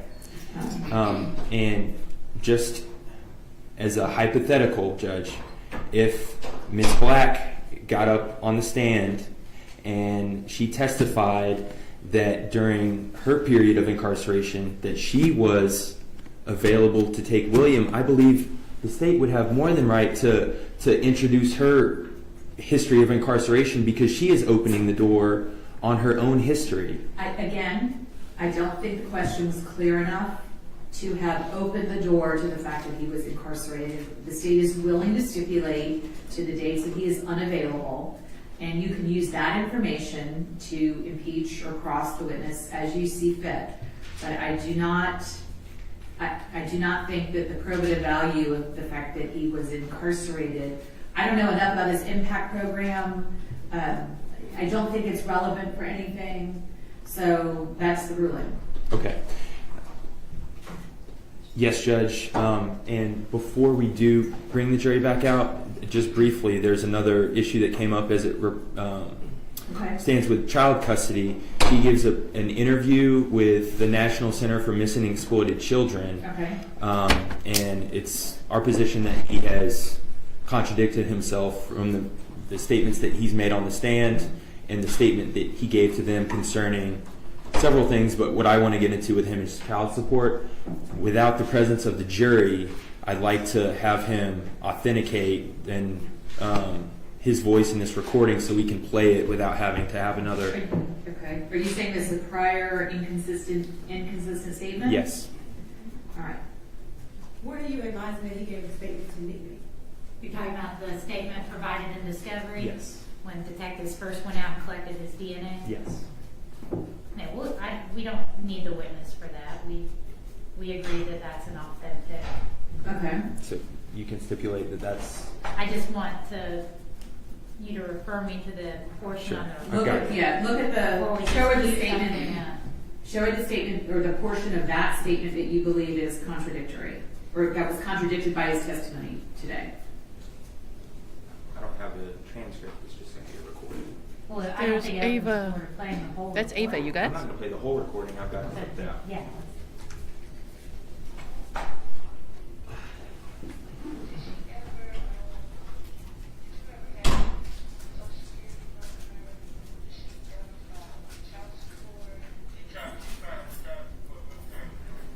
Oh, they're listening to the interview with the NCMEC, the National Center for Missing and Exploited Children. I wonder when that interview took place, but of course they tracked him down. Ava is the person who called in the tip when she saw the art rendering created by the National Center for Missing and Exploited Children, because she'd been looking for little William her entire life. And then her daughter said, well, since she last saw him, her daughter said, maybe you should look into cases where, if maybe he died as a kid. So she started looking into that angle, and then 3 months or so later, she saw that art rendering, and she was like, that's him. So she called the tip into Angeline Hartman's personal podcast called Inside Crime, and she also then called the National Center for Missing and Exploited Children and the police, and they all started piecing this together, and they first got hold of William, as in William, little William's dad, William. So that is probably why there was an interview done with them, and they're playing that now to verify and compare what he said on the stand versus what he said in the interview. That's what I'm understanding there. Tanya, skippers. If you Dutch, then schipper. If you South African like me, skippers. Thank you. Oh, South Africa. There we go. Thank you so much. I really, really appreciate it. Okay. Yeah, Jill says, beautiful lady inside and out. So it's Angeline Hartman and Ava sitting right here.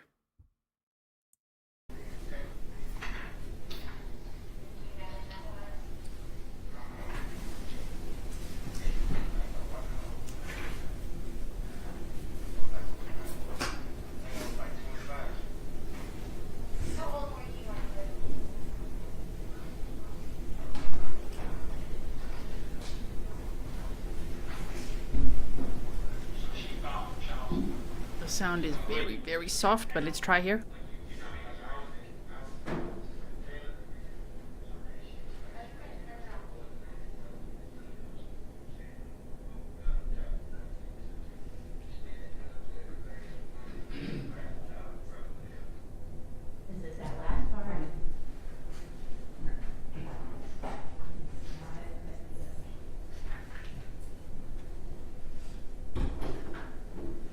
Here's the rule.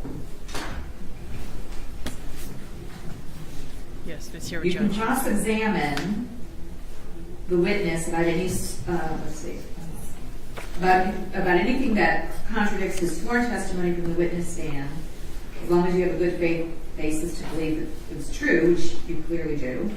However, if the witness denies the contradicting fact,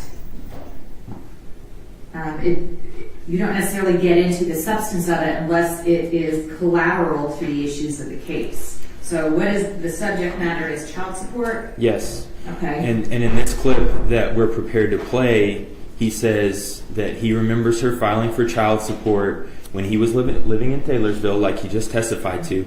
In this clip, he says he was around 25. On the stand, he says he was around 30. And then he says, yeah, she filed for child support, but it didn't do any good because I didn't have any money.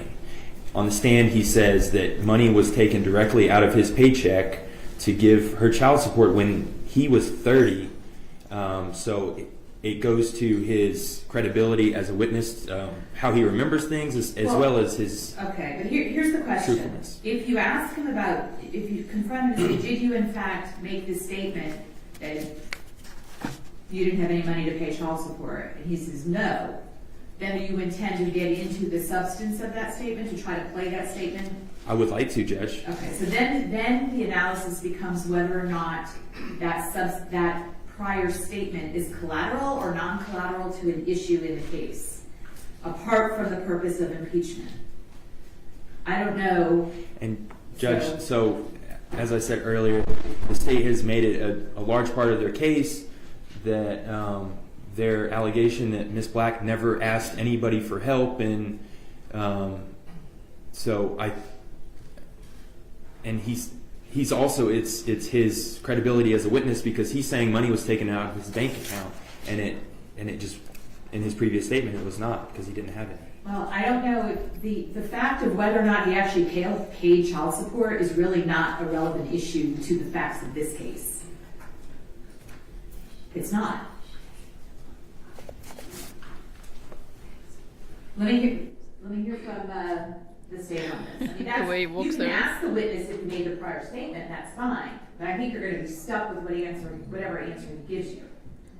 If the sound drops off for you, it is switching between, for me, one ear and this ear, and so I think that the audio is a little messed right now, but I'm sure it'll get better. I don't think if he denies it, then I don't think you get to introduce that statement as substantive evidence. And Judge, for right now, I'll leave it here. His testimony that she was collecting child support for her dead son, I think that's a fact that we're allowed to rebut. Like I said, you can ask him, did you give a statement to somebody, whoever it was, National Center for Exploited Children, did you give a statement to them wherein you denied making child support payments, or whatever the statement is, I don't know.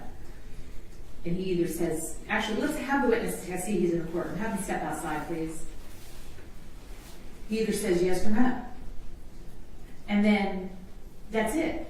You're stuck with the answer. I don't think you then get to go into the substance, you don't get to play the statement, because it's not really a collateral, or it's not related to the issues that the jury has to decide.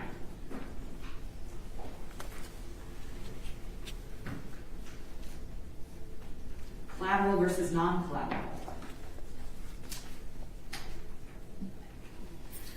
A fact is non-collateral if it's relevant to the case apart from its impeachment used to contradict a particular witness. A fact is collateral if it's only used in the case is to contradict what a witness says and has no other apparent relevance to the case.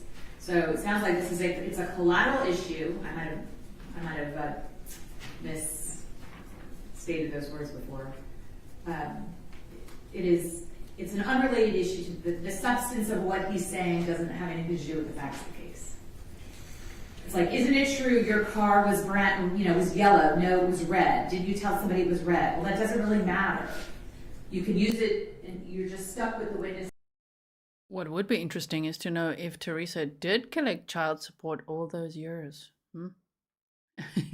I wouldn't really doubt it, would I? Anyway. His answer doesn't come in for substantive evidence that the actual statement. That's what I'm trying to say, not very articulately. Judge, I understand where you're coming from, but if that was true, then they wouldn't have been able to get into the child support payments anyway. There was no objection raised to child support payments, right? Did you object to it? No, Judge. I mean, I don't think, I see what you're saying, but I don't know. I don't want the side issues to take over the And I understand it's a very short clip, and I under the rules of evidence, I don't see that it's admissible. I think the trial court has discretion to determine what's collateral and what's not. And it's not just for this specific question on this specific witness. It's a theme that the state is establishing, that she never asked for help, and she's never done any of this. And his timeline on the stand is much different and much less sympathetic to her than what he says in this statement. It's just interesting that the defense brought this up, the interview and the age you said and all that, but what I'm hearing is, so he was paying child support all those years? And she collected that? If that's true, can we go down that path? Can questions be asked about that? Go, prosecution, go. This is, of course, the defense making this objection and arguing this. I don't know how much discretion I have. OCGA 246-608B does not allow extrinsic evidence as admissible to follow up an attack. Scott versus the state, 309 Georgia 764. A party may not use extrinsic evidence to impeach a witness by contradiction on a matter collateral to the material issues at trial. And Your Honor, I'm looking at... So you're saying that the state has made it non-collateral by introducing evidence of child support. Is that what you're saying? Not just evidence of child support, but evidence that she is not asking anybody for help. I think this has become an issue. Sir, she took money, apparently. She wasn't asking for help with William. She wasn't allowing the nurturing and the care and the love that was all around him. We've heard that from multiple witnesses now. Does she take dollars from him? Maybe. I don't know if that's help for William at that time. Doesn't seem like it. Not how things ended up, right? Ooh, it's getting interesting. All right, anything else, Ms. Jackson? Your Honor, well, the only thing I will speak on is that counsel has stated that we made this a central issue in reference to that Ms. Black didn't have support. Our central issue wasn't that Mr. Hamilton was the only person to which she can reach out to. We have brought up at least 4 witnesses: Ava, Margaret, the grandmother, the sister, Wanda, as well as Mr. Hamilton, and we asked them all the same question. If, with the exception of Ava who elicited herself that she was secure William. 3 other individuals stated that if Ms. Black needed help, they would have helped her. I understand that. The issue, that's not the issue. So I don't think we made it a non-collateral issue. We're not talking, we're beyond now the help issue. We are dealing with the child support payments. Yes. Just the child support payments. Well, that's what Mr. Wilson was hinting on, that it became non-collateral because our entire testimony was based on the fact that... What's your entire testimony? But you did ask about, were you paying child support, right? Yes, Judge. I don't think it rose to an issue where it became non-collateral. I guess does that make it collateral or non-collateral? Okay. It's a blurb. It's a little blurb. Yes. Okay. I will allow it only because the state introduced evidence that he was making child support payments. So, but we're not gonna nitpick every single, we're gonna be here for a month. And Judge, I understand. Okay. Ms. Black is entitled to a thorough She cross-examination. is, but it also has to be relevant. Absolutely. So I'm cutting you some slack, so I don't really think this is. Yes, Judge. I don't plan on this being long at all. Okay, but just because I did it this time doesn't mean I'm gonna do it again. Understood. Okay, all right, are we good? Yes, Judge. Anything else? Do we still need to question him about the program, or? I've already ruled on that. I think can he just be made aware what the ruling is? Yes. The ruling was that you're stipulating, I just want to make sure I'm clear before I tell him that you are stipulating to the dates that he was unavailable. He's not to mention that he was incarcerated or in any type of, impact program, boot camp. Judge, are you going to read the stipulation to the jury? Write it out for me, yeah. Will it be the same stipulation that you read in reference to Ms. Black, Judge? We didn't We didn't read it. read it. Okay.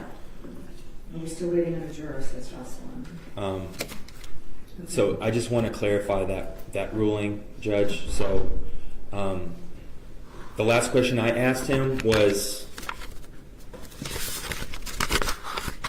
we can run it back, but it was essentially, were you free in the fall of 1908 through the spring of 1999 to either help Teresa or take William?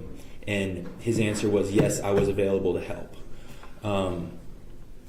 Okay. So he's been impeached by, I want to be able to. Not yet, you can. I want to be able to impeach him by using those specific dates. All right, and we'll notify him. We can tell him that the state and the defense have agreed before, when he gets up here, before he testifies, that there's a stipulation between the parties that you were unavailable from October. Phantom says, I hear the world's smallest violence playing my heart, bleeding for you, defense. Well, they gotta look for something now, right? They're like, oh crap, this guy's got so much information. Impeach him. 1998 to March of 1999. And Judge, can I ask him to clarify that after the jury comes back out? Because that's right where we left it. The dates where he is not available. What do you want clarified? That he was not available. Right. Okay, but you can ask him that question. Okay. I will. Yeah, I just want to know if I was able to ask him that question. All right. I do not want to get into the incarceration, the boot camp, I won't. Name anything. Well, not intentionally. I don't want him to rattle anything off about it either. So let's bring him back in, and I'll advise him of what my ruling is.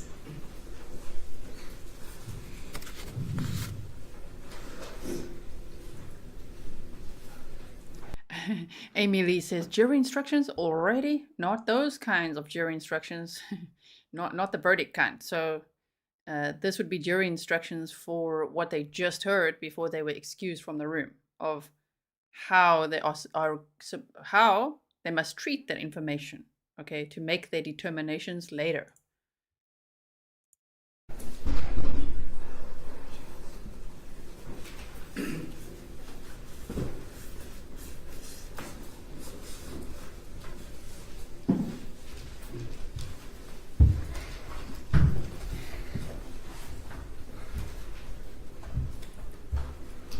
All right, did you want to ask him the question now, or you want to wait till the jury comes out?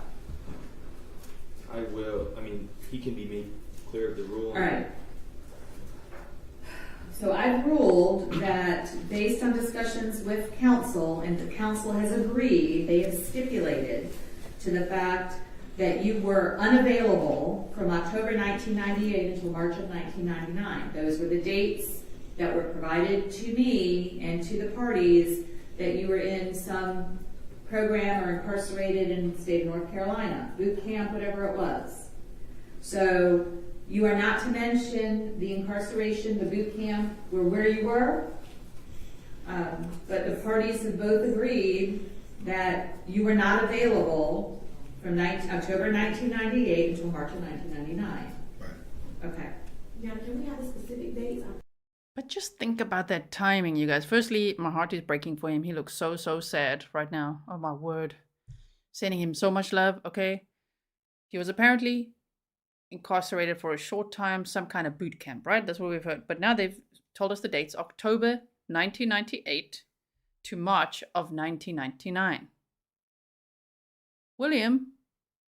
Little William, likely died in November of 1998, and his body was found in February of 99. So think of that gap. I'm just speculating, but in my mind, Teresa saw a gap to be like, oh, okay, we're moving. I've wondered this whole time, why would she be like suddenly, okay, we're moving to Atlanta. Why? Well, that's an interesting parallel timeline of the exact time that he's in boot camp, the father who really wants to see his son and everything. That time she's like, nope, we're moving, that's it. Oh yeah, no, now from then on, she told that lie, she told that story and stuck to it from then on, that little William was staying with family in Atlanta. Whew, okay. October 14th, 1998. Yes. Yes, October 14th of 1998 to March 2nd? 1999. Okay, got it. And Judge, I just want to, I'm sorry, to make it clear. My first question, as soon as the jury will come out, is going to be to state to and ask this question to Mr. Hamilton. You were not available from October 14th of 1988 until March 2nd of 1999. Through. Yeah, okay, through. Yeah. All right. Okay? Yes. All right, anything else? Although we check with Jocelyn and see if we have all the jurors now. Somebody came in late. Still waiting for one juror, she said.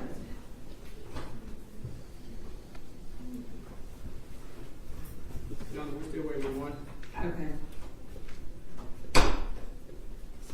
Maybe somebody thought I did say 2:45. I didn't, did I? No problem. Did anybody hear me say 2:45? Okay, just want to make sure. Oh man, this is getting intense. Of course, we expect it to be. Sure, thank you all for being here. I hope that if you're only joining now, that you will watch the replay later when I've done all the timestamps for you. There's also a trial prep episode if you're feeling a little lost, but just know that there's clues on the screen for you with the banners. There's a case background for you to read in the description box. You can just click under the live stream and just say more. It should expand it, and then you should be able to read a little bit on what this case is about. Okay? Also, thank you, Shauna. I see the coffees you just sent. I really, really appreciate it. Keeping my energy up, because you guys know I'm way ahead of your time zone.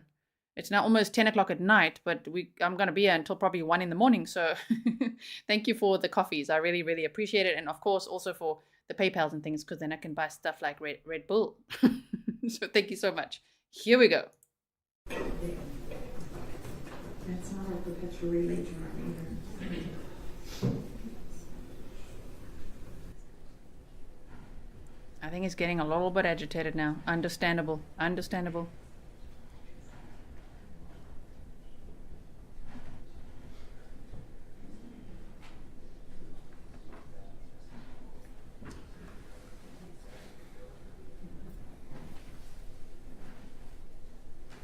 All right. Somebody needs to check with Jocelyn to see if we have that last juror. You want me to step off the bench? All right.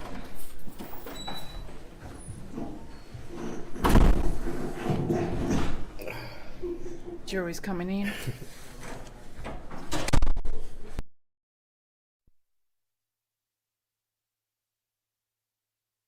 Okay, let's teleport a little bit. Everybody be seated. Going for it. Ooh, what happened now? Now they're again. Wait. That took a while. There. So, all right, I will. 2:45. Can we I know. have the deputies walk around the parking deck and to see if they can locate I him? don't think they have staff to go walk around the parking deck to. If I knew he was at a particular location, I would send somebody to go get him. But they don't have the staff to go perusing the parking lot, looking in cars to see if somebody's sleeping. What is going on? This trial is like, wait, what? How many more? Choppy camera trial. Interesting. Here and there we're like, ah. Wait, what just happened? So, okay, looking for someone who's sleeping in the car? I don't know. That's what I'm hearing. Witnesses for today. You have one that needs to get on a flight later, correct? Yes, Your Honor. Okay. Okay, well. Two that need to get out of the fight. We have four more. Missing juror. Okay, thank you. The juror took a nap. They had to excuse the juror. They had a little break. Oh dear. Okay, it was nap time for somebody. Shame.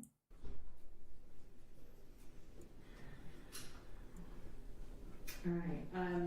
I'll give until what 2:30, 2:45, but after that we're gonna start. We'll replace them with an alternate. What? Okay, so let's see what they do. There. Sorry? He might have.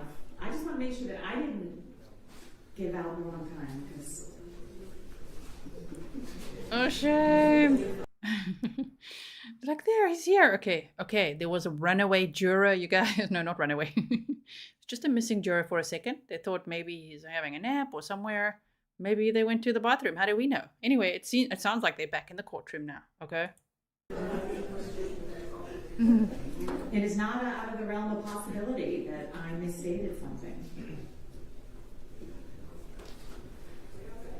All right, we don't have to worry about it now. Although after we're done today, I do want to address the fact whether or not he's actually working at night, because he's not supposed to be working even at night if he's on jury duty, to ensure that they're paying attention. That is true, Pernille. Thank you. Yes.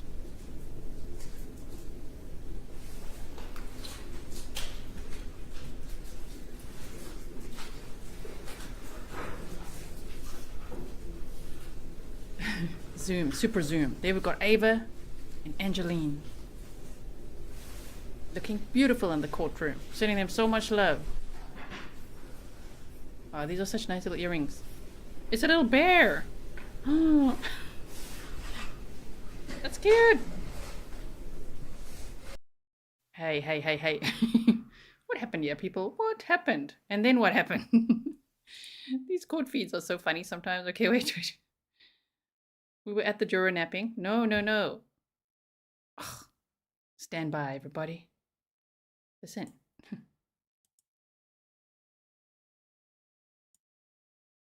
We saw the arguments. Sorry, I think just sometimes it refreshes itself.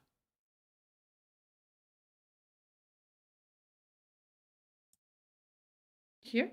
All right, will you let them know to just bring them in as soon as he gets here? Okay. Yes, little grizzly bear earrings. It looks like it. Mm-hmm.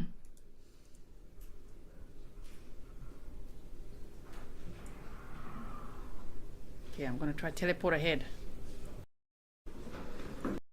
Okay. All right, folks. The parties have entered into another stipulation that this witness was unavailable from October 14th, 1998 through March 2nd of 1999. Okay, go ahead. All right, Mr. Hamilton, just to catch us up from where we left off, your answer to the question of were you around at the time of fall 1998 through the spring of 1999, your answer was that you were in fact available to help Teresa and to help William, correct? Yeah, but no, well, I wasn't. Okay. And my family was still there. I was. Okay. And you were not available personally to help William or help Teresa through this time, correct? Right. Okay.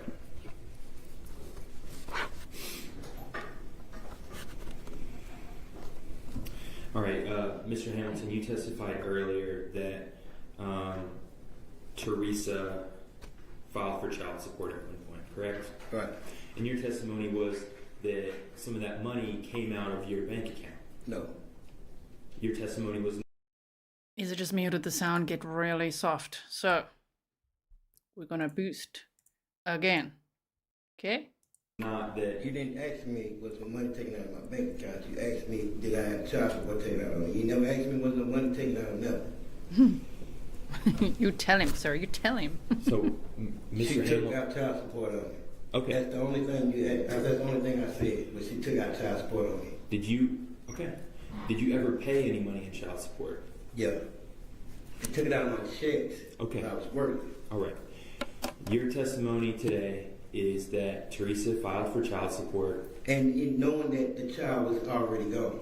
Okay. Mr. Hamilton, your testimony today is that Teresa at some point filed for child support, correct? And your testimony today is that it was around sometime when you were around 30, correct? I can't take you the exact date, but all I know is I was in Taylorsville, and she came to Taylorsville and took out child support on him, knowing that he wasn't alive. And Mr. Hamilton, when the district attorney today asked you if Teresa had taken out child support, your answer was that that was around when you were 30 years old, correct? I just told you I don't remember what age I was. All I know is I was in Taylorsville. I was around, I don't know what age, but I was in Taylorsville. She know what she did. Okay. And your testimony today is that money was taken out of your checks based on that child support? Yeah. Okay. Mr. Hamilton, at some point, you remember speaking to people from the National Center of Exploited and Missing Children, correct? Say it again? Mr. Hamilton, the National Center for Missing and Exploited Children, those are the folks that came to get your DNA, correct? Yeah, I'm sorry. And you talked to them about your life with Teresa, correct? No, they just came and got my DNA and asked me whether it's my child, and that's all they asked me. But we ain't have no discussion about Teresa, none of that. Okay, but you talked to them, right? Yeah, they came and got my DNA. Okay, and they asked you some questions. I can't remember back that far. Okay. He's getting frustrated. Very intense shock to watch. She's like, what? But your testimony today is those people came to talk to you. They came and got my DNA. That's what they came and done. And while they were talking to you, you're saying that they never asked you any questions? What you mean? Yeah, they left. That's my DNA. Okay. That's the question, right? Is that a question? Mr. Hamilton? I'm asking you, is that a question? Hold on, Mr. Hamilton. Mr. Hamilton. Okay, Mr. Wilson, hold on. Just answer the question he asks, okay? Okay. All right. Okay. Mr. Hamilton. Yeah. It is your testimony today that when those people came to get your DNA, they did not ask you any questions. Yeah, they asked me questions. Okay. All right. And for the record, the state has stipulated to the authenticity of this recording. Mr. You have to confront him first. Do you not? You have to ask him about it first and give him an opportunity to say yes or no. So, Mr. Hamilton, it was your statement at that time that Teresa did file for child support, but it did not do any good because you had no money. At that time? You said at that time that they said at that time, when these people came to talk to you, they didn't ask me about no child support. They didn't ask you about any child support? No, they didn't ask me about no child support. Okay. Your testimony today is that the people from this organization... Hold on, let him finish the question, Mr. Hamilton. Your testimony today, Mr. Hamilton, is that those people from the National Center for Missing and Exploited Children that collected your DNA did not ask you anything about child support? Nope, they didn't. Your Honor. Yes. Now you may. And the state has stipulated to the authenticity of this recording. Ms. Jackson? Yes, we're still going to object. I think he didn't lay the proper foundation in reference to who Mr. Hamilton was speaking with. Is not okay. Go ahead. Sustain the objection. Do you know these people that took your DNA? No. All I know is they came from Atlanta. I'm not from Atlanta. I don't know these people. I don't know nobody up there. Your testimony today is that you gave your DNA to people that you weren't I gave my DNA to the sheriffs and the deputies that came to Charlotte. Looked for me in Charlotte, and they came and got my DNA. That's what I did. Your testimony today is that you never spoke to anyone from the National Center for Missing and Exploited Children. Your Honor, that's not the question I was asked.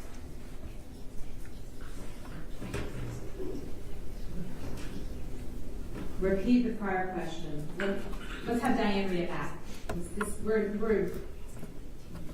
going way down a rabbit hole. So, Your Honor, I just want to, I'm objecting because counsel is speaking on Mr. Hamilton's quote to NCMEC, but it's actually investigators from our office down in the case. Well, so it's law enforcement officers, not an organization. All right, Mr. Welty, get the information correct and make sure you ask proper question. Okay. So, Mr. Hamilton, you're testifying today that you gave your DNA. Yeah. And you gave those people that you gave your DNA to a statement. You talked to them. Yeah. Okay. Now, when you talked to them, Mr. Hamilton, you had no reason to lie. Right. Because these people were trying to figure out what happened to William, correct? Right. You wanted to give them the best information possible. Yeah. The best of what you could remember. Right. And you had no reason to lie to them whatsoever. Right. Sustain the objection. Let's move forward.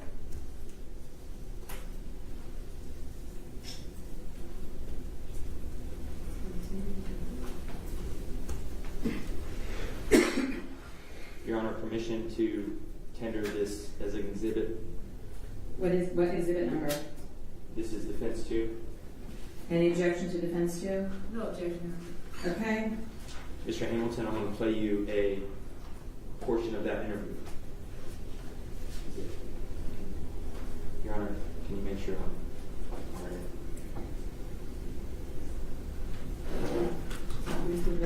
They have to, I'm sorry.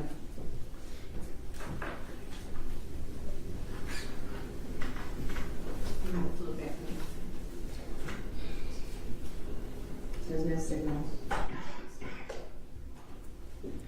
Okay, well, I'm just gonna, I don't wanna miss this, so I'm not gonna teleport now. Here we go. Did she ever, did you ever have his social security number? Did she ever file for child support? She filed child support one time when I was there at Taylorville. You know when that was? It's been like, how old was I then? I go back with how old I am. I think I was like 25. How old were you when William? I was like 10 years old. So she filed for child support. When William was still here in town, I was in Taylorsville, and she was like, recording that, so she said, oh, fill out child support, so you sent me. She didn't do no good, because I ain't the money, you know, so if I had a job, probably ever. All right. Mr. Hamilton, you heard that recording, correct? Mm-hmm. And you said... Is that a yes? Yes. Sit up, sir, so you're... Yes. Oh, I love that. Mm-hmm. It's like, is that a yes? Yes. Oh man, I could feel his frustration here. And you said you were around 25 years old when... Okay, I just told you. Oh, good. Let him ask the question, please. Mr. Black, you said in that clip you were around 25 years old when Teresa filed for child support. Okay. That's what you said. Okay. What do you want him to say? Is that a yes or no? Yeah. Okay. And Mr. Hamilton, you said in that clip that Ms. Black did file for child support, correct? Yeah. And even though she filed for child support, it didn't do any good. Not at that time, because I had no job at that time. Okay. All right, I'm going to move on, Mr. Hamilton, okay? We're going to talk about when Teresa was still in Charlotte with William, okay? Yeah. All right. At this point in your life, you were able to see how Teresa interacted with William, correct? No, because I could never see William. So how can I see how she interact with William if I can't see him? I don't know what's going on. Mr. Hamilton, you were never able to see Teresa and William together in Charlotte? Let me see. Nope. You never saw Teresa? When we was together, that's when I seen William. Okay. When we was living together, when he was little, that's when I seen William. I seen William when I took him to school and signed him up to school. That was about the last time I saw him. Okay. And you saw Teresa and William together, correct? Yeah, we went together. Okay. So you were fairly familiar with how she acted around William, correct?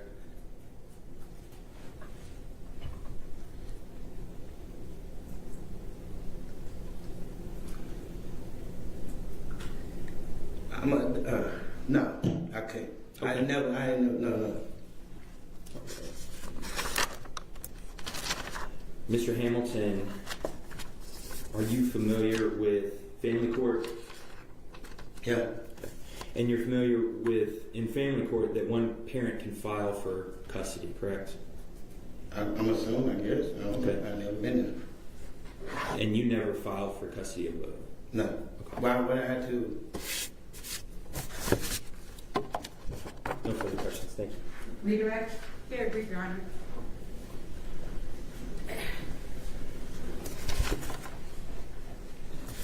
Mr. Hamilton, we already stated that you were not available between October 14th, 1998 through March 2nd, 1999. Yes. Did you move to Taylorsville after those dates?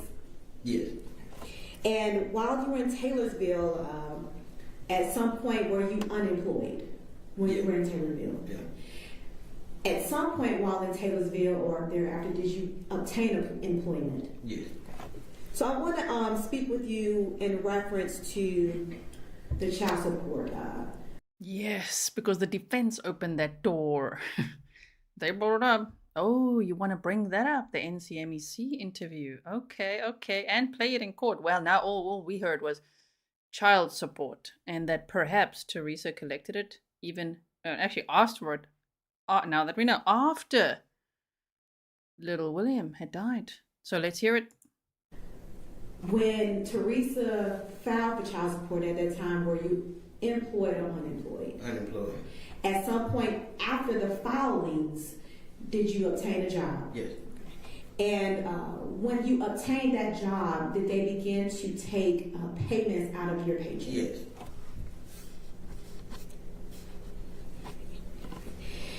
During the time, Mr. Hamilton, when you were not available, was your mother available to take care of William if necessary? Yes. Was your sister or anyone else in your family available to? Me and my baby mother would have took care of it. So you had additional individuals that would have been there to take care of William while you were not available? Yes, ma'am. That's it, Your Honor. All right, anything else? No, Judge. All right, thank you. May you be excused? Yes, Your Honor. Okay, thank you. You're free to go. You may remain in the courtroom if you would like. The judge sounds snarky too. Very frustrated, right? Next witness. Your Honor, the state calls Dr. Gowitt. Scheduling matter, attorneys can approach, please. Okay. Scheduling matter. Attorneys approaching. Who's this next witness going to be? Doctor? Okay, I'm... Be right back. Sorry, thought I was going to sneeze. I'm like, okay, well, take myself off camera. Let's go here. Oh, he's on the stand right there. Okay. Bring on the audio.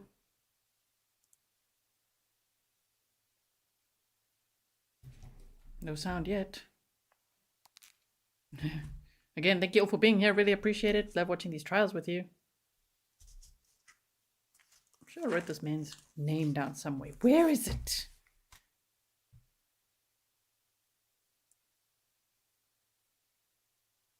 And where's the court sound? There we go. You to raise your right hand. You solemnly swear affirm the testimony you give to the court should be the truth and nothing but the truth, so help you God. I do. May you lower your hand. State your name and spell it for the record, please. Gerald, common spelling. Thomas, common spelling. Gowitt, Gowitt. Good afternoon, Dr. Gowitt. Good afternoon, Ms. Otter. Could you please tell the jury where it is that you're employed?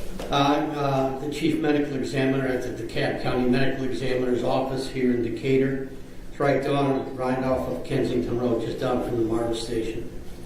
And how long have you been the chief medical examiner here in DeKalb County? 24 years.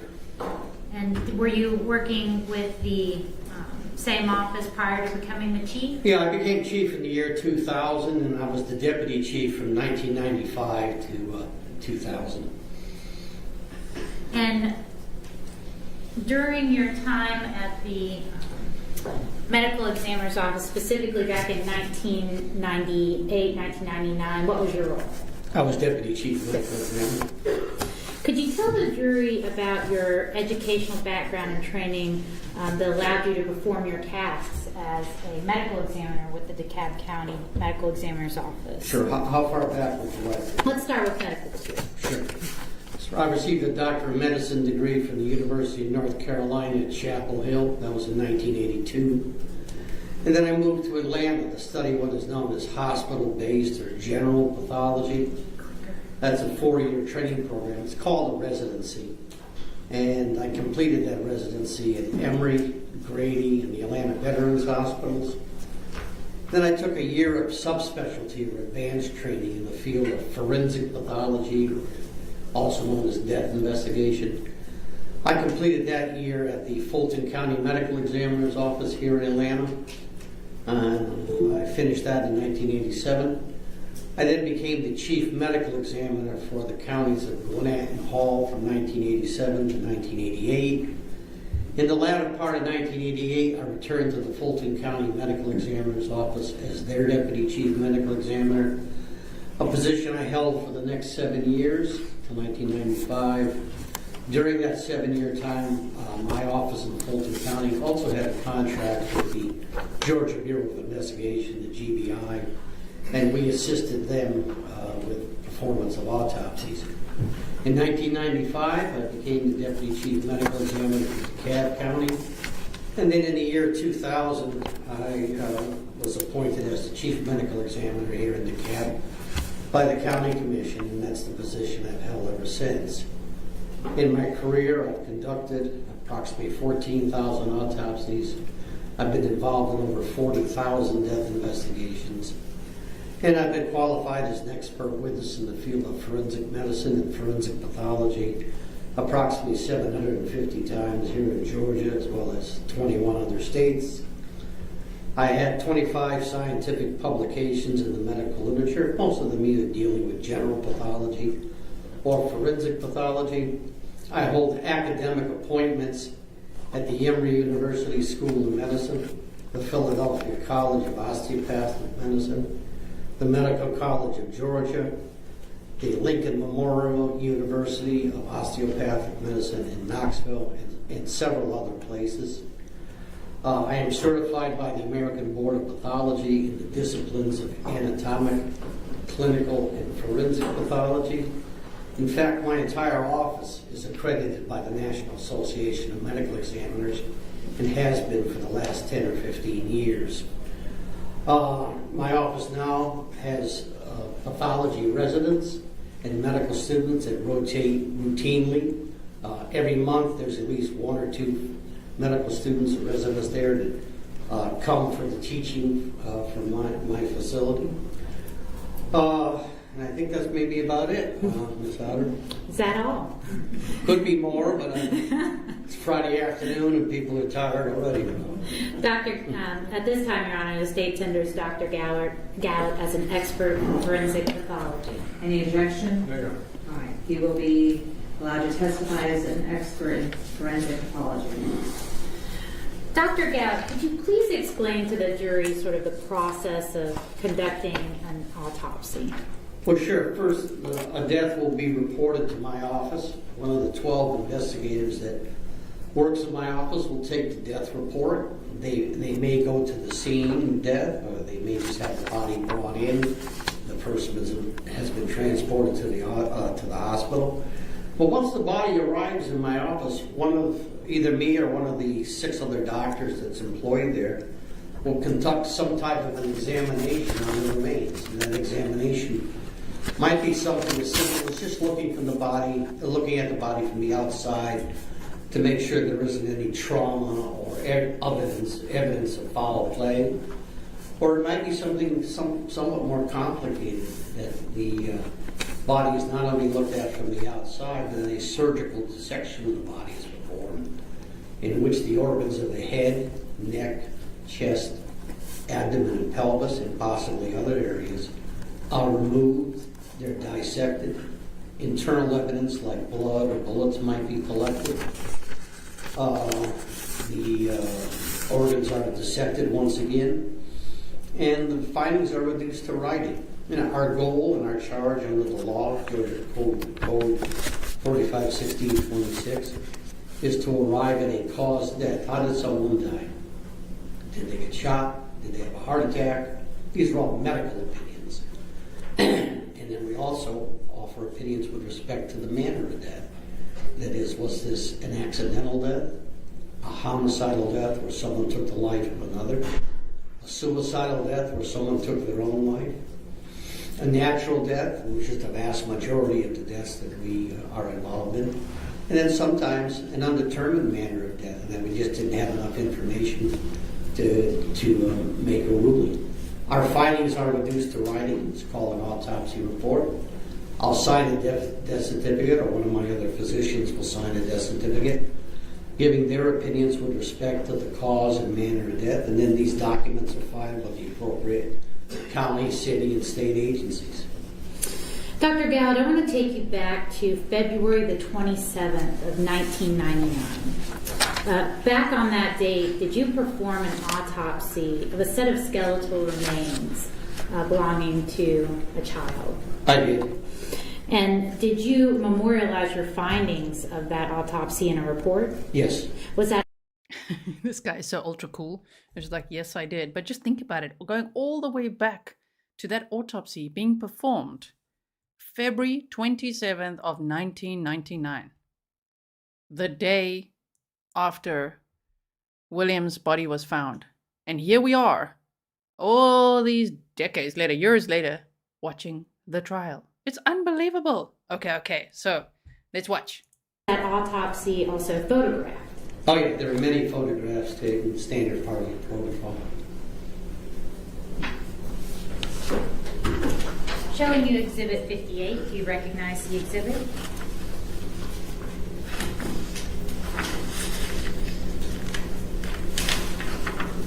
Uh, 58 is a copy of my autopsy report, dated May 18th, 1999.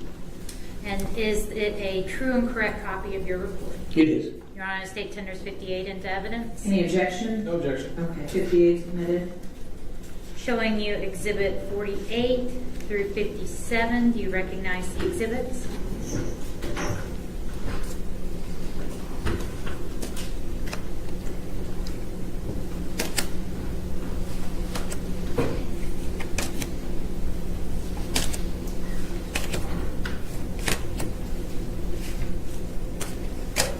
Yes, Counselor, 48 through 57 are various photographs taken during the time of the examination. We'll have to be careful now. Skeletal remains, clothing.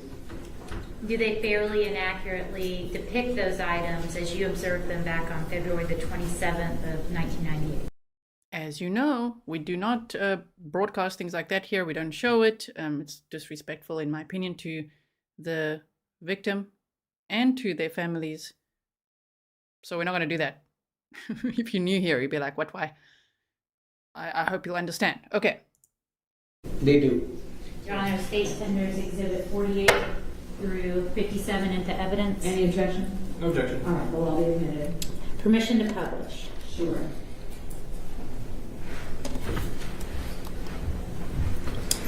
We're looking at Exhibit 49. What is the purpose of this photograph? Well, the purpose of any of the photographs is to memorialize or document what I see at the time of the examination. If there were future events that come about, such as the proceeding we're here today, or family conferences or meetings with law enforcement, you have to have a photographic documentation of what you saw at the time you examined the remains. So this is the first photograph, but that would be the purpose of all of the photographs that we showed today. And this is how the remains arrived and the condition Yeah, this you is found the them in? remains are laid out on a white sheet here, and what we're looking at is the lower half of the body. I know it's a little hard to see, but this is how he was clothed when we found him, at least the lower half of it. And then Exhibit 50, what are we looking at? Yeah, this is even moving farther down. This is his two lower legs from the knees down. You can see he had pants on and a pair of boots. Exhibit 48. This is a right-sided view of the child's skull and his lower jawbone, also known as the mandible. And again, this is all photographically documented. You know, sometimes you have to identify people from teeth or from old trauma to their head. So again, all of this is going to be clearly memorialized digital imaging. This is the just checking you guys understand. I took a screenshot of this witness so that you can at least see him, who's on the stand, okay? Gerald Thomas Gowitt, Chief Medical Examiner, Forensic Pathologist who performed the autopsy on the remains that were found on February 26th of 1999. I will put the court feedback on when I can. At the moment, they're showing very graphic photos of a child's remains, okay? Shame. William DaShawn Hamilton.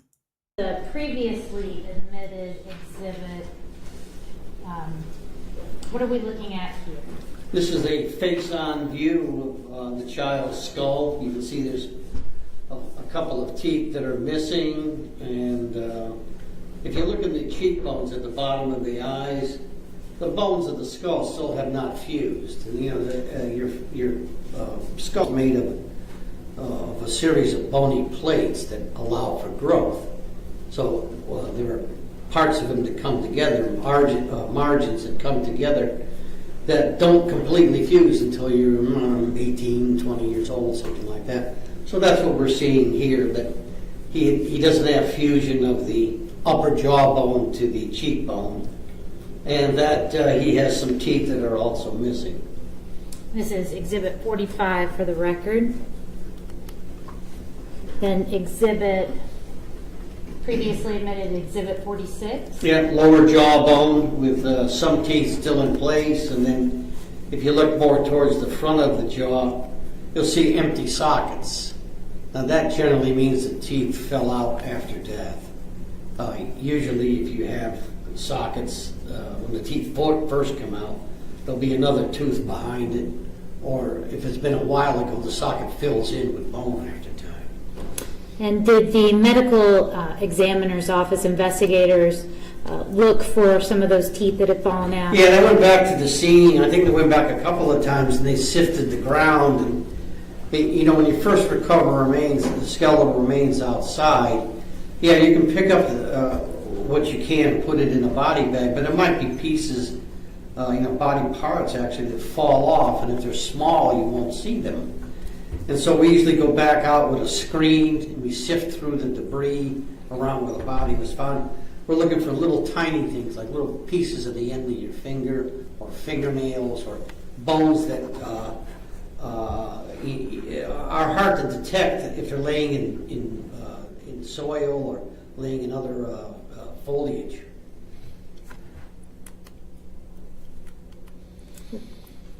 And what are we looking at here in 51? Yes, once we got all of the body parts to the child that we thought we were going to be able to retrieve, we laid them all out on one of our autopsy tables on a white sheet, and beginning on the right side of the photograph, in what I would call about the 3 o'clock position, if we look at this like a clock, there's the skull, there's his jawbone, there's his breastbone and the ribs that we could recover that were attached to it, his upper arms and his forearms, and then his pelvic bone is in the middle of the photograph in roughly about the 6 o'clock position. And then his thigh bones are the next thing that you see moving towards the 9 o'clock position. I think the thing that's important here is that from the top of his head all the way down to his knees, he's skeletonized. There's no organs, there's no real tissue attached to him.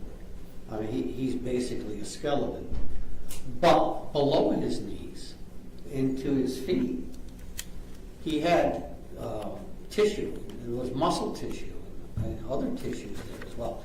Yes, they were in a relatively advanced state of decomposition, but they probably got preserved because he had pants on and he had boots on, and so we did have something to. And here's the next photograph. In the 3 o'clock position, we're looking at his 2 thigh bones, and in the more than 9 o'clock position, we're looking at his 2 lower legs. So what we had here is, yes, a largely skeletonized body, but there was still something we could work with in the lower legs, let's say, below the knees. Was most of the skeleton recovered? Yeah, the vast majority of it was recovered. And in most remains that are outside where they've had a chance to become skeletonized, it's not only challenging, it's almost impossible to recover every bone, or every fingernail, or every piece of the remains. Were you able to make any determinations about the age of this? Many people have looked at him with respect to age, and about the best that we could come up with, but he was somewhere between 5 and 7 years old. Were you able to identify any evidence of trauma to the skeleton? Yeah, on the right side of his face, what we call the cheekbone. Okay, this is going to get interesting. It's just, the sound is just distorting a little bit now because of this boost, because this guy definitely sits right by the mic, so that's great. So I'm just going to take the boost off for now, okay? Also, while I'm talking here quickly, Jean Davis said, unfortunately, in a murder trial, you have to see and hear awful things to get justice. Everything had to be told. Yeah, so over here, we might hear some of the things, but we definitely don't have to see it. And it also is against YouTube policies anyway. So you'll see sometimes with the mainstream media, they will actually pull their stream down. They've done it a few times now, even in this trial. They pull their streams down, and then they have to go and blur those out, edit those out. It's not meant to be broadcast. So I'm glad that right now the cameraman is, or camera person, we don't know if it's a man or woman actually, is focusing on the witness, because I could see it. They were showing photos, and now it looks like they focus on the witness, which is good. If there's anything they're going to show again, I'll be on high alert to make sure that we do not stream that. I can't imagine what William's family, if they're in the courtroom now, I hope they're not seeing all of this. It's really, you'll never unsee it, you know. And I hope they're okay. And Ava and Angeline and everyone. Okay, so we listen to what he's got to say about, because this could be it's the blunt force trauma speculation, right? That they've said before. There's a bone that kind of spans from the eye socket to the side of the cheek. That bone was broken.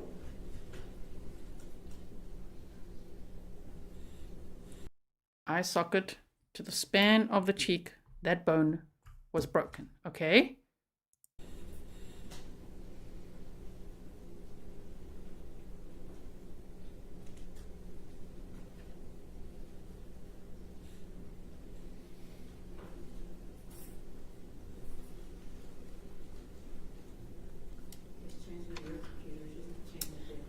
I noticed that.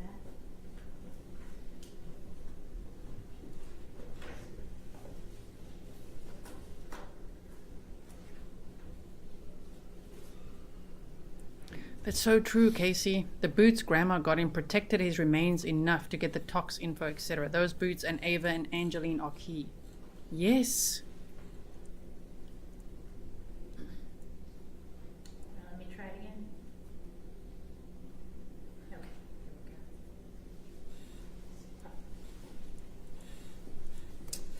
Okay, I want to go back while you're to exhibit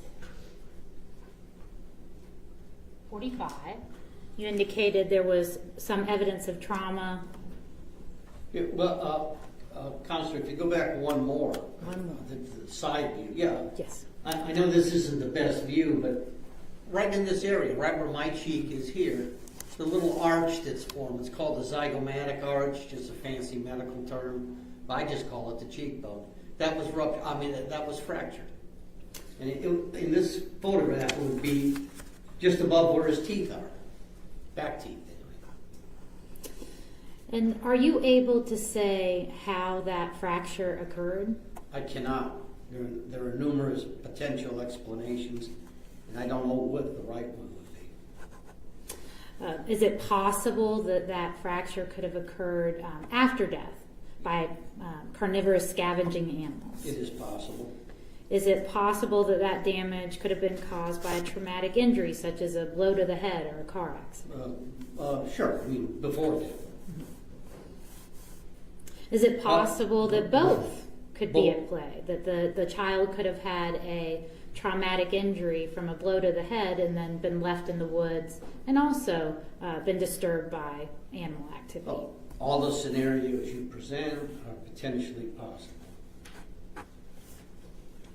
Do you have an opinion as to which it was? I do not, because it could have been before death, at or about the time of death, or after death. So I don't think it would be scientifically accurate for me to offer an opinion. It'd be misleading, actually. So I don't. So you can't say if it happened before death or after. Unfortunately, he can't make that determination, because that would have obviously been helpful if they said, well, this happened before he died. Well, that would say a lot, right? Let's go back to Exhibit 51. Was there any evidence of pathology present? Bony pathology, I'm assuming you're asking. Yes, Dr. Gay. Yeah, no.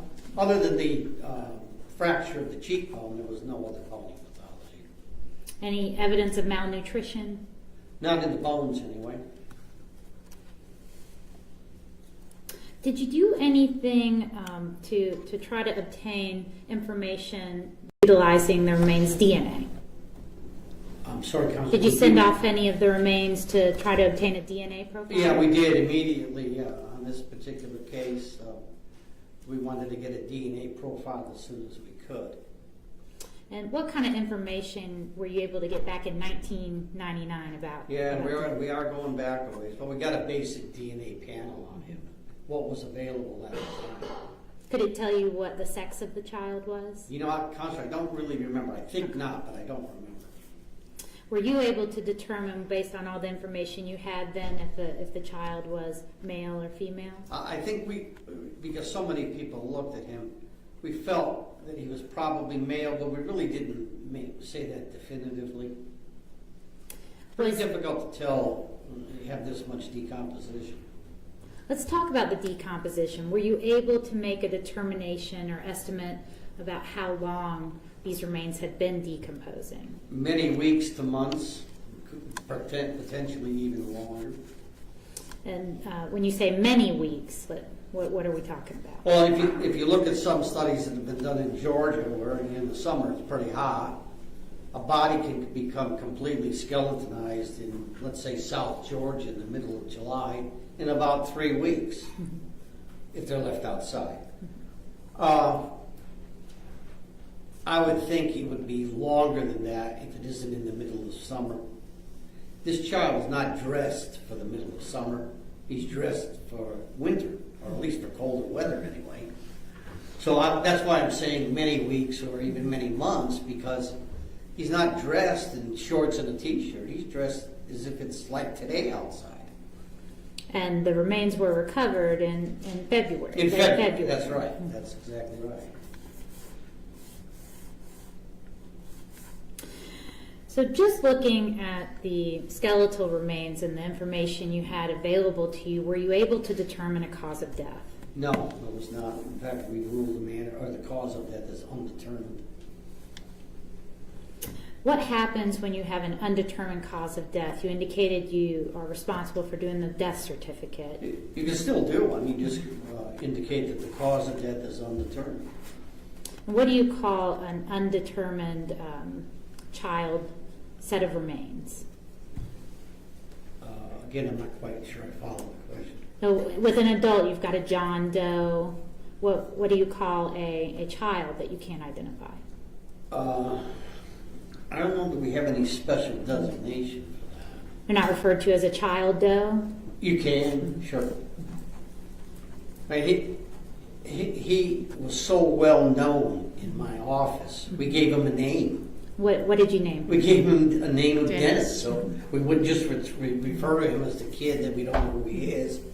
You know, my staff is a fairly empathetic staff to all deaths, but child deaths in particular. So we gave him the name of Dennis, so we would have something to refer to him by. Did your office do anything to try to utilize the clothing or the boots to help identify this child? Ms. Otter, I can't tell you how many hours were spent. So here we hear the story of, they have an empathetic team and they named the child Doe at the time Dennis. It just broke their heart that he had no name. No one knew who he was. It must be unbelievable to him, now to be like, whoa, on trial so many years later, well, as a witness, of course, and just being like, well, yeah, we named him Dennis, and now his name is William DaShawn Hamilton. That's what his name was. Now everybody knows. So if you do, please do it. Like and share this stream so that others can learn about this incredible story. You could use the hashtag William DaShawn Hamilton. You could also use the hashtag Teresa Black Trial and Grizzly True Crime. And if you haven't yet subscribed, please do that. Become part of us officially. And if you're lurking, hey, come out and say hello to us. We're a friendly bunch.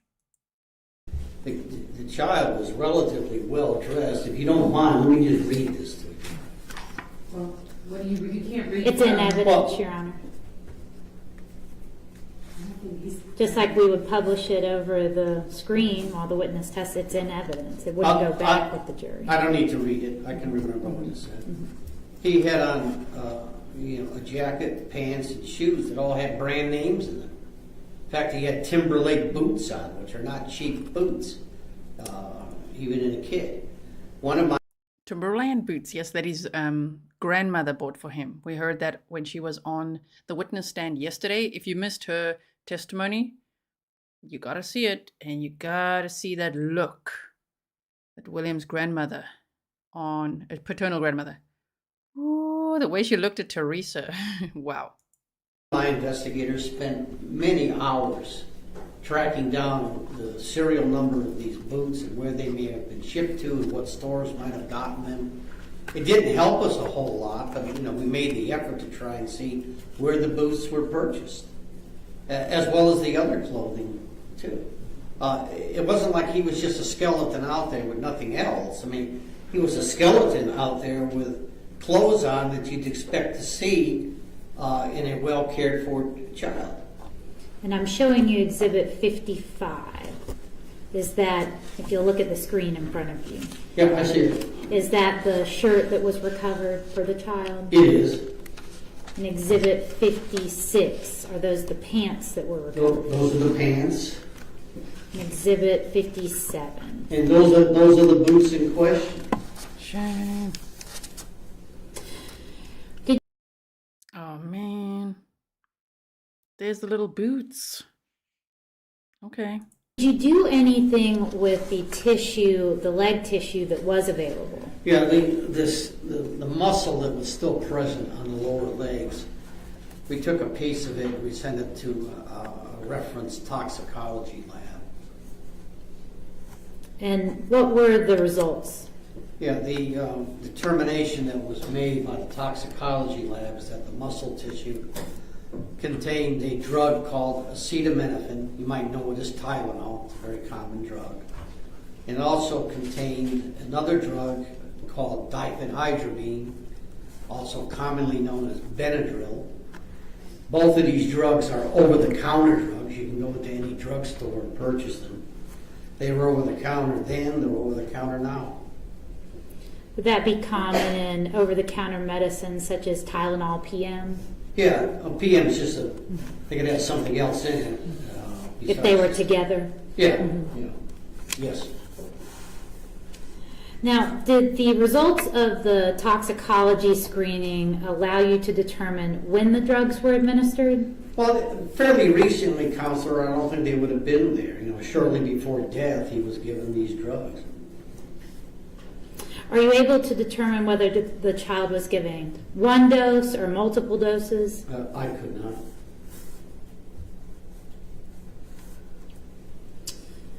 So you've evaluated the clothing, you've evaluated the skeletal remains, you've sent the tissue off that you can, you've reached out to anthropologists and other experts.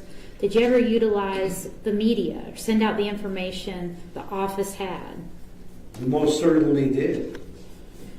There was a reporter, forgive me if I don't remember the station that she worked with. Angeline Hartman, There she's were in a the lot court. of stories done on this child. Yes. Then there were anniversary stories done. Sorry to interrupt him. Sorry about that for speaking of him.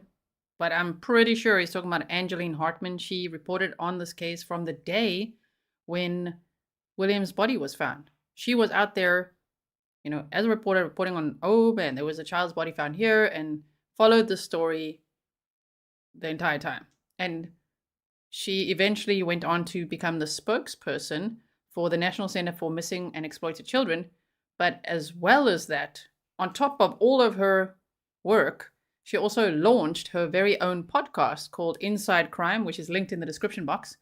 And there are 7 episodes available on this case, constantly reminding people about this case, hoping that one day William would be identified. And that is where Ava, that's who she called. She called Angeline through her podcast link because she'd listened to the podcast. She'd seen the art rendering from the NCMEC. It's just incredible, right? We didn't have him identified after a certain period of time. The media took great interest in this case, and why wouldn't they? I've been doing this the better part of 40 years. I've never had a child that was skeletonized who went unidentified for 20 some odd years before. And I probably will never see one like this again. It is very uncommon. Yep. It's amazing. And in those stories and the media coverage, did you ask for help? Oh, we did. Provide your number. Yeah, well, I should have mentioned more. You asked me what else we did with clothing.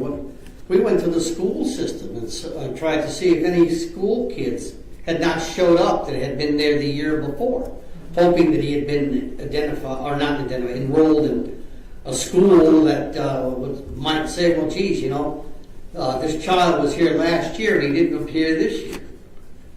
So yeah, we did. You know, when we run out of science, we try to do some other things, and the media was one of them. Were tips coming in? All the time. And did any of them pan out? Well, not until recently. I probably said for 20 years in my office, one day I'm going to be sitting at my desk and somebody's going to walk through the front door of our building and solve this whole thing for me. That's Ava. That's Ava. I was like, you know, today is going to be the day, but today never really became the day.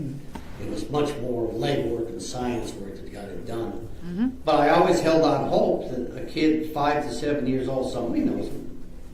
Somebody knows who he is. And more than one person. And that one or more people will come forward one day and help us solve this mystery. I've said this to many people. As soon as this child's identified, I can probably retire. You know, that did happen, but I didn't retire. Did your office attempt to have clay reconstructions of what the child would look like, artistic renderings done? When we first did, we asked a reconstruction artist. I forget exactly where he was from because it was a while ago, but it was in the Midwest someplace. He flew out to our office and he did a clay reconstruction of the child. That was published in the media. It was published on our site as well. And we've had pictures of this child up for years on our website. I want to go back to the drugs that were found in William's body. These over the Yes, Kathleen says he's a grizzly for sure, right? Yes, oh my word. The passion in his work and his whole team are just... Sure. You guys, I don't know. This case is just, it's quite something, isn't it? counter drugs.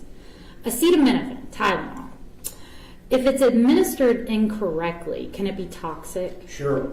Any drug can. What can happen if a person is exposed to toxic amounts of acetaminophen? Yeah, let's just take toxic levels of drugs in general. There's certain common things that happen. First of all, you feel terrible. You're probably going to be nauseous. You're probably going to have some degree of vomiting. You're not going to want to eat. You're going to want to lay around because you're tired, you're lethargic, you're drowsy. And the main problem with too much acetaminophen or too much Tylenol is it's toxic to one organ out of proportion to the rest of the organs. It's toxic to the liver. So if you're given too much Tylenol over a certain period of time, and I don't know what that period of time is because it depends on how much you're given, you're going to develop liver problems. And when you develop liver problems, you're really going to feel sick. You may turn yellow. You may have itching. You may have a lot of nausea and vomiting at that point. Is it possible that it could result in death? Oh, sure. We see a number of Tylenol suicides. I have seen a number of Tylenol suicides where people deliberately took too much, got liver failure, and died from it. Now, is liver failure a quick death? No, it is not. You're not going to get toxic with respect to your liver from Tylenol overnight, unless you take some massive amount. It's going to be a gradual thing that occurs over a period of days. Would a child going through liver failure suffer? Sure, anybody would. What about medical attention? You indicate it's not a quick death. If you got that child medical attention, assuming the child received care, medical care, in a timely fashion, then there's a possibility that they could be salvaged. It all depends on how sick they are when they get medical attention, and where they get the medical attention would be important too. Basically, what would happen is you're giving what's called supportive care. We're going to get you through this.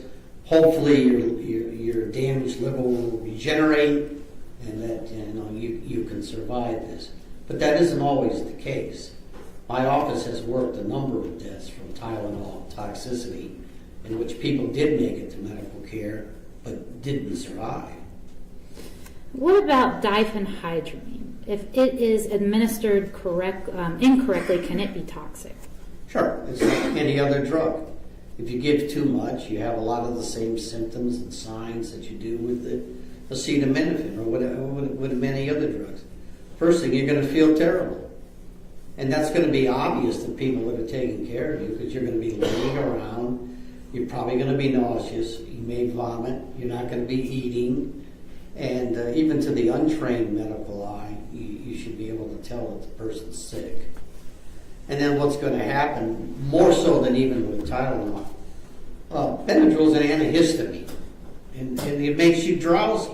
I mean, you read the package insert, if there is, well, read the bottom of the bottle, because it's over the counter. It'll tell you, be careful driving your car. Don't operate heavy equipment if you take this drug, because you're going to be drowsy. Can you, is an overexposure to Benadryl going to be a quick death? No quicker than the acetaminophen. You're going to have to build up a blood level to the point where you're getting more and more groggy, more and more lethargic. At toxic levels, it causes rhythm disturbances in the heart. It causes changes in the electrocardiogram. It depresses the respiration. It certainly suppresses your mentation, and you're going to die. Neither of these drugs are going to be, like cyanide. I take it, 20 minutes later I'm gone. It just doesn't work that way. Would a child going through or dying as a result of an overexposure to Benadryl suffer? Absolutely. Ooh, I want to see cross-examination of this witness. Okay, things are starting to lean in favor of the state's case at this point. What do you think, right? This is, he's saying it would be days and days of dosing William with Tylenol and Benadryl. And it's also not one or the other. He had both in his system. So that's pretty scary. What if you get that child medical attention? If you notice they're not feeling good and you get them to the hospital, can it be treated? Yeah, oh sure. It's not something that's immediately terminal. Again, it's like I answered before. counselor. It depends on how toxic you are, how much drug you got, and when you got treatment. Again, the treatment is basically something relatively simple. It's supportive care. They need to be put on a ventilator, you put them on a ventilator. If they need blood pressure medicine, you give it to them.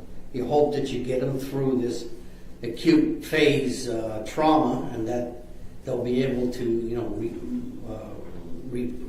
rebound back or recuperate from the injury. Now, how many or how often do you see cases of children dying from an overexposure to Tylenol and Benadryl? When you say children, you want to give me an age to go by? But under 12. I don't think I've seen any. And I see a number of child drug deaths.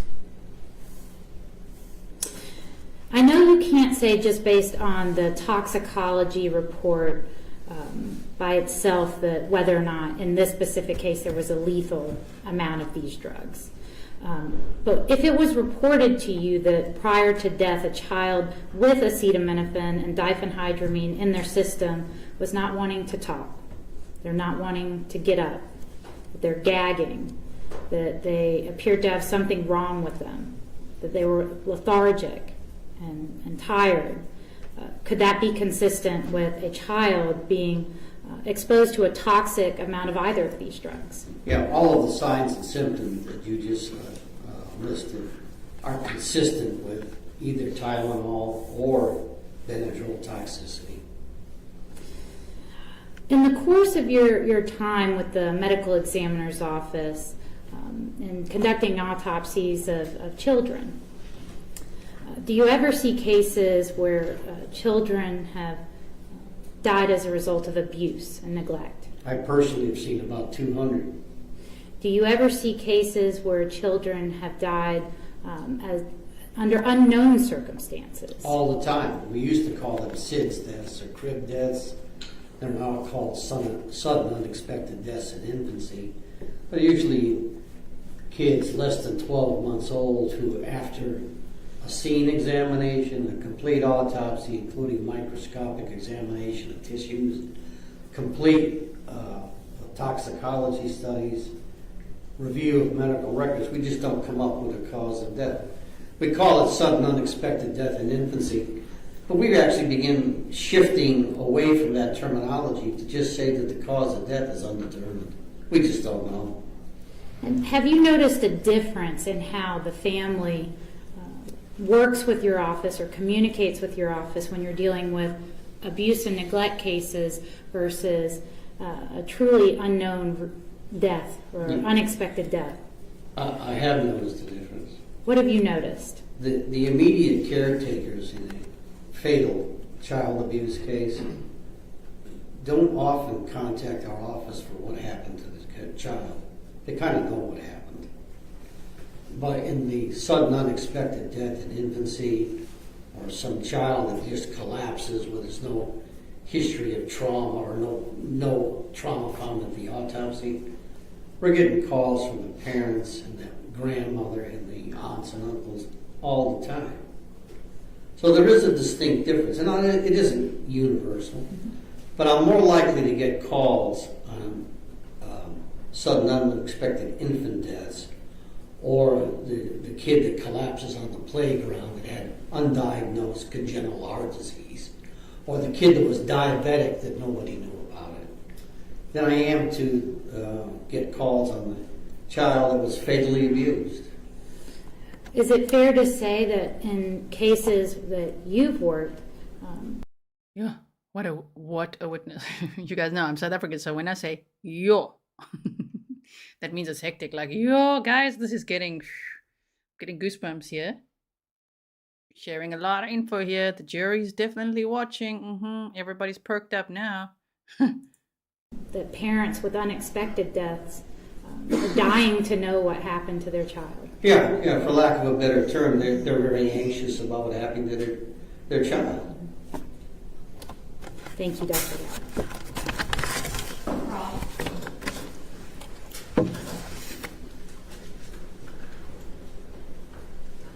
Yes. Let's hear it. Come on, you guys. Yeah, mit Asia. Gerda says mit Asia. I think you gotta be South African to get that one, eh? Yeah, mit Asia. Oh man, I'm just so excited about how this is going. Like, okay, look at this guy. He's a Grizzly.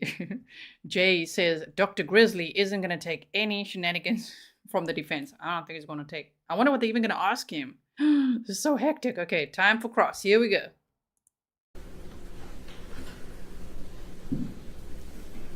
Good afternoon, Dr. Gowitt. Hey, Mr. Bozart, good to see you. You as well. I'd like to start with the toxicology section of your findings, okay? All right. The sample that you sent off a sample for toxicology. Yeah, it was part of the calf muscle. And it was that skeletal muscle. Yeah, we call it skeletal because you can move it on your own, in life. But the part that we sent would be called the calf muscle. Okay. Gastrocnemius, but calf is what. It's called skeletal muscle because it moves your skeleton? Yeah, that's right. Okay. Now that was sent off to the National Medical Labs? Yeah, National Medical Services. At the time they were in Willow Grove, Pennsylvania. They're a reference lab counselor, but we still use them today. I mean, we have an account with them. We send a lot of toxicology in them. Why send it there and not the GBI? You get a faster result. Okay. And there's nothing wrong with the GBI except that I'm not a patient man when it comes to working out cases. So I'd rather get my results back quicker than later. Particularly if I think both labs are equally qualified to do the test. Wouldn't you take the 3-week over the 4-month? And in fact, most people would. You received the results back here. Yeah. You got the results back from did. National Medical. Now, how does National Medical send you the results? You say that it was positive for acetaminophen and diphenhydramine. When you say send, today it's electronic. Back then it would have been... Let me fix that. Yeah. That's a poor question.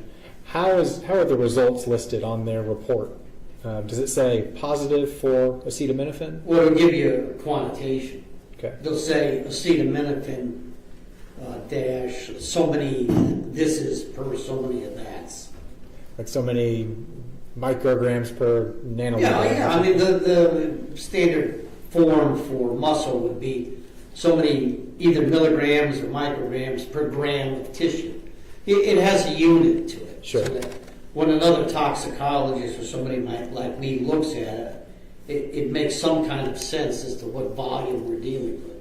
Now that's dealing with the concentration of that drug in that muscle sample, right? That's right. It's the same thing as if you had a blood sample. And let's take alcohol, because most people understand it. Well, it's 0.8 if you're going to be legally drunk with respect to driving a motor vehicle. But there's some units attached to that. It's 0.8 grams per 100 milliliters of blood. That's the standard nomenclature for reporting a blood alcohol. Now this is not a blood concentration. By no means is this blood. Now, it's not just that one's muscle, one's blood. For a forensic level, that's very different, right?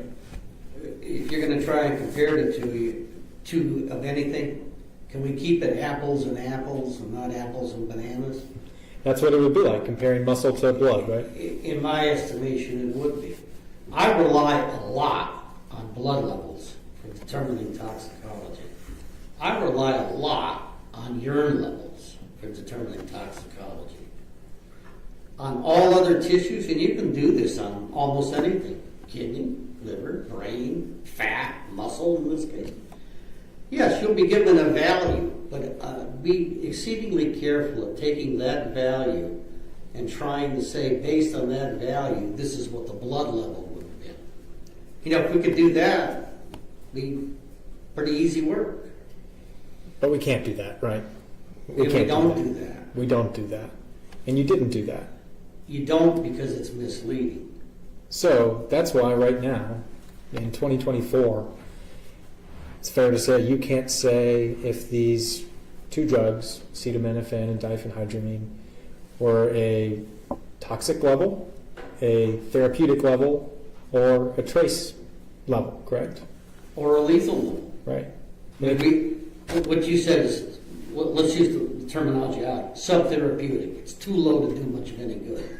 It's therapeutic. It's delivering the effects that we want without toxicity. It's toxic. It's delivering the effects that we want, but there's a lot of side effects that go with it. And then it's lethal. It's going to cause death in about half the people at that level. Okay. Now on a sub-therapeutic dose. I'm sensing the snark. I'm sensing a body language change here. Just like, okay, here we go. And as Kathleen R. said, thank you for the sticker, by the way, you said they've sparred before. One of the ones we can't pick from out of those 4 options. Would that typically cause any physical pain? No.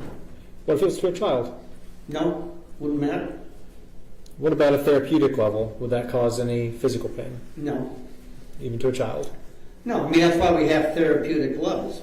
I want to make sure everybody understands this. When we say a therapeutic level, that's what your doctor wants you to have with whatever medicine you're on. He wants you to have a therapeutic level of XYZ medicine so that you're gaining the benefit of that medicine, but you're not feeling sick because of it. You're not feeling crummy because of it. So it's a balance. So therapeutic drug levels, that's great. If you can get the desired result without all of the other stuff that might come with it, that's where you want to be. Right. Is there anything wrong as a doctor with a parent giving their child a therapeutic level of these drugs? No. Happens every day. It's probably happening as we're sitting here talking. Right. So, in summation of the toxicology, we can't say if this is subtherapeutic, therapeutic, toxic, or lethal, right? All we can say is at the time of death, the child had Benadryl and Tylenol in his system. And that's about all we can say. Okay. I'd like to talk about, you brought up some of the things on direct. I'd like to talk to you about a few possible causes of death here. Now first, before we start that, the state asked you if there was any bony pathology noted. And one of those questions was malnutrition. Can you tell the jury how malnutrition would affect the skeleton? Well, first of all, it would take a long time. We can think about what an old disease called rickets. Kids didn't get enough vitamin D or enough calcium, and they developed bony disease because of that. You know, Counselor, I can't remember the last time I saw that. You know, in today's society, probably there's a lot of people that are malnourished, a lot of kids too.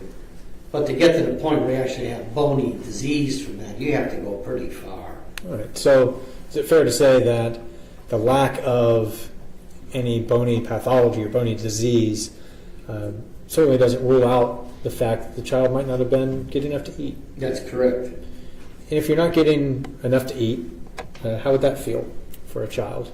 Not good. None of us like to be hungry. Could it be more than hunger, more symptoms than hunger than you'd experience?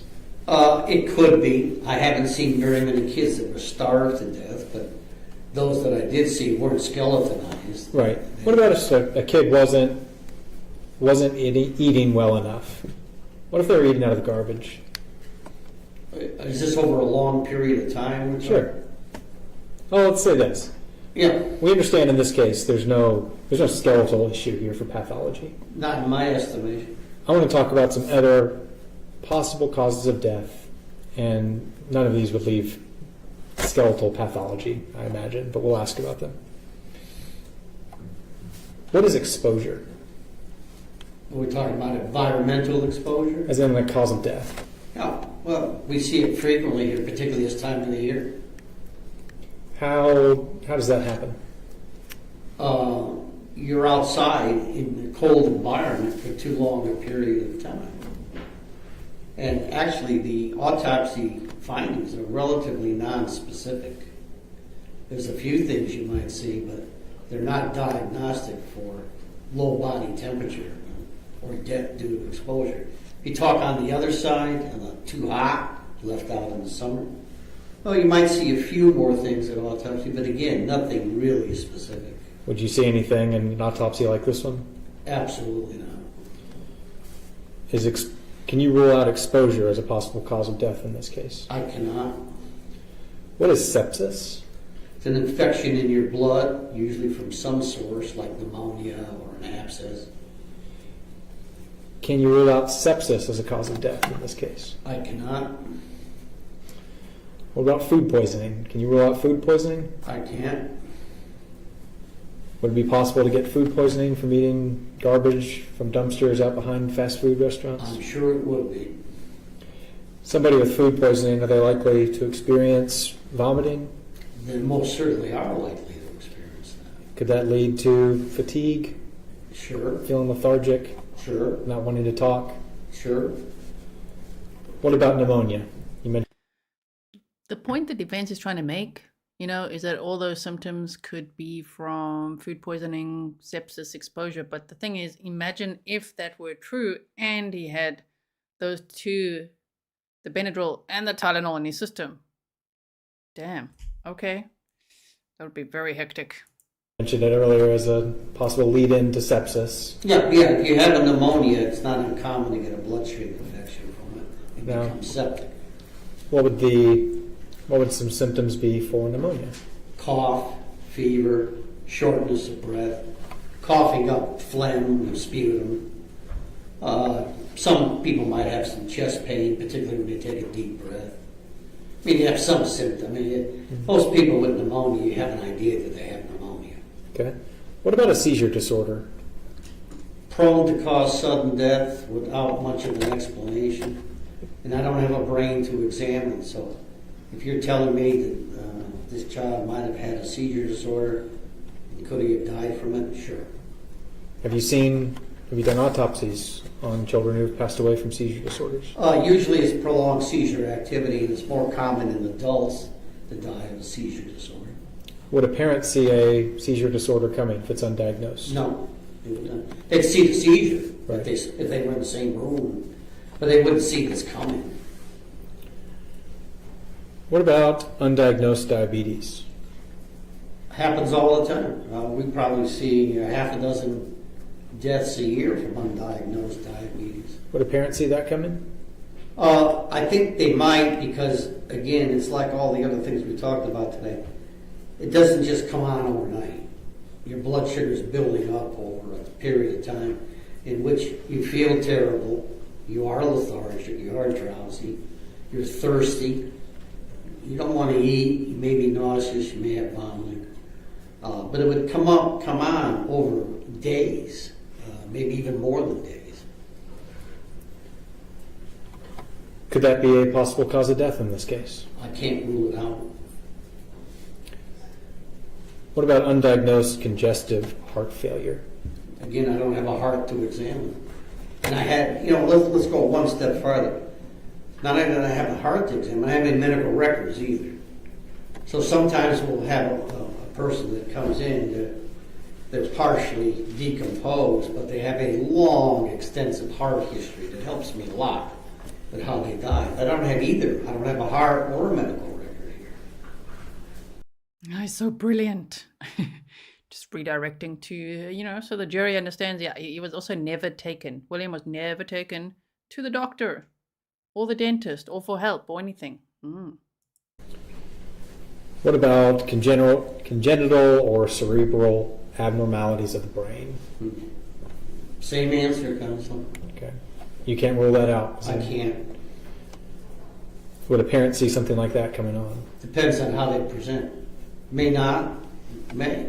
Okay. At least once a year we get a child in, and when I say child, this age, maybe even older, with undiagnosed congenital heart disease. And the first symptom of that is sudden death. So did anybody see that coming? No, they didn't. What about electrolyte disturbances? Can you tell us about that? Same answer. Wouldn't see it coming? No, not for the most part. And you can't rule it out in this case? No, I can't. Almost done. Dehydration. Well, it would go right along with electrolyte imbalance. It depends on how you got dehydrated and how long it took you. Again, dehydration doesn't develop overnight either. It's usually a gradual process. Any others you can think of come to mind that you Well, see? we could sit here probably till closing time today. We're not doing that. My point But is- I can tell you a legion of traumatic deaths this kid could have. Sure. And other natural. Exactly.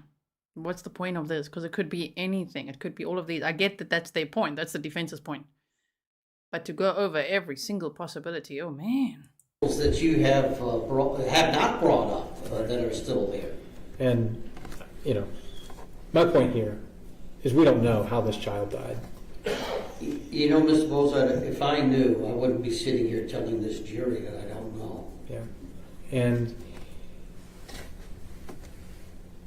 a lot of these natural causes that I brought up to you, they would often show some of the symptoms that the child was reportedly suffering before he passed away, correct? Correct. Or they may be completely silent until they pass away. Is it possible that he could have a couple of things going on at once? That he Sure. had a cold and then had a seizure disorder that we didn't know about? How could we say? Right. I'd like to talk a little bit about the zygomatic arch, okay? Sure. Now, you testified on direct. And you cannot say if this happened antemortem, perimortem, or postmortem. That's exactly my testimony. Okay. Now, this scene that you've observed in photographs and in all your work on this case, you do see signs of animal scavenging in this photograph, right? Right, in the photographs from the scene. Sure. The Okay. piece is still missing. Pieces of bone missing. Yeah, right. That potentially carnivores could have carried off. I think it's more than potential. I think that's exactly what happened. Otherwise, remember, on my direct testimony, we said that we went back out to the scene with sifters and screens. And while you might miss some bone that big, you're not going to miss a rib. You're not going to miss teeth for the most part. And in fact, the body and the skull were separated by at least 10 feet. Yes, Right? that's correct. Telltale sign of animal scavenging, is that safe to say? Somebody pulled on the head, and when I say somebody, some animal pulled on the head. And it was at a time when the body was probably already fairly decomposed, and just pulled the head right off the spine. Yeah.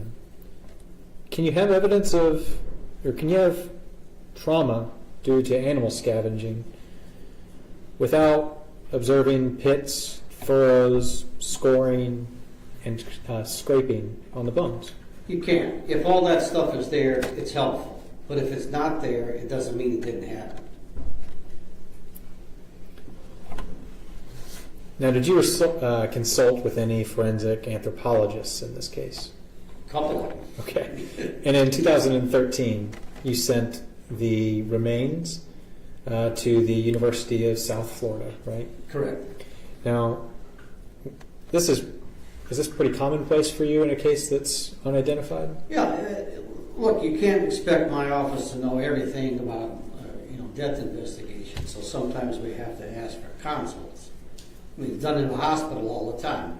You go in for one thing and your doctor wants to consult from a cardiologist because he thinks you might have a heart problem. Well, you got to remember now, in 2013, we're already 14 or 15 years into this case. And that means that we have done a lot of work, but we haven't got much to show for it. We certainly don't have an identification. We certainly don't have a cause of death or a manner of death. So, the better part of valor here that says if you had another person that would look at it, do it. Let them do it. Okay. You know, Mr. Bozar, I can't tell you how many doctors that either worked in my office or rotated through as part of their education looked at this case. I'm probably the last one that's looked at it now because of what we're doing today. But I'll bet you 40 or 50 people, physicians, looked at this case before I came here today. And then other people who are not physicians, like anthropologists, looked at it as well. My investigative staff helped me with this. I have a staff member now that has a degree in anthropology, and she took one more look at it. Okay. Now, in 2013, when you sent this off to South Florida, you sent the remains but you also sent the autopsy photos and the scene photos, correct? Yeah, what would be common practice if you're going to ask for a consult from somebody else, you send them what you have. You don't withhold information. So we would have sent whatever we had, including photographs. Now, they sent a report back to you, right? Yes, they did. And they attributed the postmortem damage to the nasals, mandible, right zygomatic arch, and I believe a finger. They attributed that to animal scavenging, correct? They did. All right. Very briefly on the question about time of death. Now that is it safe to say that that is very dependent on the weather? It's dependent on the weather. It's dependent on how you're clothed. It's dependent on how you die to some degree. You know, you brought up the condition of sepsis. Well, when you're septic, you're infected. And so you're going to decompose more quickly if you're infected than if you're not. So yeah, it's very dependent. And time of death is something that there are volumes of books written about it. And it's kind of like at the end of the day, we don't know much more about it than we did before the volume of books were written. A child this decomposed, time of death, I think I was asked on direct, weeks to months, and maybe longer. Okay. I don't want to sound like a smart guy, but I often say about time of death and like this, when were they last known alive? When were they found? And they died sometime in between. Right. I'd like to talk about a few other things you noticed in this case. I'm almost done here. You noticed in your autopsy that the child had short trimmed toenails, correct? Correct. And the teeth had no cavities in them, correct? Also correct. And we mentioned his boots on direct, but his boots were both double knotted, right? Oh yeah, the laces were double knotted, yeah. Has there been any changes, Dr. Gowitt, in science since 1999 that would change the opinion you gave in that original autopsy? If there is, I'm not aware of the changes. Since your review in 1999, that body you observed then has been identified, right? Correct. Does that change anything about the science in this case? No, it just gives us an identification. Makes us feel a little better that we know who he is, but it doesn't change all the rest of the stuff that I testified to. And it doesn't change anything about the medical evidence in this case, right? His identity? It does not. You do not currently have a cause of death by any medical science, correct? I do not. And in 1999, you did not declare this case a homicide? I did not. And in 2024, you do not declare this case a homicide? I still don't. Thank you. Can you redirect? They're like, bam, mic drop, thank you.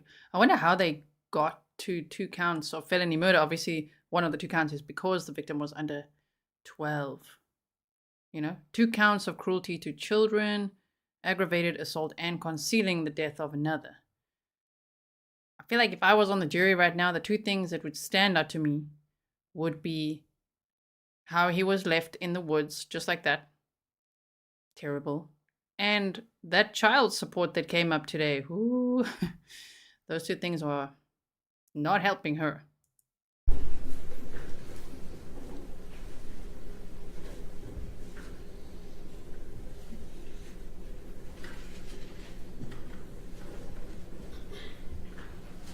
No, Your Honor. Thank you. May you excuse? Yes, Your Honor. Thank you, Doctor. Thank you, Judge. Good to see you again. Thank you, Judge. Good to see you again. Okay, bye, sir. No, Dr. George Jackson. Okay, he was the doctor who was on the stand at the Daubert hearing yesterday. Yes, Dr. George Jackson. So now, it's probably going to be the medical experts. Okay. Obviously beyond this guy. We like him. So let's hear it for the next witness.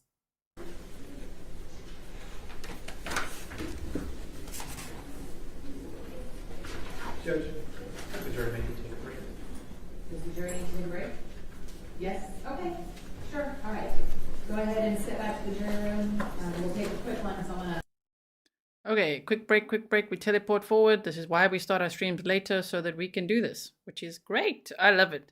I mean, for me, as I told you guys, the time zone is not in my favor at all. I start these streams at around 6:30 at night, and that means I end at around 1 o'clock in the morning.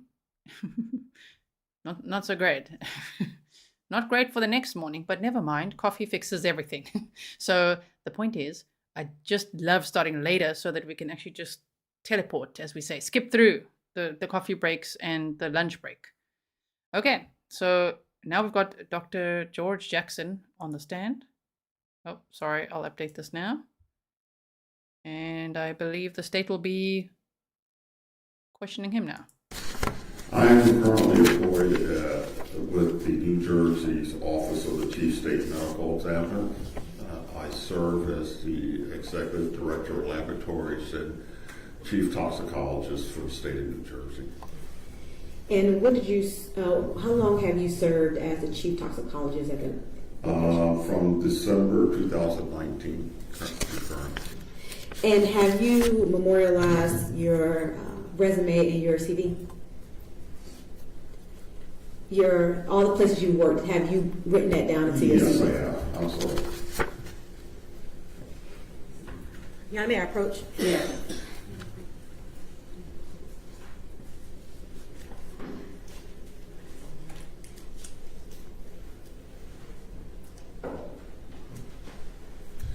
I'm holding it was marked as States Exhibit 79 for identification purposes.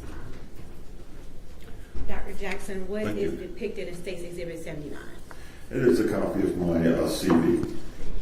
Is that a fair and accurate copy of your CV as you recall? Yes, it is. You're at the time of State Exhibit 79. Any objection? No objection. All right, 79 submitted. And prior to working at the New Jersey State Toxicology Lab, where did you work prior to that? Oh, I work for the Armed Forces Medical Examiner System in Dover, Delaware, the military medical examiner system as a forensic toxicologist. At some point, did you ever open up your own business in the field of toxicology? Yes. And how long did you do that? For about 8 years. What kind of, did you ever serve in the military? Yes. All right, and what branch of service did you serve? I was, what branch of service? Branch, Air Force. Thank you for your service. How long did you serve with the Air Force? 3 years. All right, so can you tell me what is a toxicologist? A toxicologist is an individual who studies the field of toxicology. Toxicology is the study of the adverse effects of drugs and other compounds on living organisms. Forensic toxicology is the application of the field of toxicology to medical legal situations such as the one before you today. And did you go through any education, or what kind of education did you receive in order to work as a forensic toxicologist? I have a bachelor's science degree from Morgan State University, a master's degree from the Medical College of Virginia in pathology, a PhD from the Medical College of Virginia in pathology, specialty toxicology. In addition to that, Sorry to interrupt there. Okay, the resume. If you want me to speed it up a little bit, I can. If any of you are thinking, wait a minute, I'm sure I saw this witness before. It was because of the Daubert hearing yesterday, which was outside of the presence of the jury. The same as this morning, we saw Dr. Gonzalvez. Yes, Gonzalvez. He was the other expert as part of this Daubert hearing that the judge had to hear what he had to say outside of the presence of the jury. Okay, so now when they've decided what they can testify to, now they're back in the courtroom in the presence of the jury. So that's why you might recognize him. Okay. I am a fellow of the American Board of Forensic Toxicology. I'm a fellow of the American Academy of Forensic Science. I also have certification as a master for clinical chemist, as a toxicological chemist. I have a New York license as a director of laboratories, a license from New Jersey Medical Examiner Board as a bioanalytical director. And have you ever published any literature in the field of toxicology, forensic toxicology? Yes, I have. I've published in the field of toxicology in peer-reviewed journals. I've given lectures and made presentations at many different events. Have you ever testified as an expert before? Yes, I have. I've testified. So that was the defendant they were showing there, in case you're only joining us now. Thank you for being here, by the way. Spending your Friday here with us. Local, state, federal, military. Okay, I'm going to speed him up a little bit. For the prosecutor as well as the defense. Approximately how many times have you testified in court as an expert? I haven't asked that, but numerous times over 25 years. And have you ever been qualified as an expert here in Georgia? Yes. And when you testified in court as an expert, was it in the field of forensic toxicology? I've sped it up. Your Honor, at this time, the state will tender Dr. George Jackson as a forensic toxicologist. Any objections? You will testify as an expert in the area of forensic toxicology. Dr. Jackson, at some time you were employed at the National Medical Services. Can you tell us about your time there and the role that you played? Yes, I was in the late 90s, I believe. And I did a 1 year, I was supposed to do a 1 year fellowship at National Medical Service for about 3 years. Ended up staying there.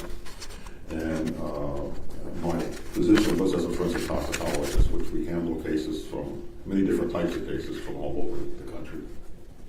And how long were you employed at the National Medical Services? Approximately 7 years. And while you were at the National Medical Services, did you serve as a forensic toxicologist? Yes, I did. Is National Medical Services a private lab or a state lab? No, it is a private lab, one of the few private labs in the country. They provide services in the area of clinical forensic toxicology and criminalistics. And where are they located? They're located in Willow Grove, Pennsylvania. And at some point during your time there, you received specimens in reference to a case in DeKalb County. Do you recall when you received that? If you don't recall, it's a kind of refresh your recollection. Could you refresh my memory? Sure. I know that when I speed it up a bit now, it's at 1.25. I really hope one day YouTube lets us do it at like 1.1, like we do when we sometimes have a day delay on the trial. We'd like to do that when I can actually control that with other software. But when we're showing it from YouTube, unfortunately, 1.25. It's either normal speed or 1.25. If it's too fast for you, just use the little setting switch and just, if you can, slow it down. Or if you're a replay watcher and it's too fast for you, you can definitely do that. And let me know in the chat if it's just like, just the prosecution's a little fast, but I find it's a good speed for the witness, right? For now. Yeah, may I approach? Yes. Dr. Jackson, do you reduce your findings to a report? Yes, I do. I'm going to show you what's been marked as State's Exhibit 75 for identification purposes. What is contained in State's Exhibit 75? This is a copy of a report from National Medical Service authored by myself to the Office of the Medical Examiner in this county. And is this county DeKalb County? Yes. Is that a fair and accurate copy of the report you generated back on March 22nd, 1999? Yes, it is. You're at this time. Oh, sorry, Kendra. I'll let you. So Mary says the mother should be made to reimburse whomever covered the cost of William's funeral and burial. He hasn't been buried yet, unfortunately not. They have a little memorial for him at the church across from where he was found. But he's been on a shelf for 25 years at the medical examiner's office, those remains. So his remains are yet to be released to family. He's yet to be put to rest properly. So yeah, but I agree with you. All right, so you received specimens from the DeKalb County Medical Examiner's office. That is correct. Can you tell the jury what kind of specimens you received? We received at National Medical Service 2 white plastic containers containing skeletal muscle. And how do you know that's what you received for this case? When specimens are received at National Medical Service, they go to a very secure area called a specimen receiving area. There, the specimen is handled is observed, looked at, and assigned a unique accessioning number that follows the case throughout the whole testing. That number was 313364.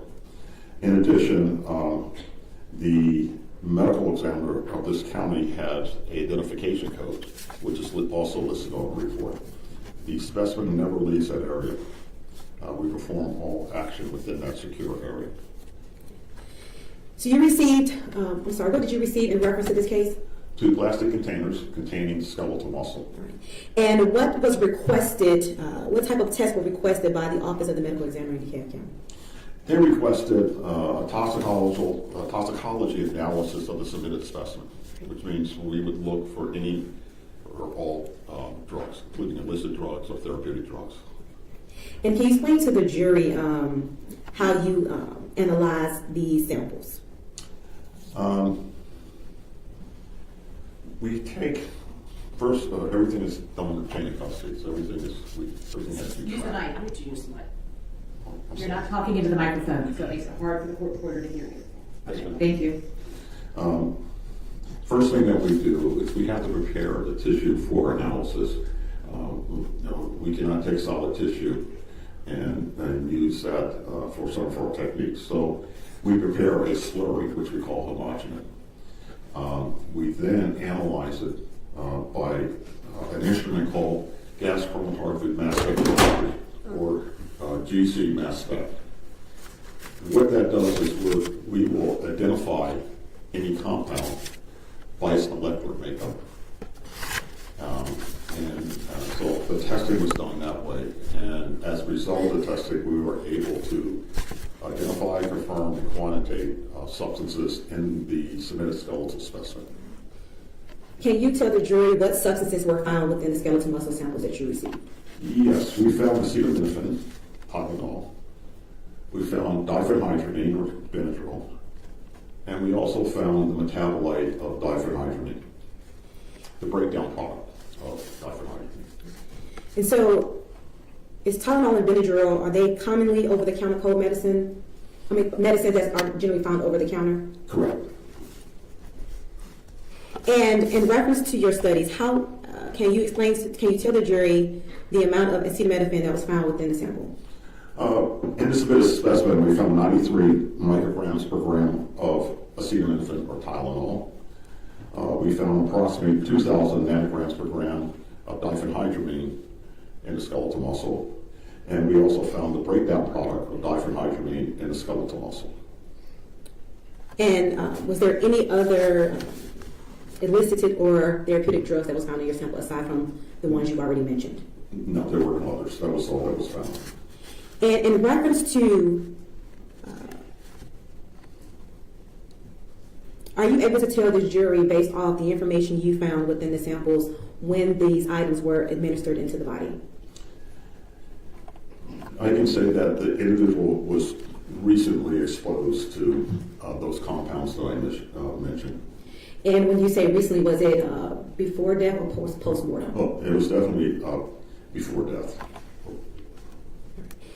Based off the amount of drugs found within the body, are you able to determine, based off your experience, any conclusion as to whether or not this was a lethal dose, overdose, underdose, or any type of frequency in which the skeletal muscle was ingesting these drugs?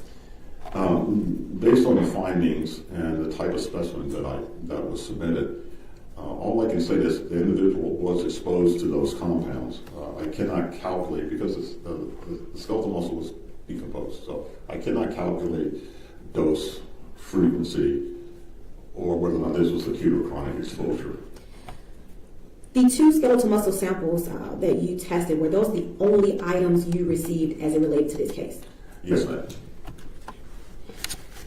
If there was any other types of evidence that you were able to test, would you have tested those items to see if you were able to determine levels of toxicity, overdose, or things of that nature? For us in the forensic field, yes, if there's other specimens, they would have been attested along with the skeletal muscle. I want to speak with you about acetaminophen. We've already discussed that this is a over-the-drug counter. If individuals receive the recommended dose you prescribed, would that be considered a safe dosage to ingest? in the body if it's based off the prescribed recommended amount notated by the actual drug itself or the manufacturer of the drug. Could you repeat that, please? Sure. If an individual takes the prescribed dose marked by the manufacturer, would that be considered safe? Yes. Are there times if they are not administered or administered incorrectly, is it possible to create a level of toxicity of the drug? Certainly, if it was not administered correctly, the individual may have side effects to the exposure of that drug. And can you tell us some of those side effects that may be a person may have if they are exposed to toxic amounts of acetaminophen? There's several. There's a GI effect or gastrointestinal effect, nausea, vomiting, disorientation. As you progress, there will be liver problems, maybe liver failure, as well as kidney or renal failure. If a person is exposed to a level of toxicity as it relates to acetaminophen, are they able to get medical attention?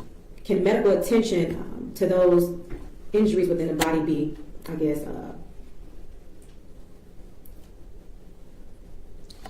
they be fixed in a sense, or can they be cured? If I understand your question correctly, these are situations that a clinician or doctor can provide treatment for. And if no one provides treatment for these symptoms, can death be a result of failing to seek medical attention? Yes, and I'll explain it this way. We have a saying, dose determines the poison. Everything is poisonous. And it depends on the dose that's given. And without treatment, it is distinctly possible you could go to stupor, coma, and yes, death. I want to talk to you about diphenhydramine. If administered incorrectly, can it also be toxic? Yes, you can. If not given correctly, individual may exhibit side effects.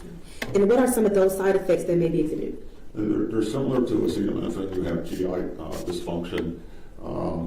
You have a CNS effect, a central nervous system effect. It can cause sedation. It can interfere with cardiac problems, respiration, and as in the previous statement, based on the dose, it can lead to stupor, coma, and unfortunately death.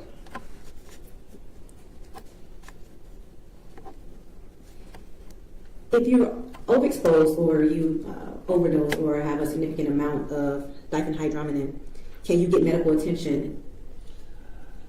Well, certainly, as with acetaminophen, presentation to a clinician, they will be able to correct the problem or provide treatment. Earlier, you stated that if you had more information, you would consider that information in any of your testing. Certainly, yes. So if you had blood, if you had urine, if you had other tissues, those are things you would test to determine any type of illicit or therapeutic drugs in the body. That is correct, yes. If you were also presented with symptoms that a person may have exhibited, will you take those into consideration as well? Yes, in our field, and I'm speaking about forensic toxicology, not only history is very, very important. So we read the history, we listen to the symptoms or signs that the individual is displaying, and then we provide analysis. Either the analysis will support the history or it will not. If it was reported that prior to death, the individual whose sample that you tested was lethargic, weak, tired, gagging, didn't want to talk, didn't want to get up, didn't want to do anything, and that the parent of this child knew that something was wrong, what would those symptoms that I just explained to you be signs of?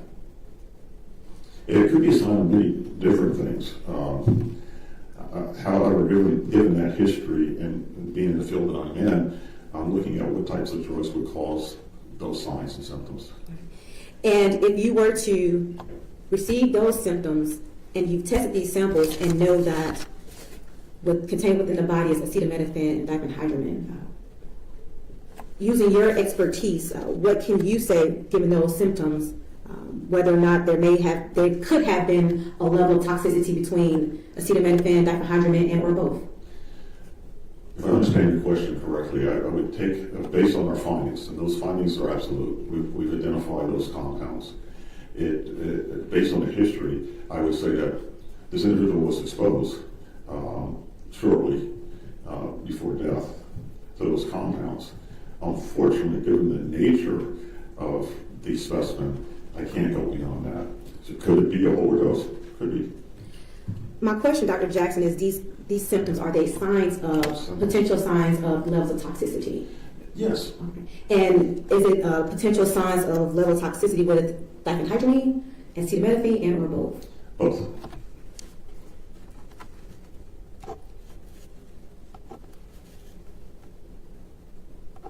I want to speak with you briefly about the diphenhydramine metabolite. The parent drug is diphenhydramine, correct? That is correct. And can you explain to the jury, I guess, if I'm saying this right, I'm trying to say it in layman terms, but how do we get from the parent drug diphenhydramine to the diphenhydramine metabolite? Certainly. When you're exposed to, when you take any medicine or anything, there's 4 processes that your body goes through. You absorb it into your body, it gets distributed throughout your entire body, and there's a process called metabolism, where the body will break down that drug to something that it can excrete. In this particular case, the diphenhydramine or Benadryl at that stage was broken down into what we call a metabolite, another compound that would be excreted in the elimination phase. And does it take time, Dr. Jackson, to go from the parent company, the parent drug, to the compound? Yes.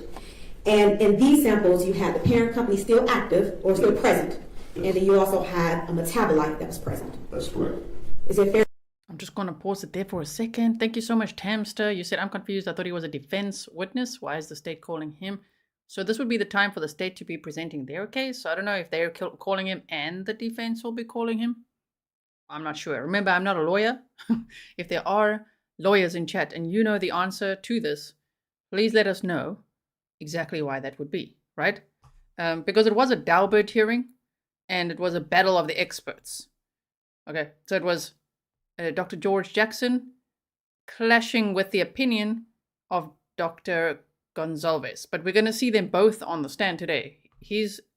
And they said that Dr. Gonzalvez's formula wasn't allowed to be presented in front of the jury because it just wasn't scientific, right? So there's 2 medical experts here that are going to be on the stand. Well, 3 actually. Today. We just had the Dr. Grizzly, as you guys called him. So I think that's why. But thank you so much, Tamster. I really appreciate it. I'm glad he's speaking to the mic as well. Okay, we don't have much to go, actually. It's less than an hour, probably about 45 minutes now, of this trial day. It's actually felt quite fast, even though, yeah, it's the same amount of time. We've been here every day. It's getting late here, but I'm here fully awake, really enjoying watching this trial with you. Fair to say that there had to be diphenhydramine within the skeletal muscle that was broken down into the metabolite. That's correct. And then there were also diphenhydramine still present as a compound drug. Yes. Thanks, Doctor. Cross.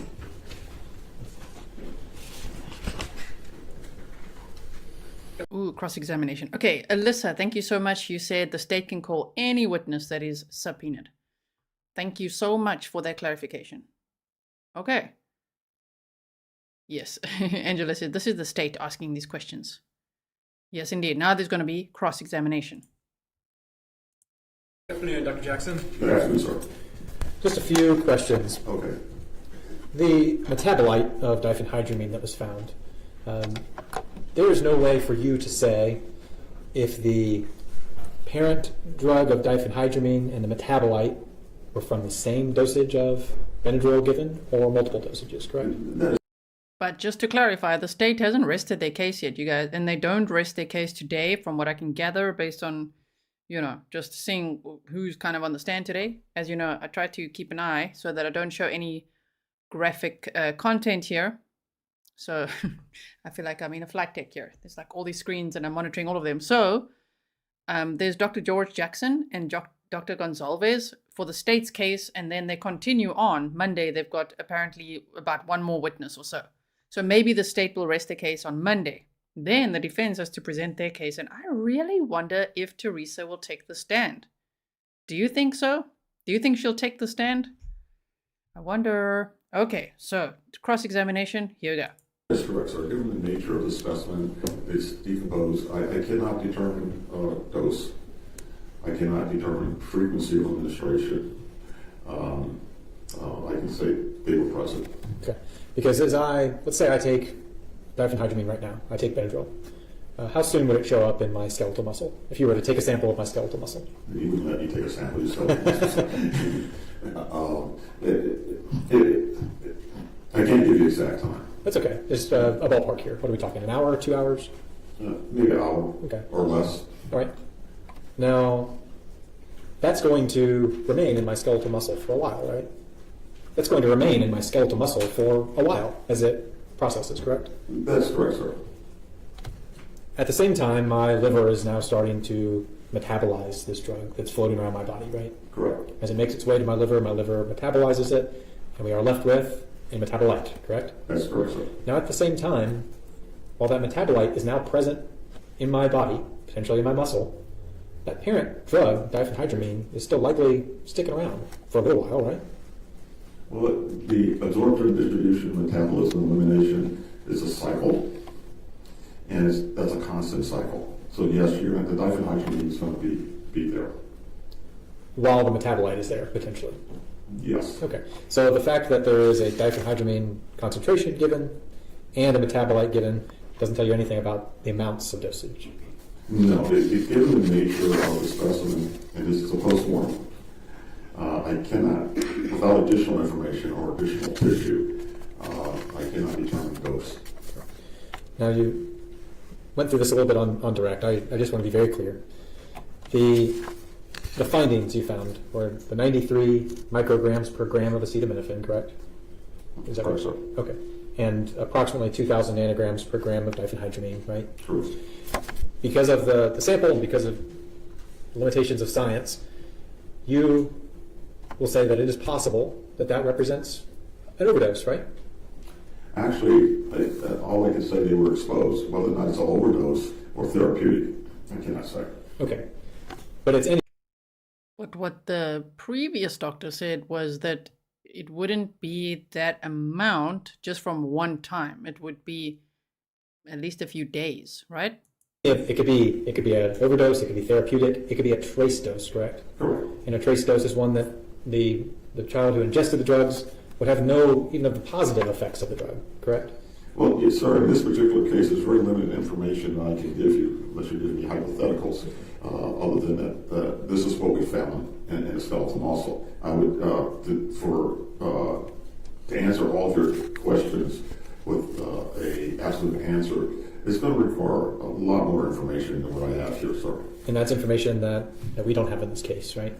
That I don't have, but it has not been presented to me, sir. And what we're left with is this child was exposed to some amount of Tylenol and Benadryl once or more. Right. Thank you. I can't determine that, sir. Thanks. Can you redirect? No, Your Honor. Thank you. May we be excused? Yes, Judge. Thank you so much. Okay, that was actually pretty quick. Honor, the state calls Dr. Gonzalez. Let's try to put it on normal speed and see how it goes.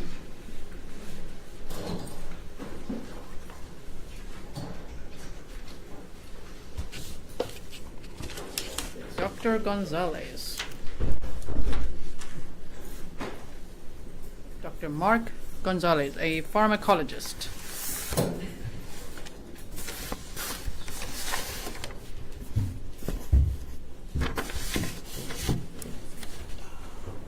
Raise your right hand.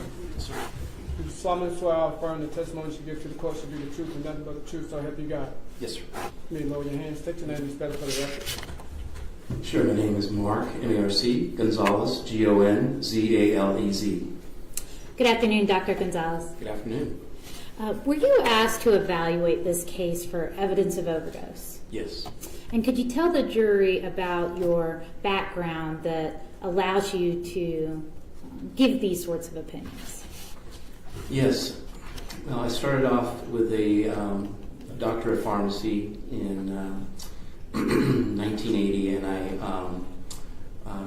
did clinical work. I worked in a level 1 trauma centers in Los Angeles, and I assessed patients, up to say 60 patients a day, where I evaluated their drug therapy to prevent any types of adverse reactions, interactions, drug lab interactions, and also to evaluate each particular drug for the efficacy or the best treatment available for that particular drug.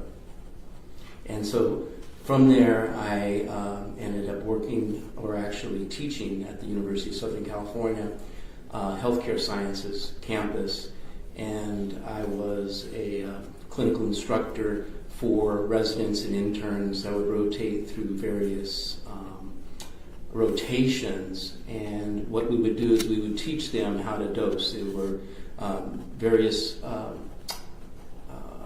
areas such as emergency medicine, clinical care, acute care medicine, burn intensive care, psychopharmacology, and of course coronary care. And so we would go through those patients, we would round with them. Again, I would look at probably 60 plus charts a day, assess the patients for drug therapy, and make adjustments, actually write the orders for these patients under protocol in the hospitals. And kind of behind the scenes as a clinical pharmacist, preventing problems with patients and notifying the doctors when they had a particular problem. And so that's what clinical pharmacists do behind the scenes when people are in the hospital. They're actually reviewing these charts on a regular basis to make sure that they get the best quality care. From there, I started working with in law enforcement, and worked in law enforcement doing various types of investigations. I started with the Los Angeles Police Department as a volunteer. Then I went to the state of California. I worked with the Drug Enforcement Administration as a task force officer. During that time, we did overdose investigations and were able to evaluate, even at immediate times, we would be called in on various overdose cases to evaluate the evidence at the scene, write search warrants if we needed to. And also, I was used quite a bit because of my background and experience to go in and take a look at maybe medications that were there, different types of evidence that was there at the scene. Also involved in doing supervising, investigating, consulting on numerous overdose investigations relating to drugs of abuse, drugs that are used commonly as prescription drugs that are not controlled drugs, and also over-the-counter drugs, and drugs that are used to potentially potentiate these particular drugs.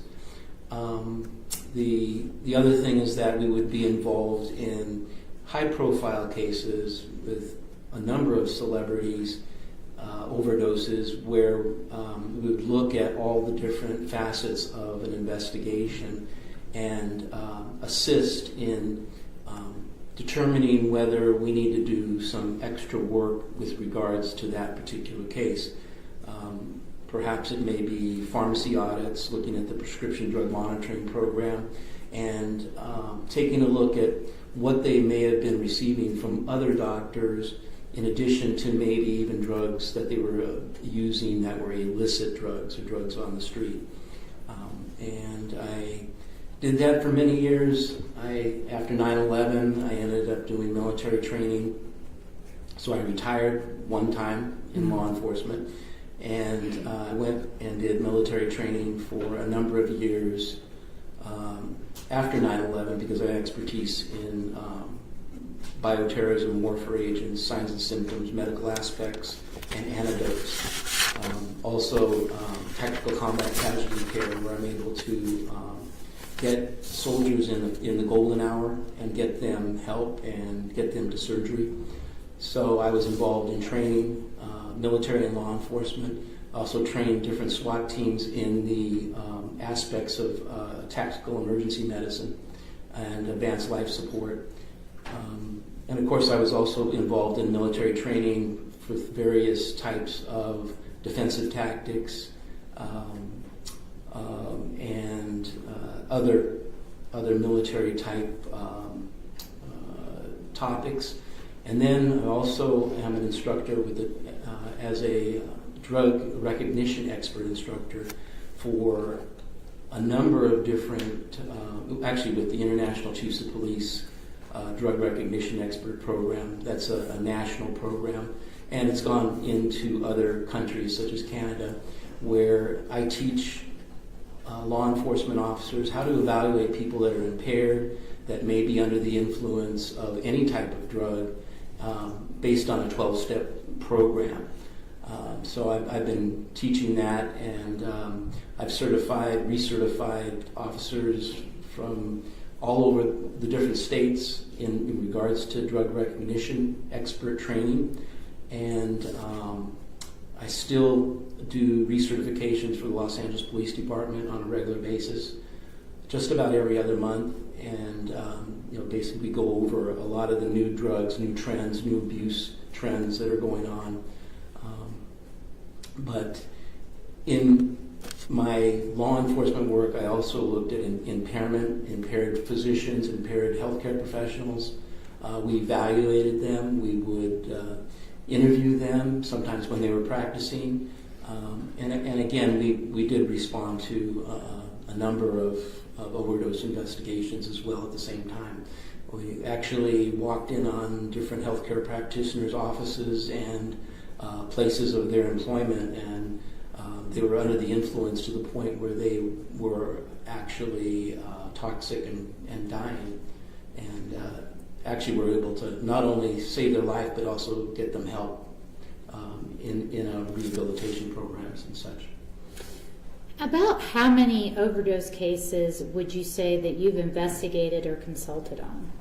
Consulted, investigated, supervised.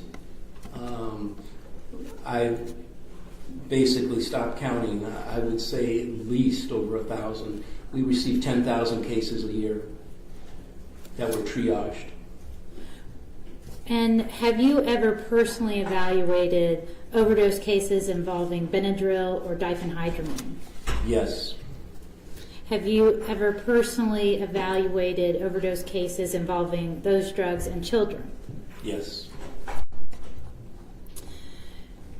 Your Honor, at this time, I'm going to tender Dr. Gonzalvez as an expert in clinical pharmacy as well as law enforcement overdose investigation. Response? No objection. All right, you will be allowed to testify as an expert witness in those areas. Thank you. In addition to, let's say, the presence of drugs in a toxicological screening, are there other factors you're going to look at to determine if there's been an overdose? Yes, and we also would like to know whether there's something accidental versus intentional. But we start at the very beginning with interviews.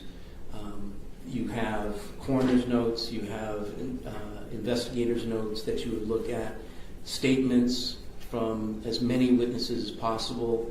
You look at the types of drugs that may be seen at the scene, that an empty bottle, a syringe. All these things have to not only be tested for DNA, but also you test the contents of the different syringes and possible paraphernalia.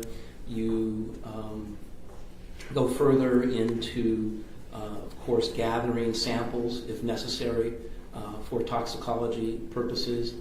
You also look at a number of different areas where sometimes the drug may be something that is on a prescription drug monitoring program and not necessarily tested or may not show up in the toxicology. So you go back, check to see if there's samples available to be tested, and you ask the coroners to test those particular drugs to see if you possibly may have missed something. You do the witness interviews are instrumental. There's so many facets of an investigation, and it's the totality of these facets of the investigation that we look at.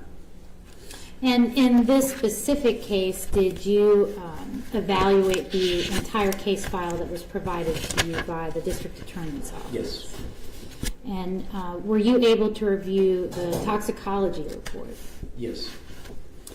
And in the toxicology report, would it be significant or important to your evaluation as to the presence of drugs found in that report? Yes. I'm going to give you a copy. For your reference, I'm handing you Exhibit 75 that's already been tendered.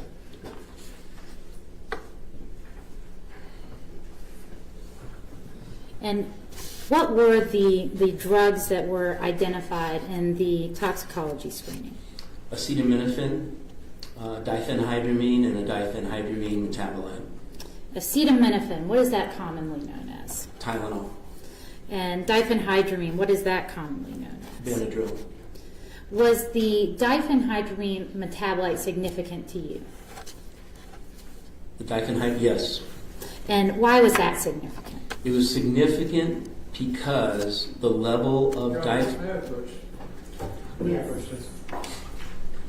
Ooh, we have an objection. And some white noise.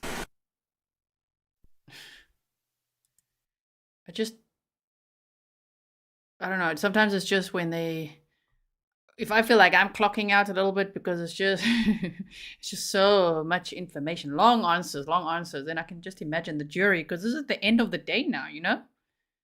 Like, damn, it's not his fault. It's just like, come on, man, sir. we need quicker answers. We need the information that the jury needs, right? Because, phew, that's a lot. But I know it's important. Okay, so hold on. I just want to see. Okay, I think the sound comes back on. Let's see. Oh, we got a little bit of sidebar going on. So let's speed it up to 1.5. Let's teleport until they sound again, and then I'll slow it down again.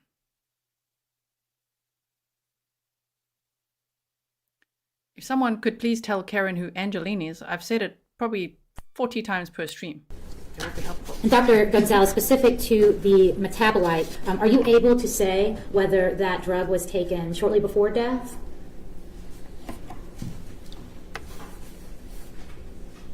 Yes. I mean, I can tell when it was taken. I mean, I can tell based on the metabolite that, and the level of the diphenhydramine. No, just answer her question, okay? If Okay. she wants more information, she'll ask you another question. Yes, Your Honor. So is the metabolite significant because it allows you to say that the drug was taken shortly before death? Yes. And explain to the jury why that is. Why does the presence of a metabolite mean that it was administered shortly before death? The victim in this particular case had diphenhydramine in their system while they were alive, and it had time to go through the liver. That was good. Now, diphenhydramine... Because we know from the Daubert hearing and what the ruling was that he's not allowed to talk about his approximations, how he got to the levels that he thinks it was, right? And Benadryl, are they often sold in the same medicine, in the same product? They can be as a sleep aid. And would that be consistent with Tylenol PM? That is correct. Many nighttime, over-the-counter cold medicines? Sominex. Mm-hmm. And do these cold medicines induce drowsiness? Yes. Now, can acetaminophen, if administered incorrectly, be toxic? Yes. What are the symptoms or side effects of a toxic amount of acetaminophen? The person would be listless, tired, sick, kind of like a flu type sickness, abdominal pain, upper quadrant pain. They would eventually develop some toxins in the blood that would affect their mentation, because the toxins would affect their brain, because they're building up, because the liver is starting to fail.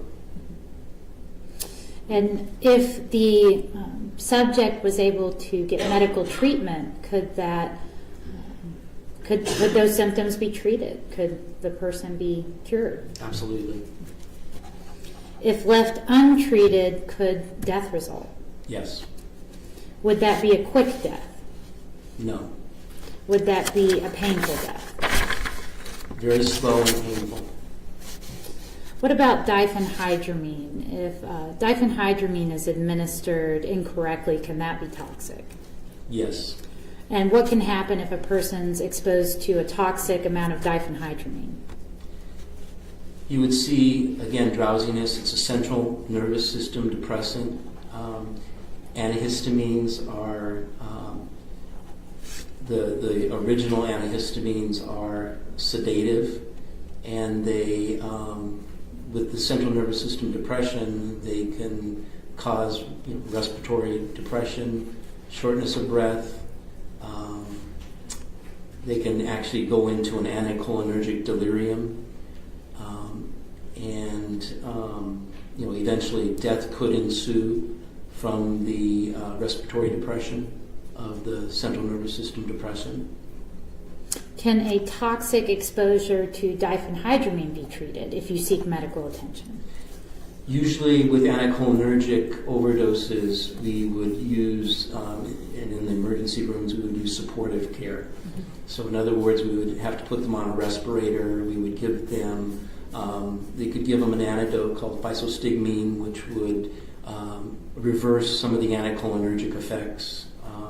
However, we have to be very careful with those. So it's mainly palliative and basically keeping them alive until the drugs can clear, or the physostigmine can reverse some of the anticholinergic effects. But again, we have to be very careful using those particular drugs, as you can reverse the process completely and have some adverse effects, and that's where, again, clinical dosing is so important.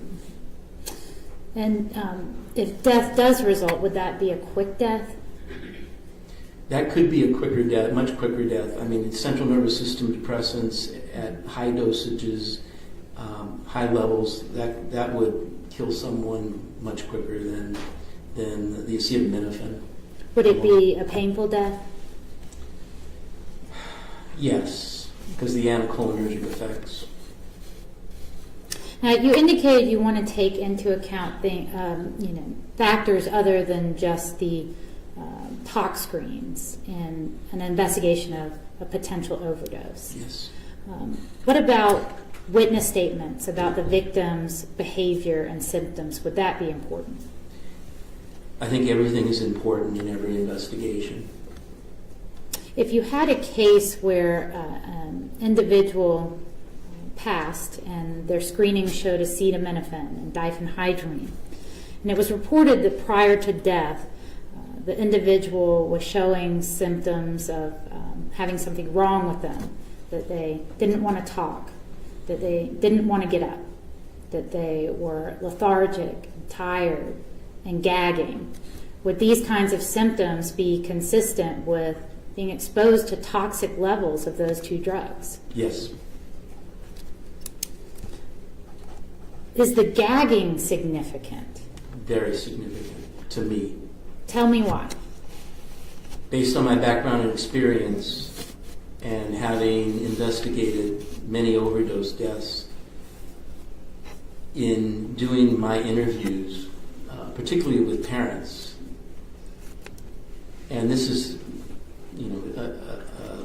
types of cases where kids have used drugs, they came home, they seemed fine, but the drugs were still in their system, and they were still going through biotransformation, going through the liver, drug levels were still rising.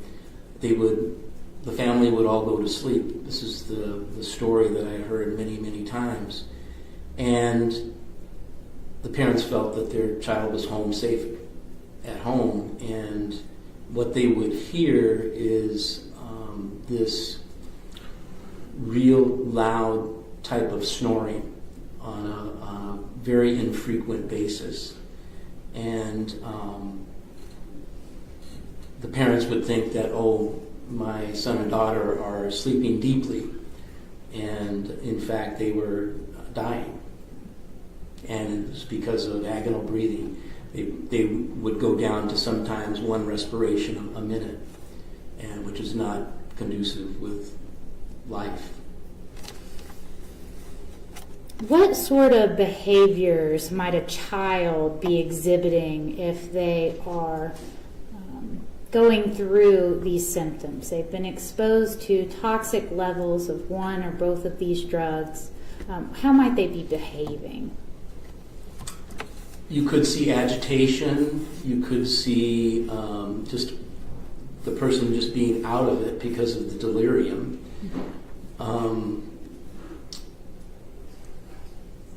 They would feel terrible because of potential toxins building up, because of the liver impairment.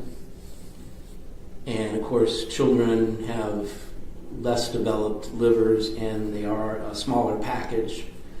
So the amounts of drug are more significant in a child. But the behaviors would be, anything from excitation to delirium to being out of it, and of course the respirations, the choking, the gagging, lacking of a gag reflex because of the central nervous system depression. Could the excited state or delirium cause a child to be sort of difficult to console or difficult to control? Yes, very in much so. Cases where you have seen overdoses of these kinds, where the subject is actually dead on arrival, they've passed, do you ever see accompanying blunt force trauma with those cases?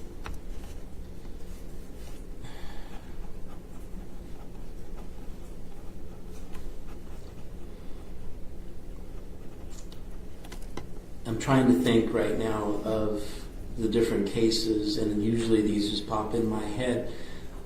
In the emergency rooms,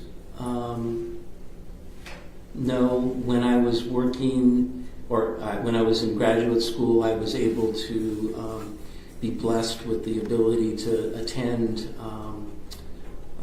autopsies with my forensic pathology professor on a regular basis, and we did see blunt trauma in those particular cases.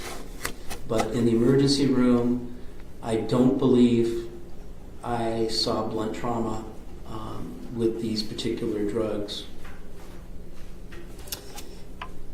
Could it be possible that a child going through these symptoms, being in an excited state, being upset, being difficult to control, could be struck by their parent? Yes, I apologize. I do remember one case where we had to have Child Protective Services intervene in the emergency room, and it was with another antihistamine, but that is also a central nervous system depressant, and they thought the child was acting out, and they didn't hit the child with blunt trauma, but the child did have bruising. And again, we had to have Child Protective Services intervene as well as treat the child. And in your personal experience with these kinds of cases and involving children, have you ever seen situations where parents were giving their children these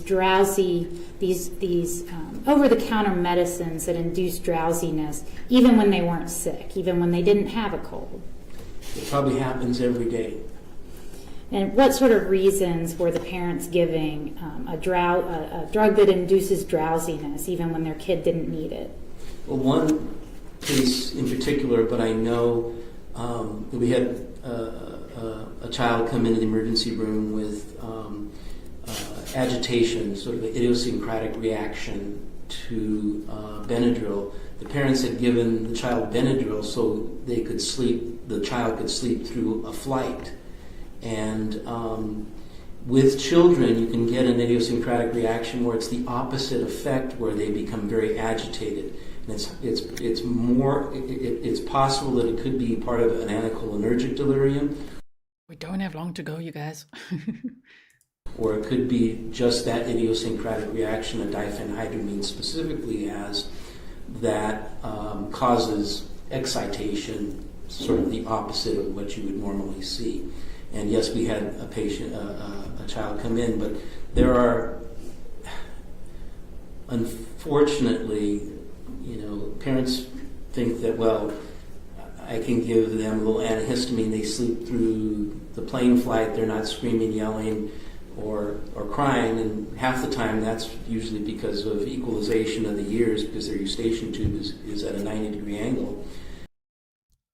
K82 says, I'm sure there are tons of parents out there unaware of potential toxicity of over-the-counter drugs, and that's probably true. So I hope that, we always like to learn from cases. I hope that this will bring some awareness to that as well, right, in this case?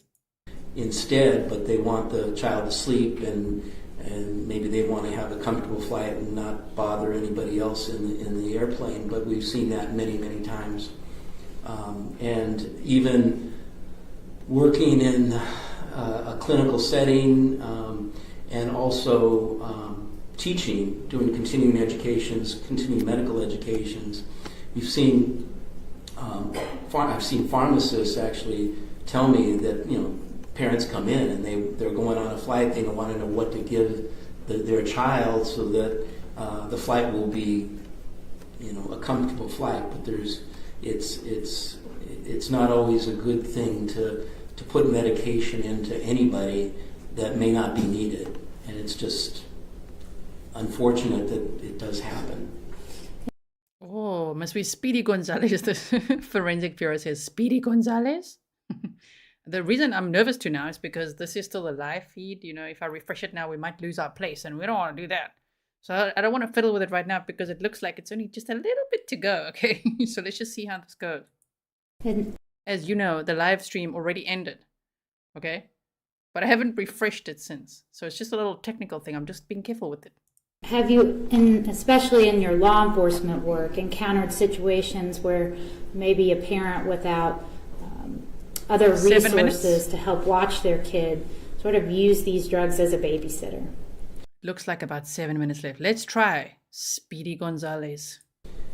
I've seen all drugs used, unfortunately, this way.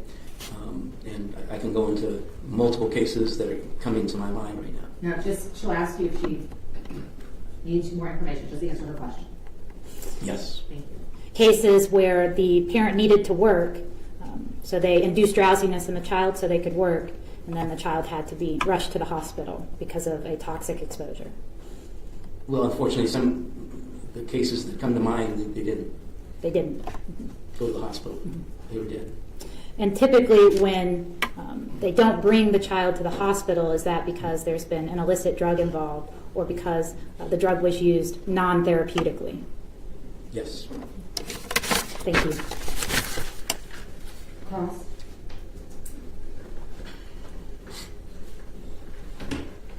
Very briefly. Good afternoon. Yes, sir.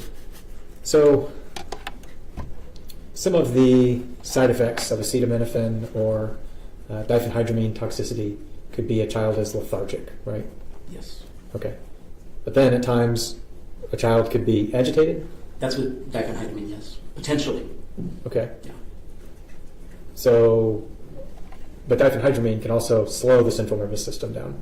It's still slowing the central nervous system down, but we call it an idiosyncratic reaction in that there's no real reason. What you would expect is central nervous system depression, But in this particular case where you have that idiosyncratic reaction, the opposite comes out and they're excited. You say it's a reaction you don't expect. That's what. That is correct. Okay. Yes, sir. How common is this? Fairly common, and it's usually based on the age. Okay. Now, you also said that there's pain in the upper right quadrant. Is that right? Yes. And what's that? Which drug is that from? I'm sorry, sir. Which drug of the two is that EC. from? Okay. If a child was given a therapeutic dose of acetaminophen or diphenhydramine or combination of the two, would you expect there to be any pain or adverse reactions? Pain or adverse reactions with a therapeutic dose? Yes. One time? Right. No. What about an underdose or a trace dose? Would you expect there to be any pain or reactions? There might be pain relief. On a trace dose? But not expecting any reactions, no. Unless their livers don't have particular enzymes based on genetics, but that's a potential also. So we do look at, again, the totality of different things when we look at the way drugs act in the body, and we may do actually some genetic testing for if this person presents, say, in an emergency room or a hospital or a doctor's office related to this.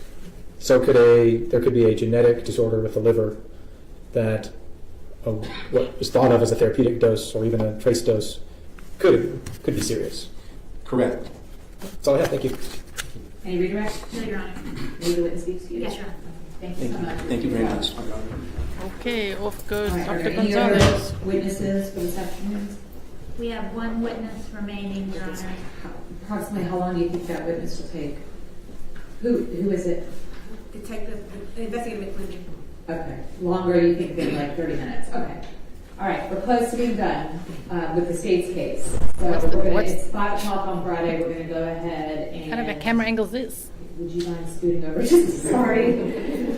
I like to just see people when I'm talking to them. Perfect. There you go. Perfect. All right. We're going to conclude for the day. Okay. Come back Monday morning at 9 o'clock. The state will have their last witness. Is that correct? Yes, Your Honor. Okay. And we will take it from there. So we are doing well with time as far as what we anticipated. So we were hoping to finish the state's case today, but Monday morning is pretty darn close. So you have the parking code, everybody get their letters that they needed. I don't think we have to hear about the parking on that right now. It's the end now. You guys, that's it. Trial day 3 is done. Jury sent home for the weekend. And so they're coming back on Monday, 9 o'clock. Atlanta, Georgia time, of course. We're going to start later. So the state will then rest their case on Monday. Well, let me not say that. Depending on how long that last witness takes. Maybe they take a month. I don't think so. They said it would be about a week-long trial. So, interesting. And now my voice is going for some reason. Stop it, voice. Work with me. Okay, so yeah, it's 12:30 here for me. Not too bad. I'm still going to do timestamps for you guys, of course. That's what I always do. Thank you for watching this day with me. I know it was Friday. I'm not too sure what you're all up to. I hope that you stay safe, okay? I might actually rest tomorrow. You know why? It's called trial babbelas. Babbelas is kind of like a hangover word, but it means trial babbelas, like tired from the trial. Hold on. Sorry to cough on screen. I think that's my cue to go. Thank you, mods. Really appreciate it. I'll see you all very soon again. It's time for tea, right? Rooibos tea time. Okay. Bye, everyone.